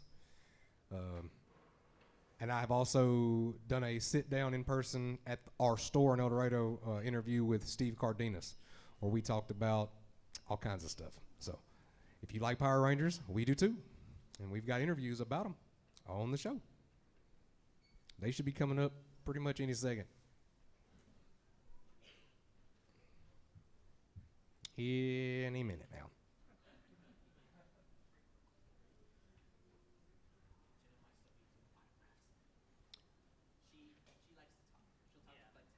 Oh, that's fine. That's good. I was the third person, and there was still a huge line after me at 2:30. You ever The third person up there to get our autograph. You ever heard her rap songs? Yes, I have them all. You have them all? I have them all. Did you guys know she rapped? No. Yeah, she raps. She's actually been doing music, I think, since she was like 15. Maybe younger than that. Could be 14.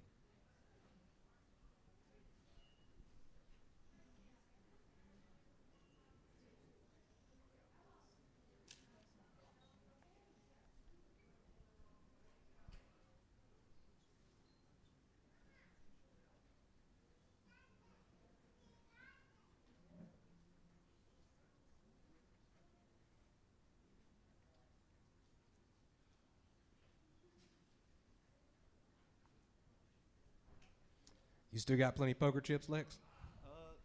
Yeah, I should. So we have these cool little souvenir poker chips. Say Gabe's Cave on one side and has a QR code on the back side. If you scan the QR code, it'll take you to all of our social medias. If you ask a question to these people while they are up here on the panel, you will be gifted one.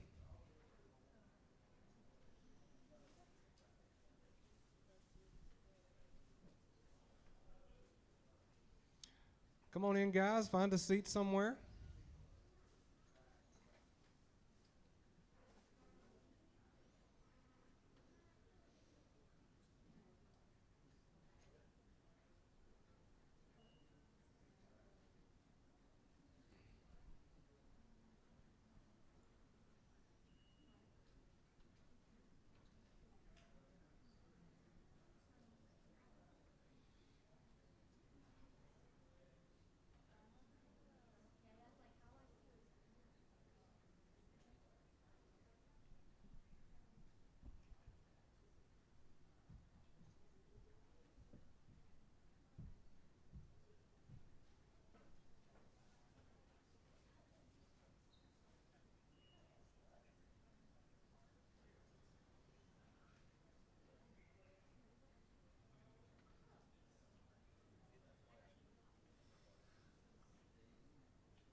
Just hop up on stage. It's fine. Oh, yep. 5 minutes?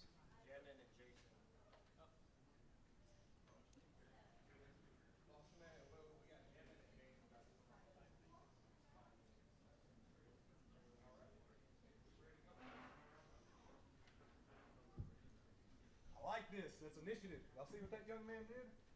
You let us know. That's right. What'd you say? Information is what he just gave us. What kind of information? He said that they are going to be here in about 5 minutes. Cool. So if you needed to tinkle, there's bathrooms right around the corner down here.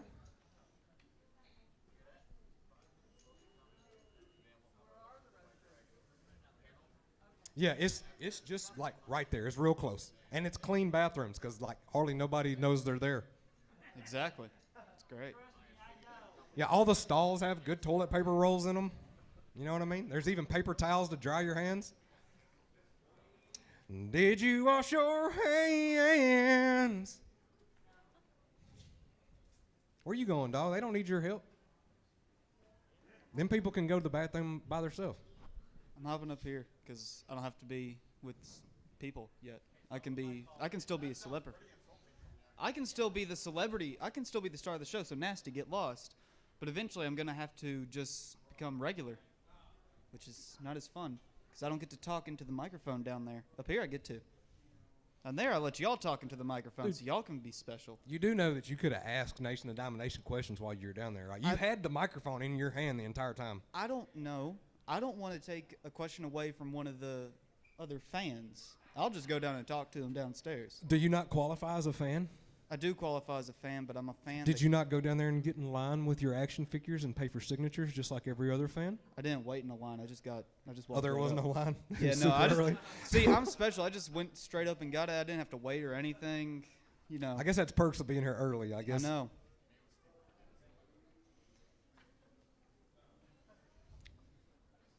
So, you excited? Oh yeah, I'm excited. What we got after this one? A cosplay contest. Cosplay contest? Yep. You know I have to retire from that. That's all Yeah. you. You get to lead the way. Is that up here or is that downstairs? Dude, I don't know. It says that it's up here. I mean, I'm assuming I'm gonna have to take the tables down and everything, which is kind of a bummer because we got stuff duct taped everywhere. I know. We're just gonna have to warn about the wires and whatnot.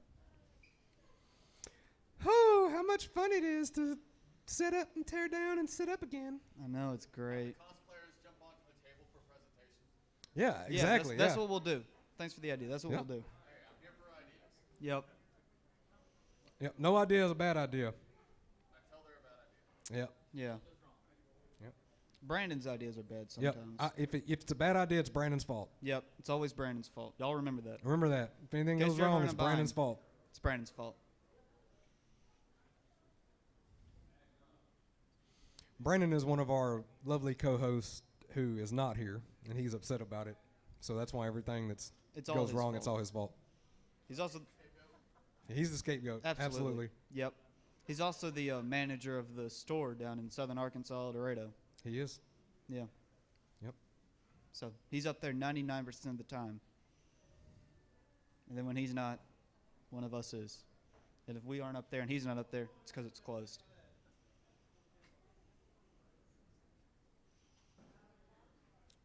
Has it not been 5 minutes? Here they come to save the day.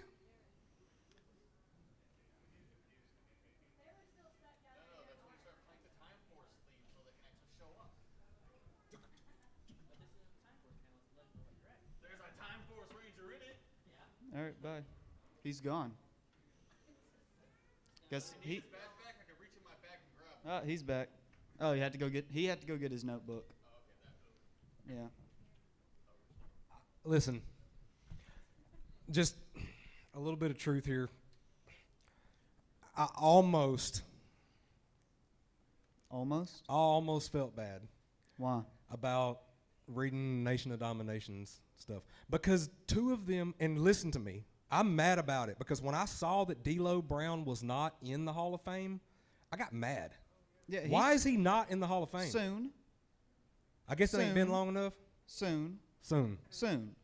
Yo, Soon. It's coming. It's got to come. Yeah. It does. But yeah, when I was reading all those guys' accolades off, which I'm telling, and I'm going to write a very angry email to Wikipedia tonight because they've. I know. I almost stood up and was like, "You had a week, man. You Listen, had a week to prepare." Look, you try looking on every website known to man to find out how many times this man was an All-American football Hey, player. whoa. That's Marty. We got to watch what we say now. Shh. He knows our sponsor. Shh. Don't make Y'all eye actually like. Don't. And that's kind of impressive, actually. I'm like, do I have don't make like eye contact superpowers? with him. He's wearing the same shirt I am. Don't make eye contact. We also have cool Gabe's Cave themed T-shirts. If like he's wearing the Black Ninja Turtle shirt, he's also wearing that. Alejandra behind me is not. She is wearing a Batman version. But we have Power Ranger like styled Gabe's Cave shirts at our booth. So the symbol looks like the Power Ranger symbol, but it just says Gabe's Cave. It's great. You should go check it out. Yeah. High quality fabric, super high quality. Oh yeah, real nice. The Egyptian cotton of T-shirt. It really is. Very breathable. Shout out Troy Hicks. Listen, dude, they told me 5 minutes ago, and I'm still rambling. Yes. Yeah. I'm waiting on Jason Font and Jenna Frank. These people didn't come up here to listen to me do this. Yeah, they did. What are you talking about? Oh, thank you. I'm signing autographs later for free. For free? Well, that's interesting. Well, Marty, stay away from the table. They're not I've here got for a you. black Sharpie and a red Sharpie in my pocket. Are you signing them Office Place books? And you're giving those away for free, I heard. Okay, so if you want to go get a free autographed comic book, he's giving them away at the Gabe's Cave booth downstairs. Also doing COAs, if you people did not know that, because I know there's no intercom system here.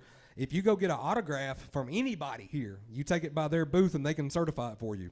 It's the only place in the building to get it certified. Even me and Uncle Nasty. I am certified. You are certified? I'm bona fide as well. I'm pretty sure Hey, I'm Marty, the only one. by the way, we're firing my publicist. Absolutely. Isn't that Yeah, yourself? and I'm writing a very angry email to Wikipedia because Wikipedia told me that Ron Simmons was a 2-time All-American defensive tackle, and he was a 4-time. I got corrected. That never happens to me. Never. That was the first time. If you were here, you saw the first time Uncle Nasty has ever messed up. Yeah, they did. They saw it live, which really makes me upset. We caught it on camera, too. Because, listen, before that happened, he was the only time I'd ever made a mistake is the one time I thought I was wrong. Because it turned out I wasn't wrong, and then that was the mistake. We caught it live on camera, too. That video is going to get like 40 billion views. Dude, I can't, like... People from not Earth are going to watch it. Listen, edit that out of the other video, Alejandra. Let's go. Can we edit that out on the other video, please? No. We're making that a whole TikTok. We're going to make that the TikTok. Just one clip right after the other of the same thing, Yes. you messing up. Just different, all kinds of filters on it. We'll make a top 10 of every time Uncle Nasty is messed up. And Got the it's little just- this is bug-eyed gonna be the dude from one. TikTok that's on everybody's like Right. split screen making fun of me and stuff. We'll get the top. What is it? We'll get the top 3 times Uncle Nasty is messed up, and we'll just have 1, 2, Saying, 3. got him! Yep. I mean, I don't. The dude came up here just a while ago and told me they was on their way and they would be here in 5 minutes. Like, I had somebody come here and Yeah, I mean, it is what it is. we're getting paid for this, right? Hey, real quick. Do you guys know what this is?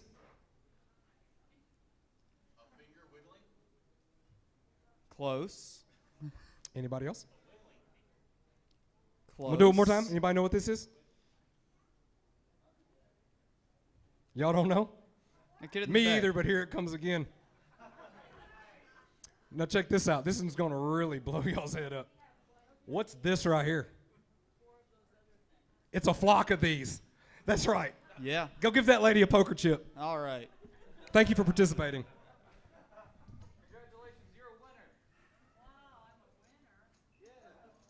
It's a free poker chip in a casino. When's that ever happened? You have today. This is something like a casino. Have y'all walked around this fine establishment? There's no poker tables in that room down there. Yeah, we checked and there wasn't any. So I checked. He can't go in there. yeah, I can't go in there. I'm not old enough. But he took my word for it. Yeah. I could have been I telling the fib. poked my head inside and I didn't see one, so I looked around. Yep. Lexington is my Alfred. Like, if I was a billionaire, he would be my... He's already said when he wins the lottery, I'd just get to go and work for him. It's true. He'll have it made. Yeah. Yep. Well, the one that has the least amount of money. That. And respect. The one that has the least amount of money and respect. Yeah. Yeah. Was Jason Todd ever Batman? Okay. All right. I'm just pop quizzing you guys. All right. All right. I see. Well, since we're on the subject of this, let's do this. Yeah. What do you guys feel about DC going straight to the version of Robin that we are going to get in the new, DC universe? Oh, we got one of them. Hey! Let's go! Woo! Here he come to save the day. Is this my cue to leave the stage? Yep, get out of here. Okay.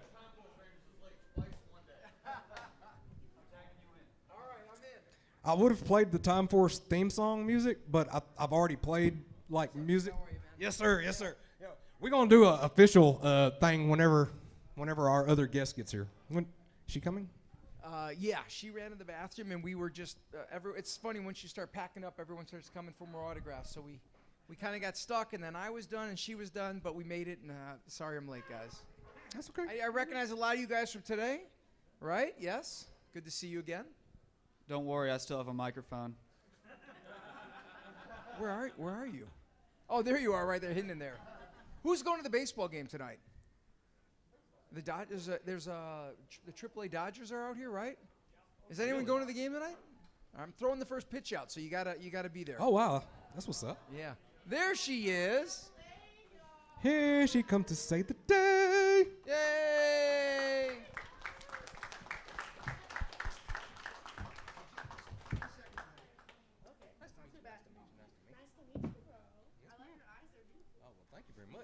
Y'all hear that? My eyes are beautiful. I'm jealous. I wish I had colored eyes. Please. Okay, guys. Well, in case you did not know, this is Oklahoma City Pop Culture Con. This is Gabe's Cave's panel of celebrity guests. And this is the panel for the Legend of the White Dragon. And the guest that I have before me today is Jason Font and Jenna Frank.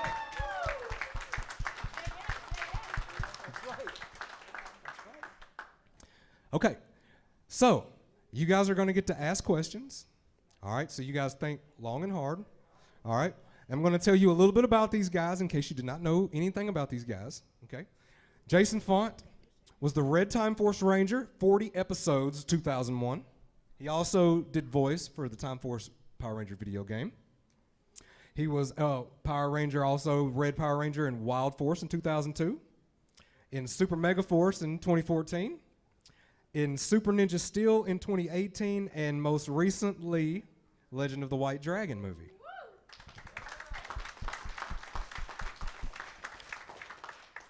Now, I'm going to tell on myself because I'm going to give away that there's stuff about pop culture that I didn't know, and this is something that I don't normally tell the truth about. I had no idea who this young lady was when I saw her name. I didn't. I didn't. I'm going to tell myself, but let me tell you right now. When I found out who she was, the role that she played, and the fact that she has been rapping, which is something that I did as well from about the same, yes, ma'am. Uncle Nasty comes from Nasty. That was my rap name. That's right. That's right. We might have to link up later. This is Jenna Frank, guys. I go by J-Ray too. J-Ray. Okay.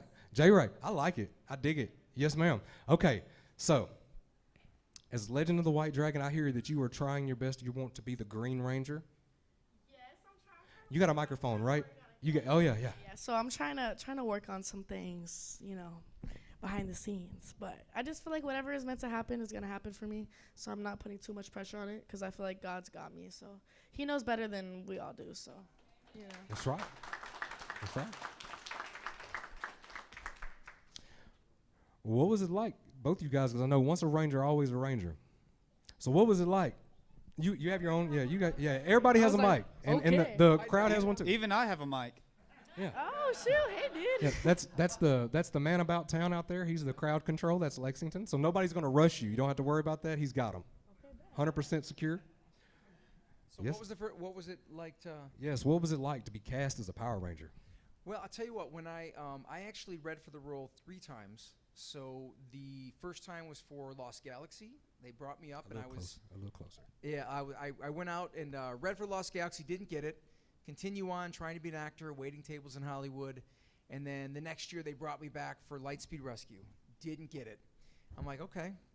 Kept moving on. I started doing soap operas. I was on Sunset Beach and Passions, different soap operas. And then the third year, they bring me up again to read. And I thought, well, either these guys feel sorry for me or they like me. So one of the three. So Time Force landed, and that was the role that kind of lined up to who I am as a real person. I'm very similar to Wes's characteristics. I was very excited to be a part of it.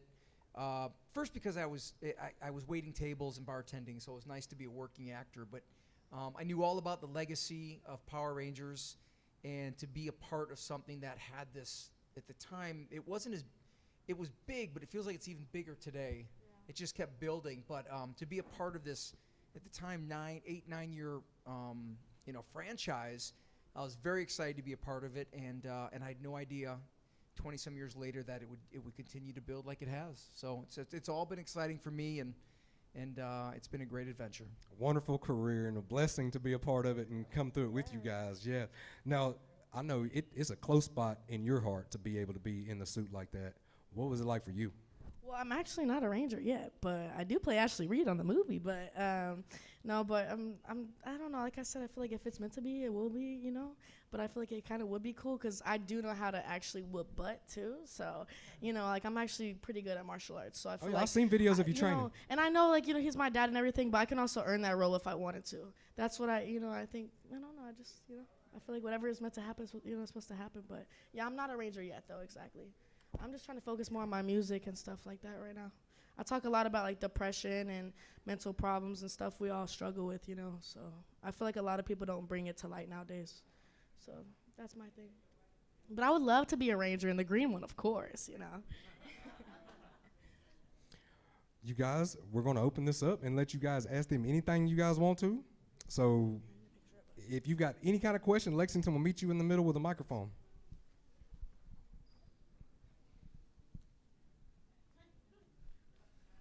This is for Jason.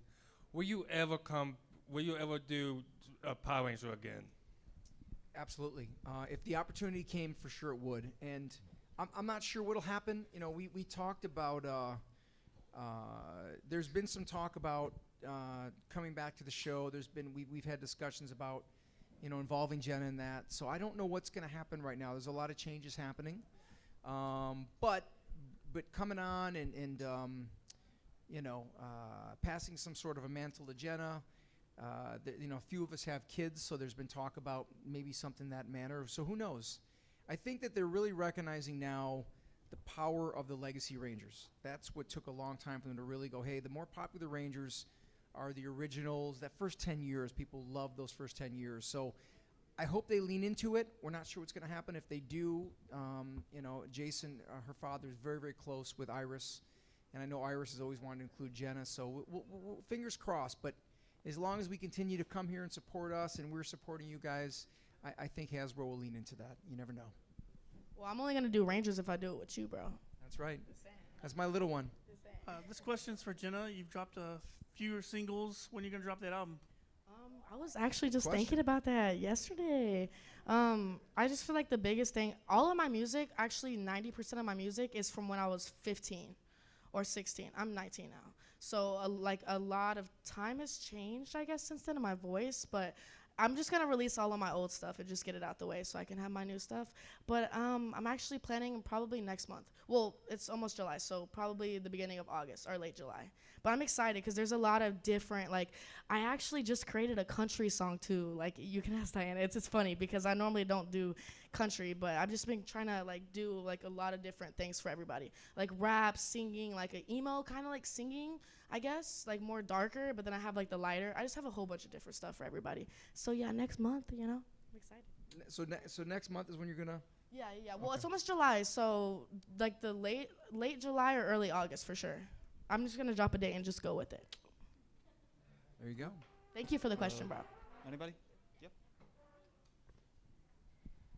Okay, so I saw that Valorverse picked up y'all's line for the Legend of the White Dragon movie. Are you guys excited to see how those figures look? Have you seen any of them or anything like that yet? No, I saw that on Instagram. The new action figures. Yeah, the action figures. Yeah. So I'm not really familiar with it. I don't Me have either. much to do with the production side of it. So Bat in the Sun kind of updates me.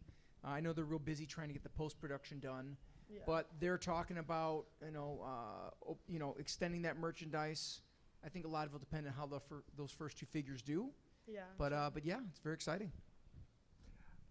First, I don't have a question for Jenna, but I really hope to see you in green soon. I know, me too. But, I would love it. My question for Jason is, and I think a lot of people don't know this, you're also part of a very iconic video game franchise.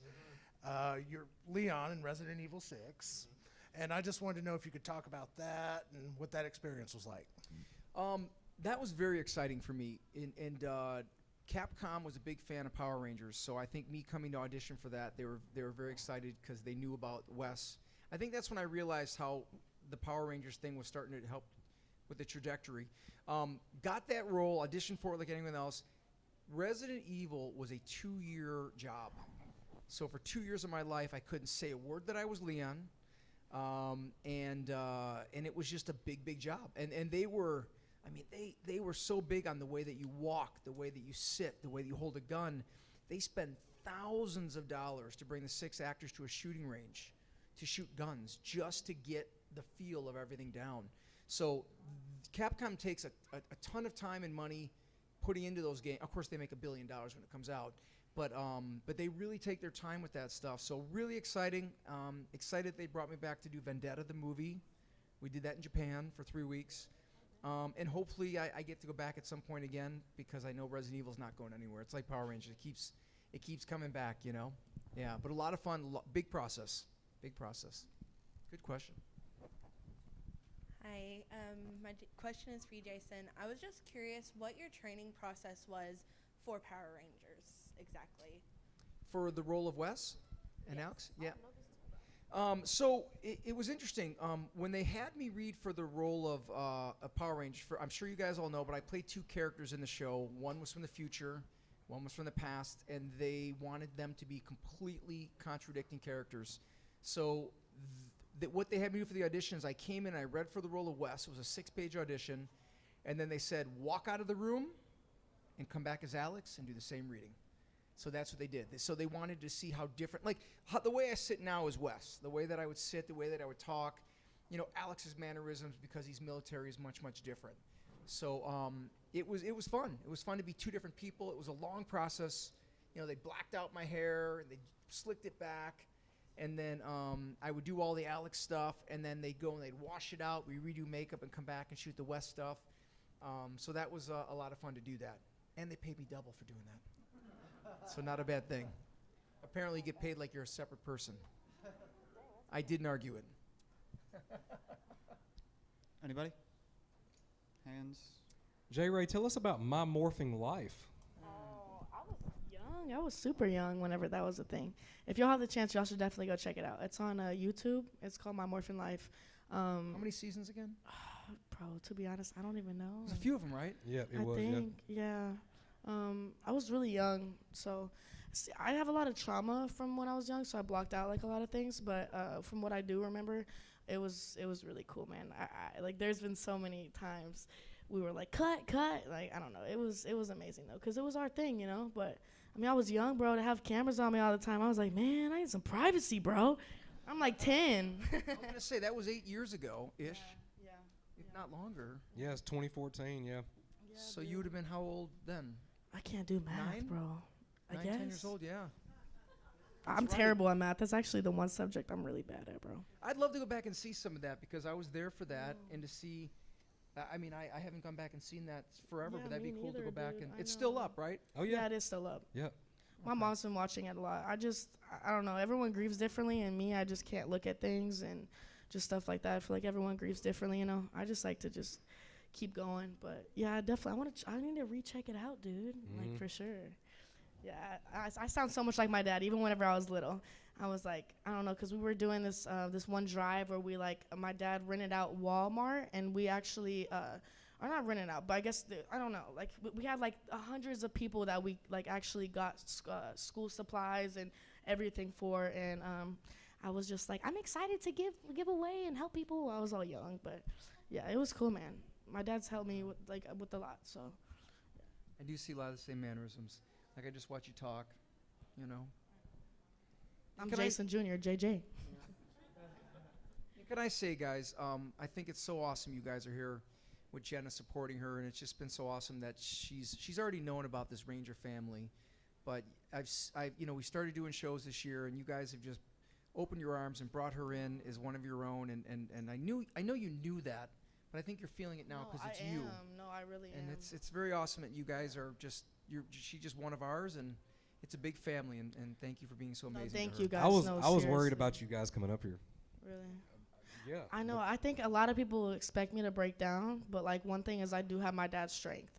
You know what I'm saying? And he was a fighter, man. And don't get me wrong, and not that breaking down it doesn't mean, but I want to keep strong for him and just keep his legacy clean and alive and just keep pushing. We're actually working with a lot of, me and my team are working with getting stuff together for the military, for special needs, for a lot of different communities, dude. Like, we're trying to really just get stuff going because you only live once, dude. You don't know when your time is up, so, That's what's up.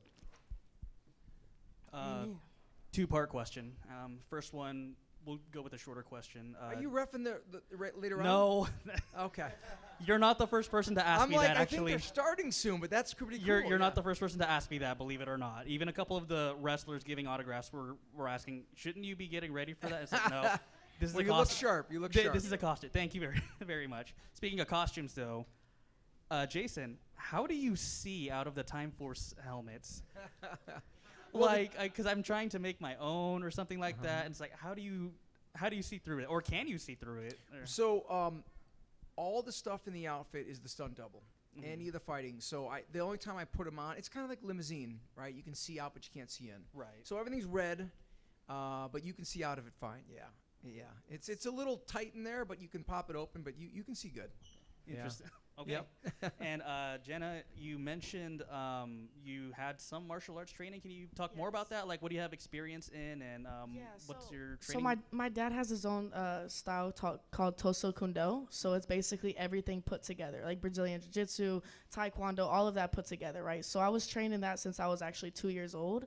But whenever I got maybe like 13, 14, I kind of like lost interest in karate itself, but I really like Muay Thai and like boxing. Because I have ADHD, so things for me, like it has to be like fast paced, So, but I'm training hopefully soon to go to Thailand and get my black sash. So that's what I'm going to do. Because I like, yeah, dude, yeah. Your mom did that too, Yeah, right? she did, yeah. So she wants to go back and train and then me get one too. Out of respect for my dad, Thank you both. Keep doing what you're doing. Thank you. Thank you, buddy. Hi, Jenna, is it? Yes. I just want to tell you a little story about how I met your father. It was about a few months before he passed away. He came here to Norman. I don't live in Norman. But when I was in line, I was just so anxious to meet him. I thought, he would just, okay, what you want to sign? When do you want, be a little pushy. I didn't know what to expect from him. So when I got up to him, he said, "Hi, what's your name?" I told him my name, and I said, "Where are you from?" I told him where I was from. He said, How far is it away? Well, I'd say about 30, 40 minutes between on the drive. I felt nothing but love from him. He actually cared about his fans, and just knowing that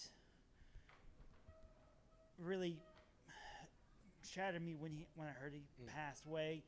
As a person with mental health myself, I kind of feel what he may have went through, but not as well as other things going through my head. But I just want to say he was a very nice person, even to his fans. I bet he treated me like I was family. And I just want to say he probably loved you more than anything else. I couldn't. Thank you. I just want to get that off my chest and just say he really cared about his fans. If you asked them, where they from, how far is here, It's crazy because I do the same thing. I don't know how many of y'all came up to my table. I'm like, where are you from? How far is that? Ah. No, well, for you're real. just like your dad then. Yeah, I know. I'm Jason Jr., But no, I appreciate that, man. And well, I just want to say, I just want to say, I bet, and I also backed your father's latest project, Legend of White Dragon. The last time I told him, I just can't wait to get my hands on it. I just want to watch it, see how good it is. Are y'all excited? Yeah. How excited from a scale of 1 to 10? Yeah? That's good. That's what I like to hear. But I was just hoping that one day I had the physical copy and have him signed, but unfortunately I will never have that opportunity. But I know that his spirit will live on in his work. Yes. Amen to that. Amen. Thank you, bro. That means a lot. And I want to say something, too, because I know you were talking about mental problems and stuff, and I think we all struggle with it. I'm a suicide survivor, too. The first time I ever tried, I was really young, like 11, 12, and now that I feel like my dad has passed from that, I have to really make a stand to be like, okay, dude, like, this is for real. This is what's tough people don't talk about, but I can relate to that, too, so I'm proud of you for being so strong, Thank you, bro.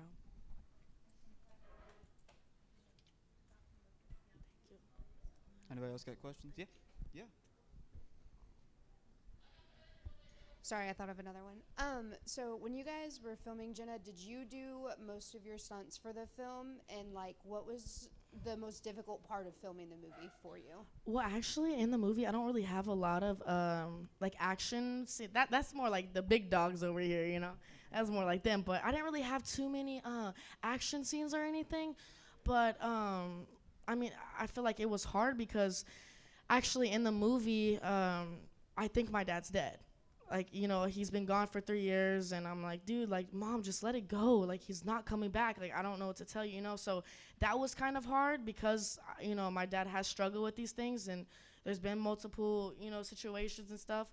And so I feel like that was emotionally very hard on me, too. And I don't know. I feel like there was just a lot of emotional, I think, I don't know how to describe it, but yeah, there really wasn't too many action scenes. It was just more of emotional, whew, I need to breathe, just thinking about that, putting in your head, and then, it's bittersweet because it's now we're a part of a film that lives forever, and I'm just blessed that just the whole crew, man, every time, dude, every day, we just had such a good time together, man, I remember the one time, I don't know if you were there, but whenever I rapped and then he was filming me, I was because he would always rap it every day. I was like, no, today I'm rapping. I was and that's it. We rapped The Legend of the White Dragon. And he was all happy and stuff. But I really did just enjoy the whole experience, filming and everything. Especially because he played my dad and that is my dad. But now it's just bitter and sweet, Yeah, and it's good for her because everybody knows that she has a background in martial arts. So this is showing a totally different side of her as an actress. And the emotional range, which is good because everyone knows that she can do that. So this is good that we see a different side of her. And if she continues to go down the road of being an actress, this will give her a whole different side to show you guys, which is always something you want to do as an actor. Dude, I want to go Marvel next. I don't know. I want to go. Hey, you know who I really want to be though? Poison Ivy, bro. Because the green, just imagine that. Oh, yeah. I would have to have red hair, but I don't know. Have they done a Poison Ivy one yet? No. No, I don't know. Have they? Really? Oh, yeah. They need to bring her back, dude. For real. All right, this isn't so much of a question. This is kind of like the other guy earlier. I just wanted to express that as someone who grew up with Power Rangers, my dad sat me in front of the very first episode in 1998 when I got home from school, and rest was history. I mean, I named both of my children after Power Rangers, Jason and Lily. And I just wanted to thank both of you for being such an important part of any of us Ranger fans' lives. I mean, you guys have taught us a lot of things that not only could we list, but we also possibly couldn't list because there's just so much of a background to it and so much for us to pull from. And as a personal thank you, I just want to say, please don't give up on us. Please keep giving us more. So this never stops. And so we keep having more future generations to look forward to this. Absolutely, buddy. Thank you. That's so sweet, bro. Yeah, that's very sweet. And as Thank long you. as we love coming to these and meeting everybody, and everyone's always like, well, don't you get exhausted or don't you? And it's like, no, we meet fans from all over the world, and I think, I've been to close to 30 countries in the past 7 years and meeting people just like you guys that have grew up with this and have great stories.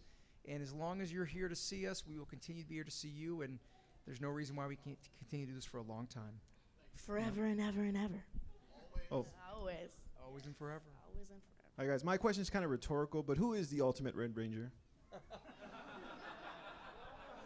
You know what? I think each season represents something different to where you grew up, I think. And I think it's, if you grew up in the Time Force time, if you grew up in the Wild Force time, or you identify with a character like Wes that maybe chose his own destiny or kind of the character that he did, it's funny, the Red Rangers, especially those earlier guys, those are in real life real trained tough guys. And so I always like the character developed of my guy did, but I think everyone kind of identifies with their own Red Ranger in their own way. Yeah. I want to say something because I just want to say shout out to Austin though, because I know there was a little problems with him and my dad and stuff, but he is actually a really good human man. So I just wanted to throw that out there. Much respect to you. So yeah. But he's still my favorite Red Ranger, bro.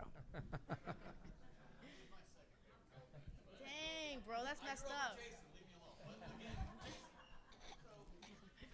Same category. I'm so sorry. I can't stop him. I just want to say one thing. If y'all don't know, your dad used to ride his motorcycle to comic shops. He really supported local comic shops throughout Texas and Arkansas and things like that. And I just want to know, it was just a memory that I know, that I remember about your dad doing that. And, to give back to local comic shops was really amazing. Anyway. And he used to give autographs.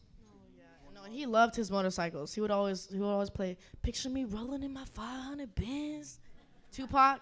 That's what I grew up on, dude. Like I was like 6 years old in the car listening to Tupac. My mom was like, "Dude, turn it off," like in his Porsche, and like Tupac and Eminem, bro. People ask me why I rap. I'm like, bro, that's why. I was like 3 years old, 4 years old, listening to Tupac. Don't ask me why I rap, bro. It's in them blood. Born in there. Mm-hmm. We all shared something kind of touching here. I got to meet your father, but I had a specific comic book that I was super proud of that I had been collecting autographs on, and I did not have it with me. So when I got to meet him, I did not get an autograph because we knew that he rode his Harley and went to cons around Texas and Arkansas frequently. Because we have a comic shop, it was on the agenda that he was coming. Unfortunately, we never got to have that. But I have that comic book today. You're going to sign it. Yes, I was just going to say, let me sign it.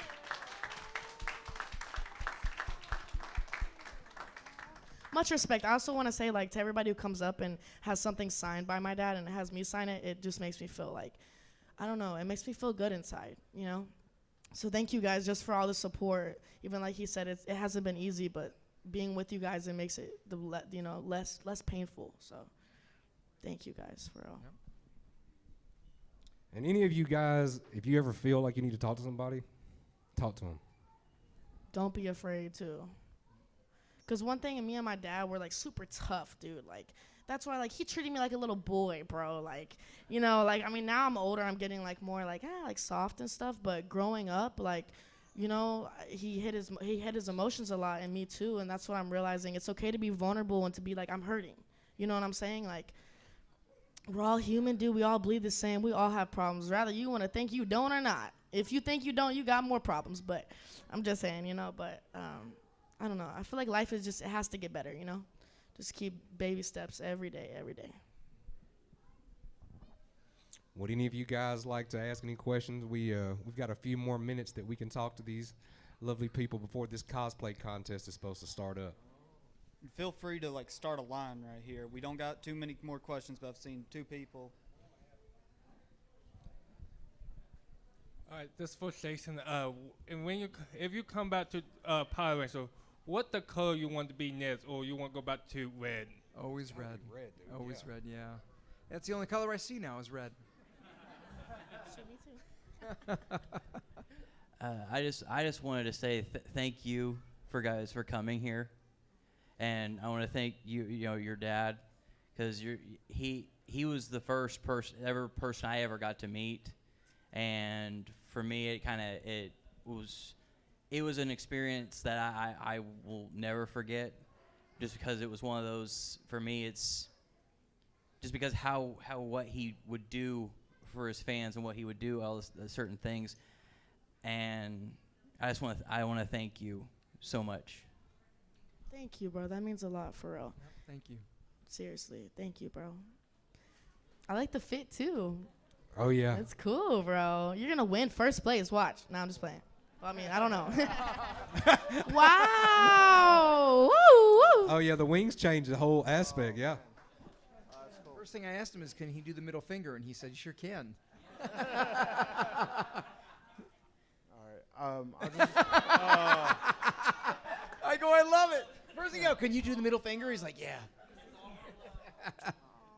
I just want to say thank you guys for coming out, and then also I got to meet JDF like last year or 2 years ago. Got to get some stuff signed, and just what everybody's been saying, he's always been so great and just so nice to talk to, and not rushing or nothing.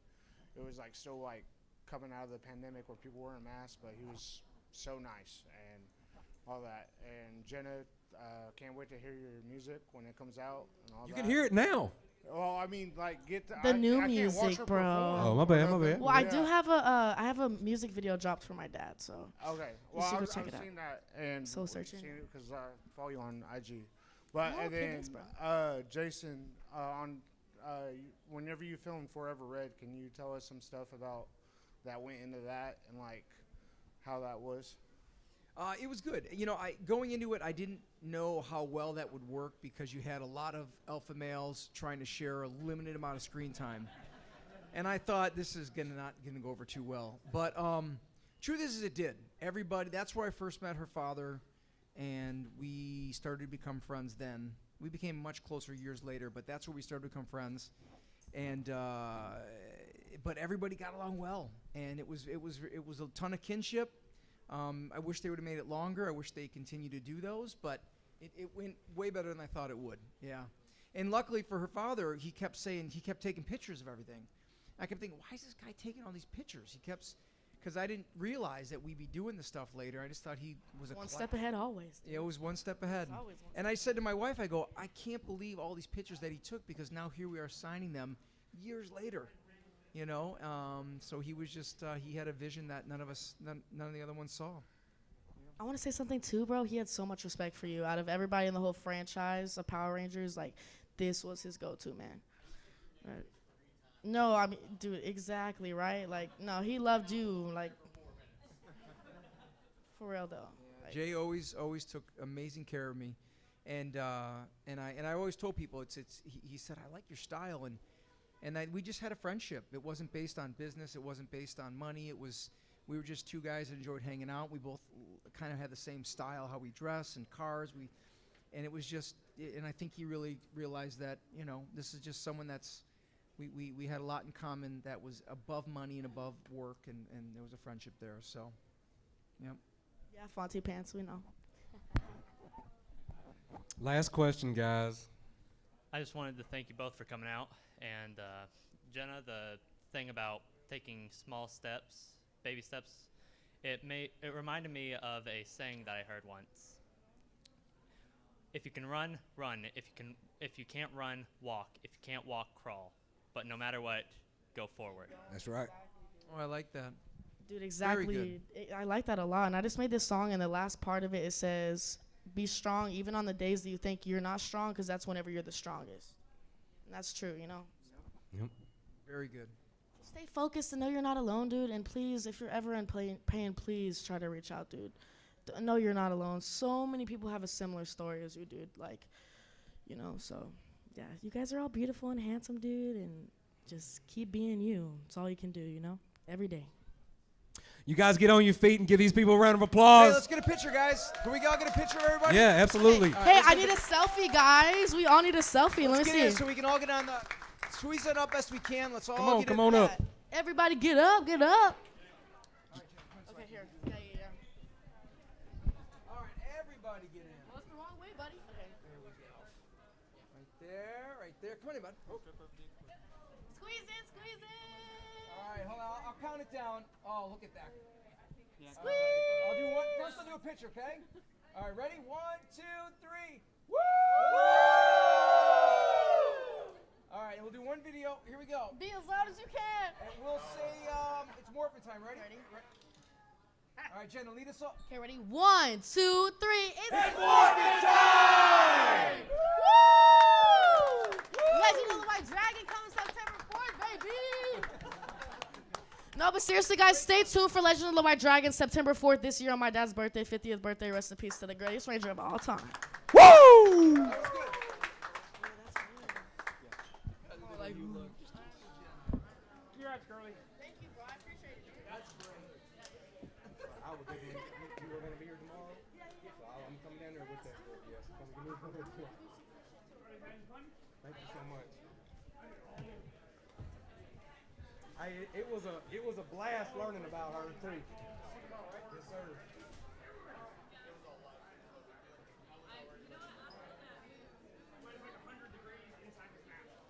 What? Are we?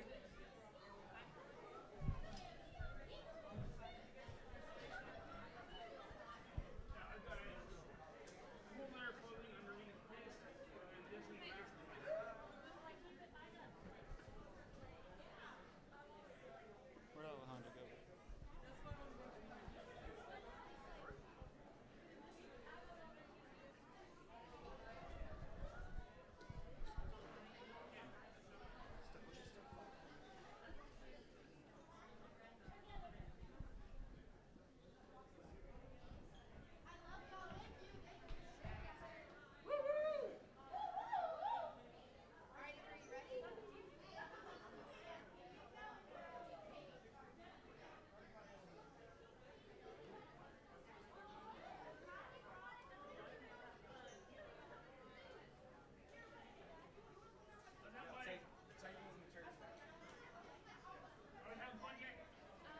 So what we're gonna do is we're gonna turn the microphones off, all the microphones off.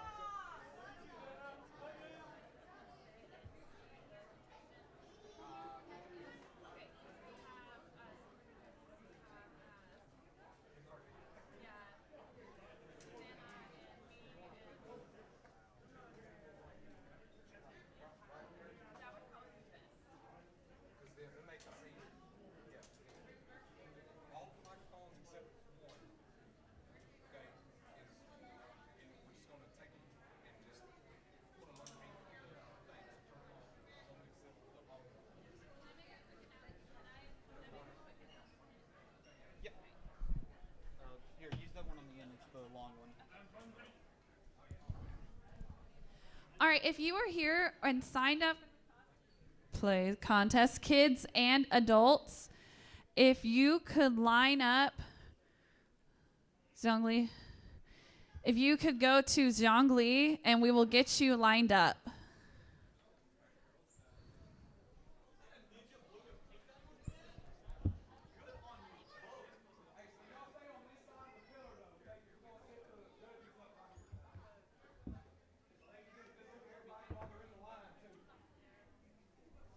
Where are we putting those? What about the wires? Okay. Yep.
Boats, Rod.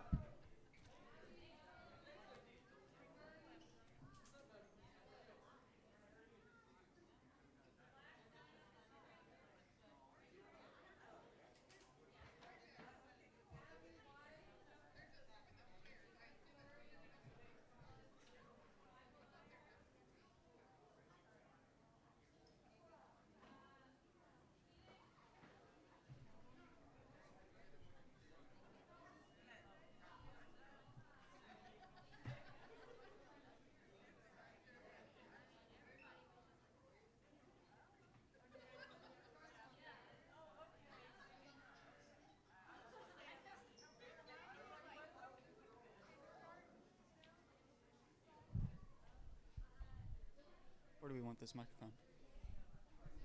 Ah.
Thank all of you guys that have come up here today, whether you watched the panel or whether you're here for the cosplay contest. I'm Uncle Nasty. I am one of the co-hosts on a YouTube channel called Gabe's Cave. We are the ones that are streaming this on our YouTube channel. We will also have edited videos per each panel. There will be their own segment that will be posted later when we get home. So if you guys have not done so already, please go on YouTube and go subscribe to Gabe's Cave. That's where you get to see all this stuff. We also give away tons of stuff every single week on our Wednesday episode. One-of-a-kind artist sketch cards and a loot box. Appreciate you guys. Enjoy the cosplay contest.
Since we don't have no microphone, I'm going to say, is there a Joel Myers in this audience?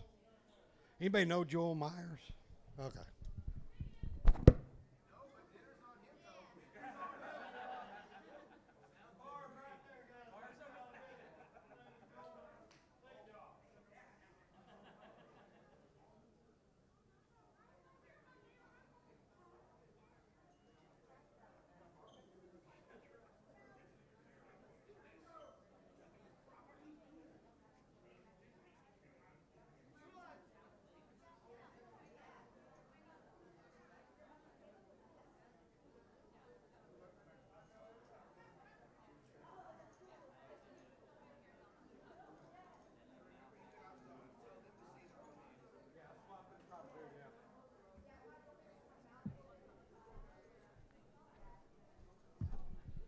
Okay, so apparently you're not done with me yet.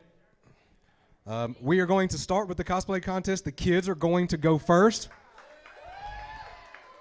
That's always the most fun, ain't it? So what I'm going to do is I'm going to stand down here by the speaker, and when the kids come up in their cosplay, I'm going to hold the microphone, and they can try to tell what their name is and who they are cosplaying. Okay? Okay, come on up, first person. Come on. I know who you are, but you're going to have to tell them. Okay? What's your name? I'm Emma. Okay, and who are you cosplaying? Elsa. Elsa from Frozen?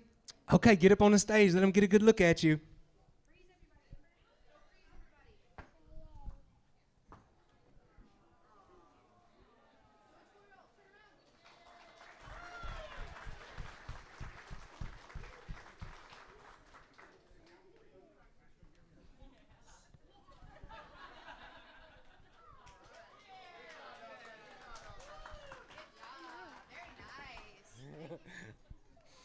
Okay, next contestant, come on up.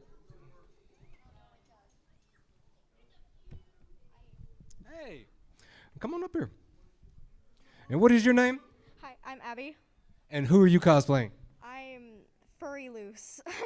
I'm loose if she was a furry. Okay, all right. Take the stage. Show your stuff. Like them Jordans, too.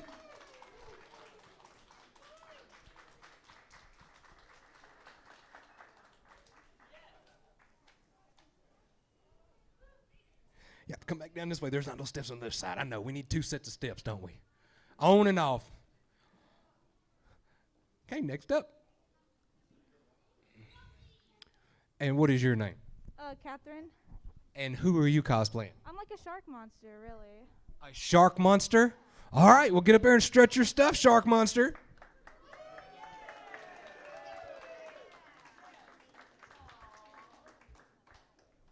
Amazing. I bet I know who you are, too, but I'm going to make you tell them. What is your name? Sophie. And who are you cosplaying? Raven from Teen Titans. I'll get up there and mesmerize them.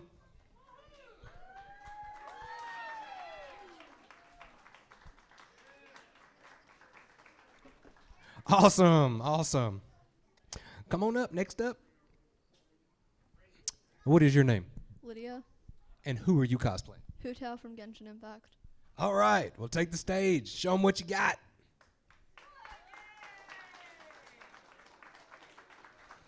Yay! That's a great cosplay. My name's Elena. And who are you cosplaying? Celestia Ludenberg from Danganronpa. Awesome. Take the stage and let everybody see. That was quick. Hey, it's a big step just to get up here in front of all these people. Yeah, let's give these ladies another hand. Come on, buddy. What's your name? Jason, And Jason, who are you cosplaying? the Blue Angel, the ninja. That's right. Get up here and show it off. Oh, look at that pose. Yeah, that's what I'm talking about. Come on, next up. I bet I know who you are, but you're going to have to tell him. What's your name? Rose, Rose. That's a pretty name. Who are you cosplaying? I'm playing the Pink Ranger, and I'm the Ninjetti. Awesome. Show it off. That's another good pose, huh? Y'all been taking martial arts, I know. All right, and what is your name? Jack. Jack, and who are you cosplaying? Zorro. From One Piece? Yeah. That's awesome, bro. You killed it. Get up there and show everybody. Woo! They let you come in here with that weapon? They crazy.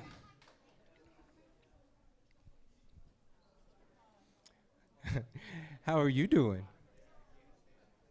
Good. What is your name? Pearl. And who are you cosplaying? Harley Quinn. Harley Quinn. Get up there, daddy's little monster. All right, bat and all. Show them your mean face.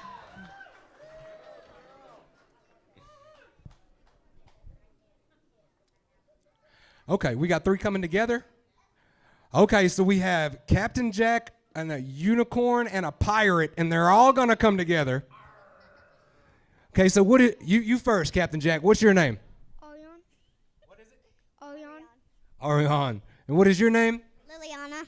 Liliana. What is your name? Esben. Say Esben. Esben. That's awesome. You take the stage, show it off. Captain Jack, a unicorn, and a random pyro pirate.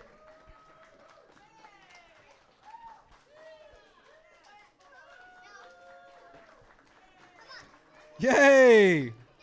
Good job, guys. Y'all give it up for all these kids. Hey, I'm telling you right now, everybody ain't like me.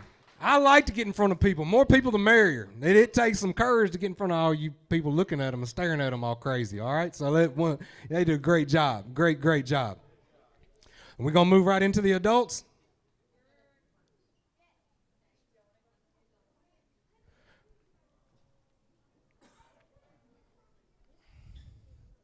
You want them to all go again? Okay. All right. The judges are finna tally up. But I'm telling you right now, y'all are coming up here to say who's winning. I ain't doing it. They all winners in my book. That's a hard job, guys. Yes, Lord, because there's a bunch of good-looking cosplays come up here.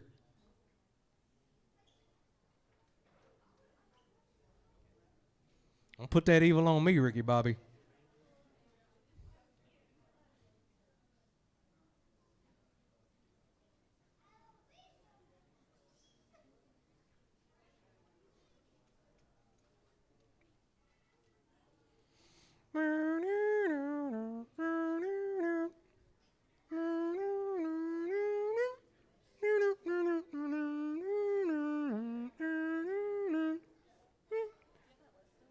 Yeah, absolutely.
Thank you.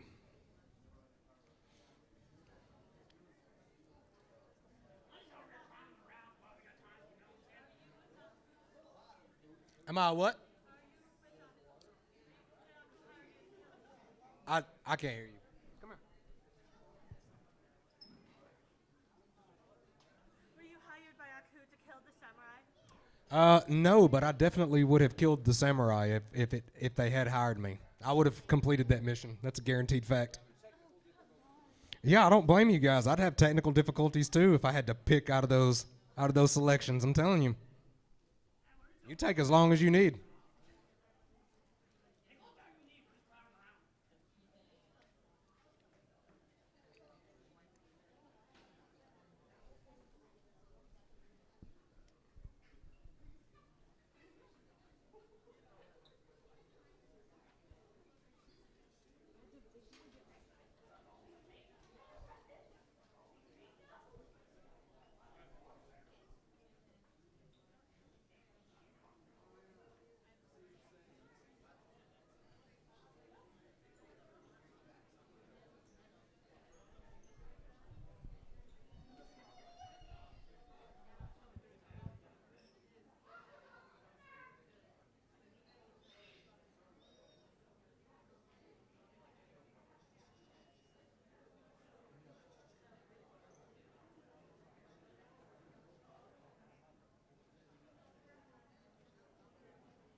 Oh, I'm gonna sit. Okay.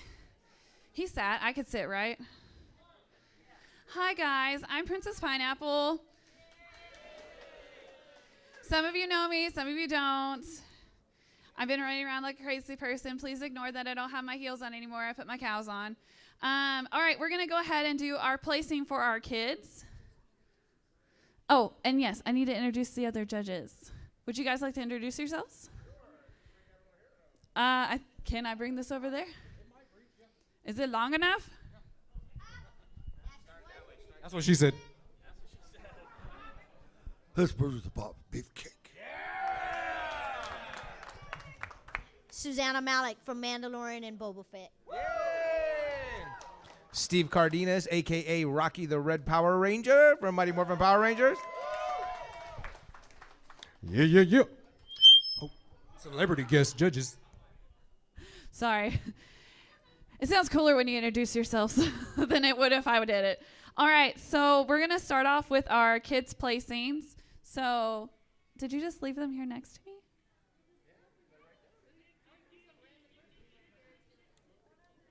But you can help. Okay. All right, so can I get a drum roll, please? We're going to start with third place. Third place is going to go to the Ninjettis, the blue and the pink ranger. Y'all are just so perfect together.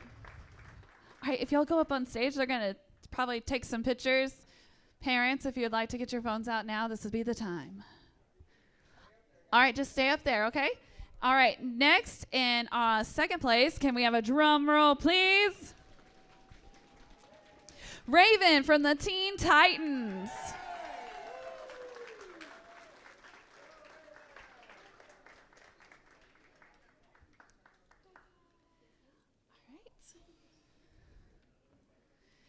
And here's the big trophy. So I need a big round of applause or a big drum roll.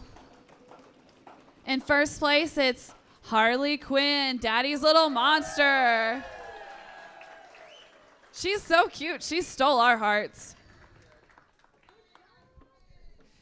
It's a good thing you're a criminal because you definitely did steal our hearts. All right, if y'all can get some pictures. Get up there with them. Do y'all want to get up here with them and take a photo? Get up there with them. You're in cosplay. Yeah, you're the celebrity cosplay person. Yeah.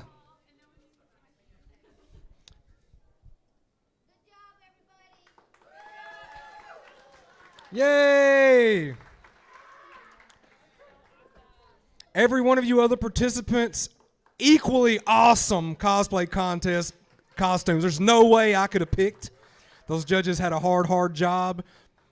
Please keep competing and going and doing these things because it helps further the hobby. Everybody that participates, it's all about the love. Yeah. You can keep the list. I'm going to make them do the thing. All right. First adult contestant. We're moving right along with this Pop Culture Con cosplay contest. Come on, brother. Oh, wow. All right, brother. What is your name? Talon Evans. And what is your cosplay? I am a steampunk monster hunter. Steampunk monster hunter, guys. Give it up. Get up and take the stage. Show them what you got.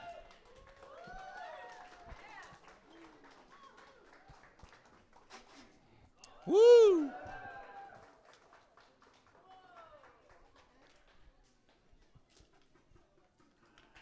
All right, guys, give it up, give it up. Okay, next up, come on. Oh, yeah, get ready. All right, what is your name? My name is Ray. Ray, what are you cosplaying? I am Ashi from Samurai Jack. All right, get on stage, show everybody that cosplay.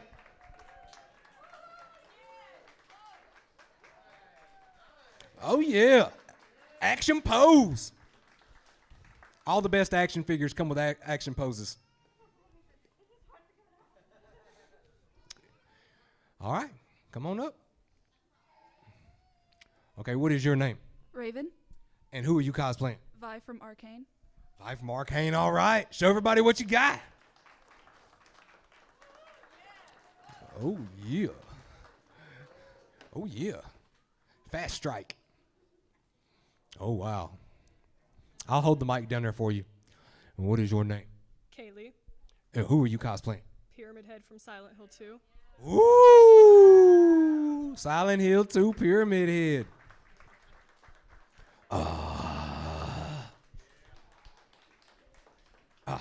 Yep, all that cosplay needed was some ominous music. All right, next up, come on, man.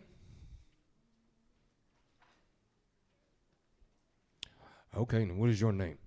I'm Alex from Shade Dark Moon Cosplay. I am my own Mandalorian character from Star Wars. And it is cool. Take the stage, show everybody what you got. Comes equipped with a blaster and an iPhone. Oh!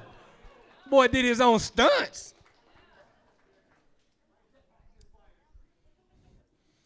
All right, handsome. Now what is your name? I am Josh, and I am Knucklehead the Clown from Nightfall Haunted Territory here in Oklahoma City.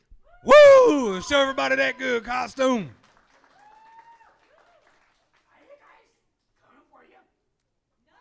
Ooh. Y'all are going to see his face every time you turn the light off tonight. Come on up. Oh, wow. Yeah. And what is your name? My name is Isaac, and I am the Black Dino Thunder Ranger. All right. Show everybody that cosplay. Oh, yeah. Perfect step.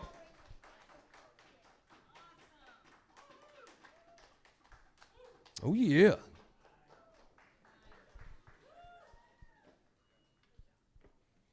Oh, yeah. Come on up.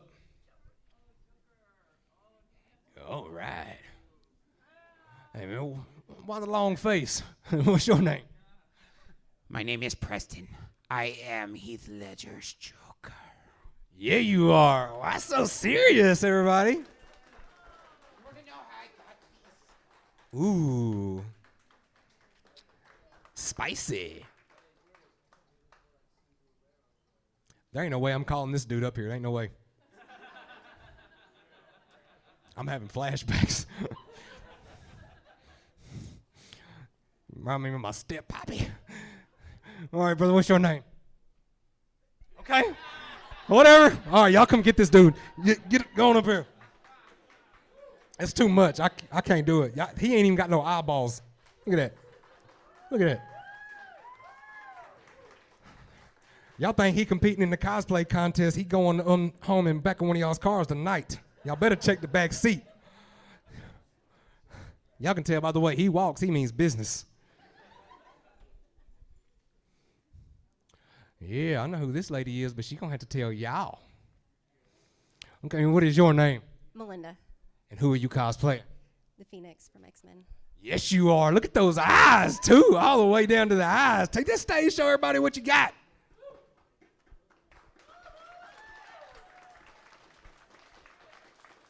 Fancy, fancy. All right. You're an adult? Oh, they made you compete with the adults? That's what I'm talking about. Start them young. What is your name? My name's Aspen. Okay, who are you cosplaying? Angel Devil from Chainsaw Man. Yes, you are. Take that stage, show everybody them wings. Ooh. Yeah. Uh-huh. Uh-huh. All right, brother. What is your name? Danny. Who are you cosplaying? Tetsume from Incursio Armor. Awesome. Show everybody that cosplay. Oh, yeah. Oh, yeah. Oh, man, y'all doing it to me again. It ain't Halloween. Y'all are both coming at the same time? That's a little too much. That looks like real blood on that. Okay. All right. What is your... Stu Voorhees. Of course his last name's Voorhees. What is your name? Hello, I'm Penny Voorhees. Oh, wow. All right, guys. Take the stage. Show them what you got. What a lovely couple. Match made in hell.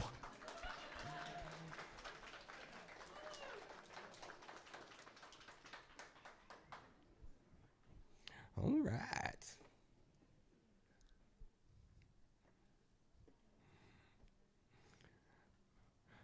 Okie dokie.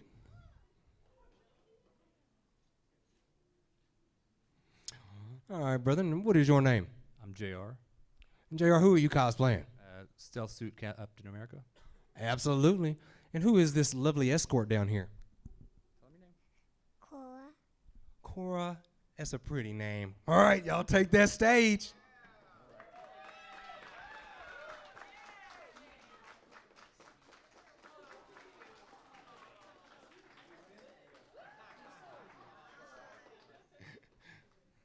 Thank you very much. That's what I'm talking about. She did the spin. Look, he said, I'm going to use a kid for sympathy. All right. And what is your name? I'm Jessica. And who are you cosplaying? I'm Red Dead Redemption, my own player. Wow. Take the stage. Show everybody what you got.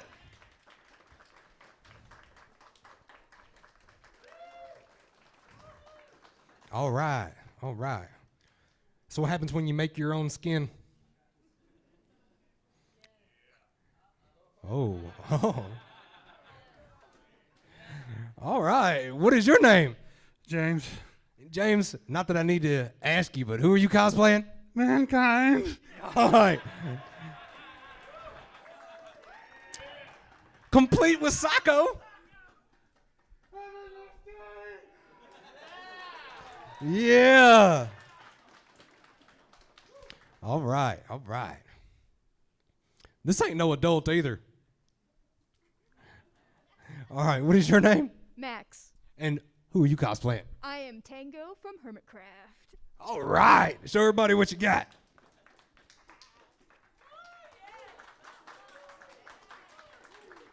Yeah. Okie dokie.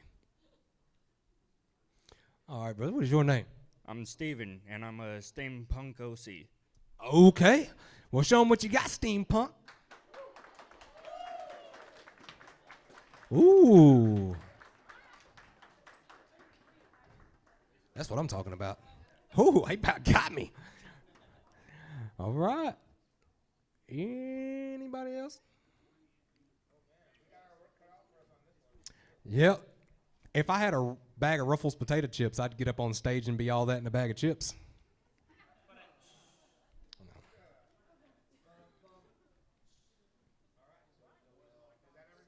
I think that's it, yeah.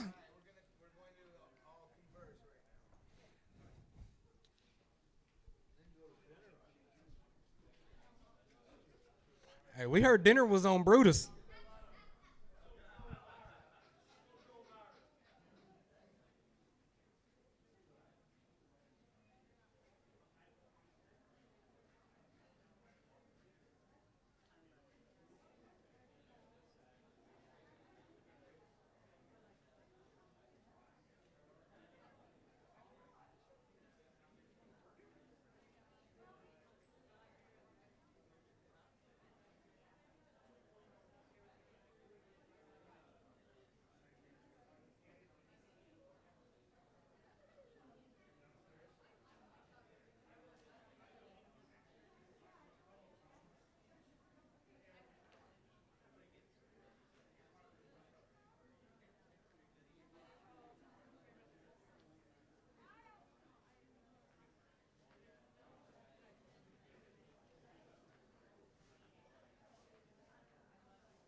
It's me again.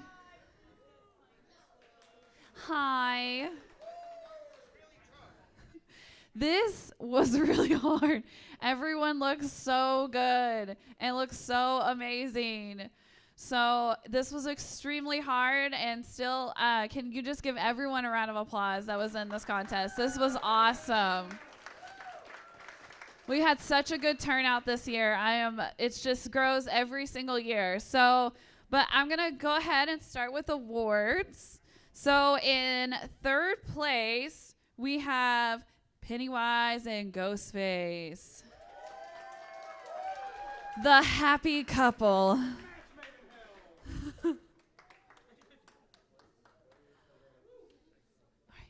Use these. All right.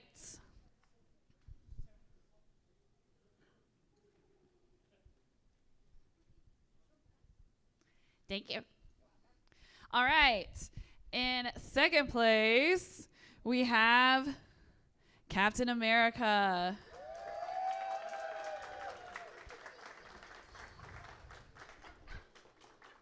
I don't know. I feel like she should get the trophy. It was. That won us over, the twirl. Okie dokie. And our first prize, which is becoming our tradition for OKC Pop, is our OKC Pop wrestling belt. Everyone admire. It's so beautiful. This is really heavy. All right. Can I get a drum roll, please? First place goes to Mankind.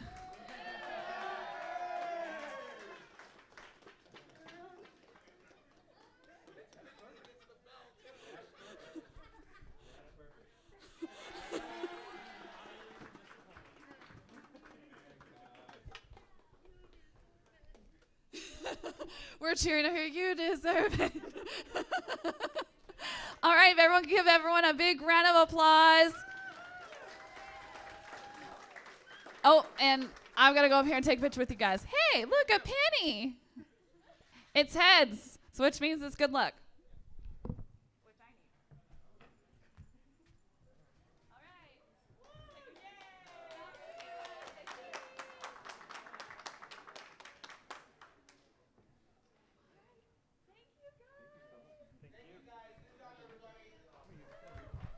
Thank you guys for coming out, and whoever lost your sense, thank you.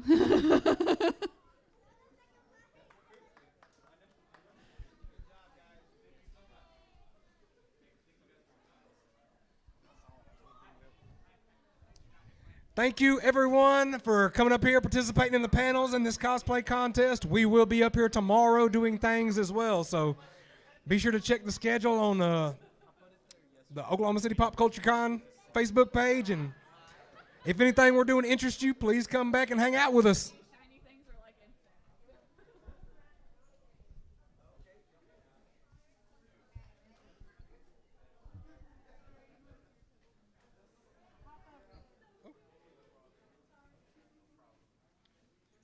Thank you, ma'am.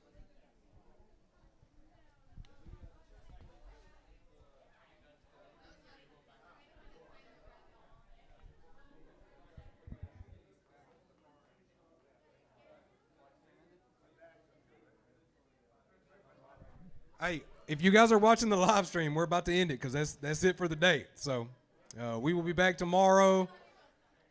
12 o'clock. Yeah, 12 o'clock. We'll be back tomorrow. So yeah, same time, same place, same great face. As Nasty would say, same suit, different cracker.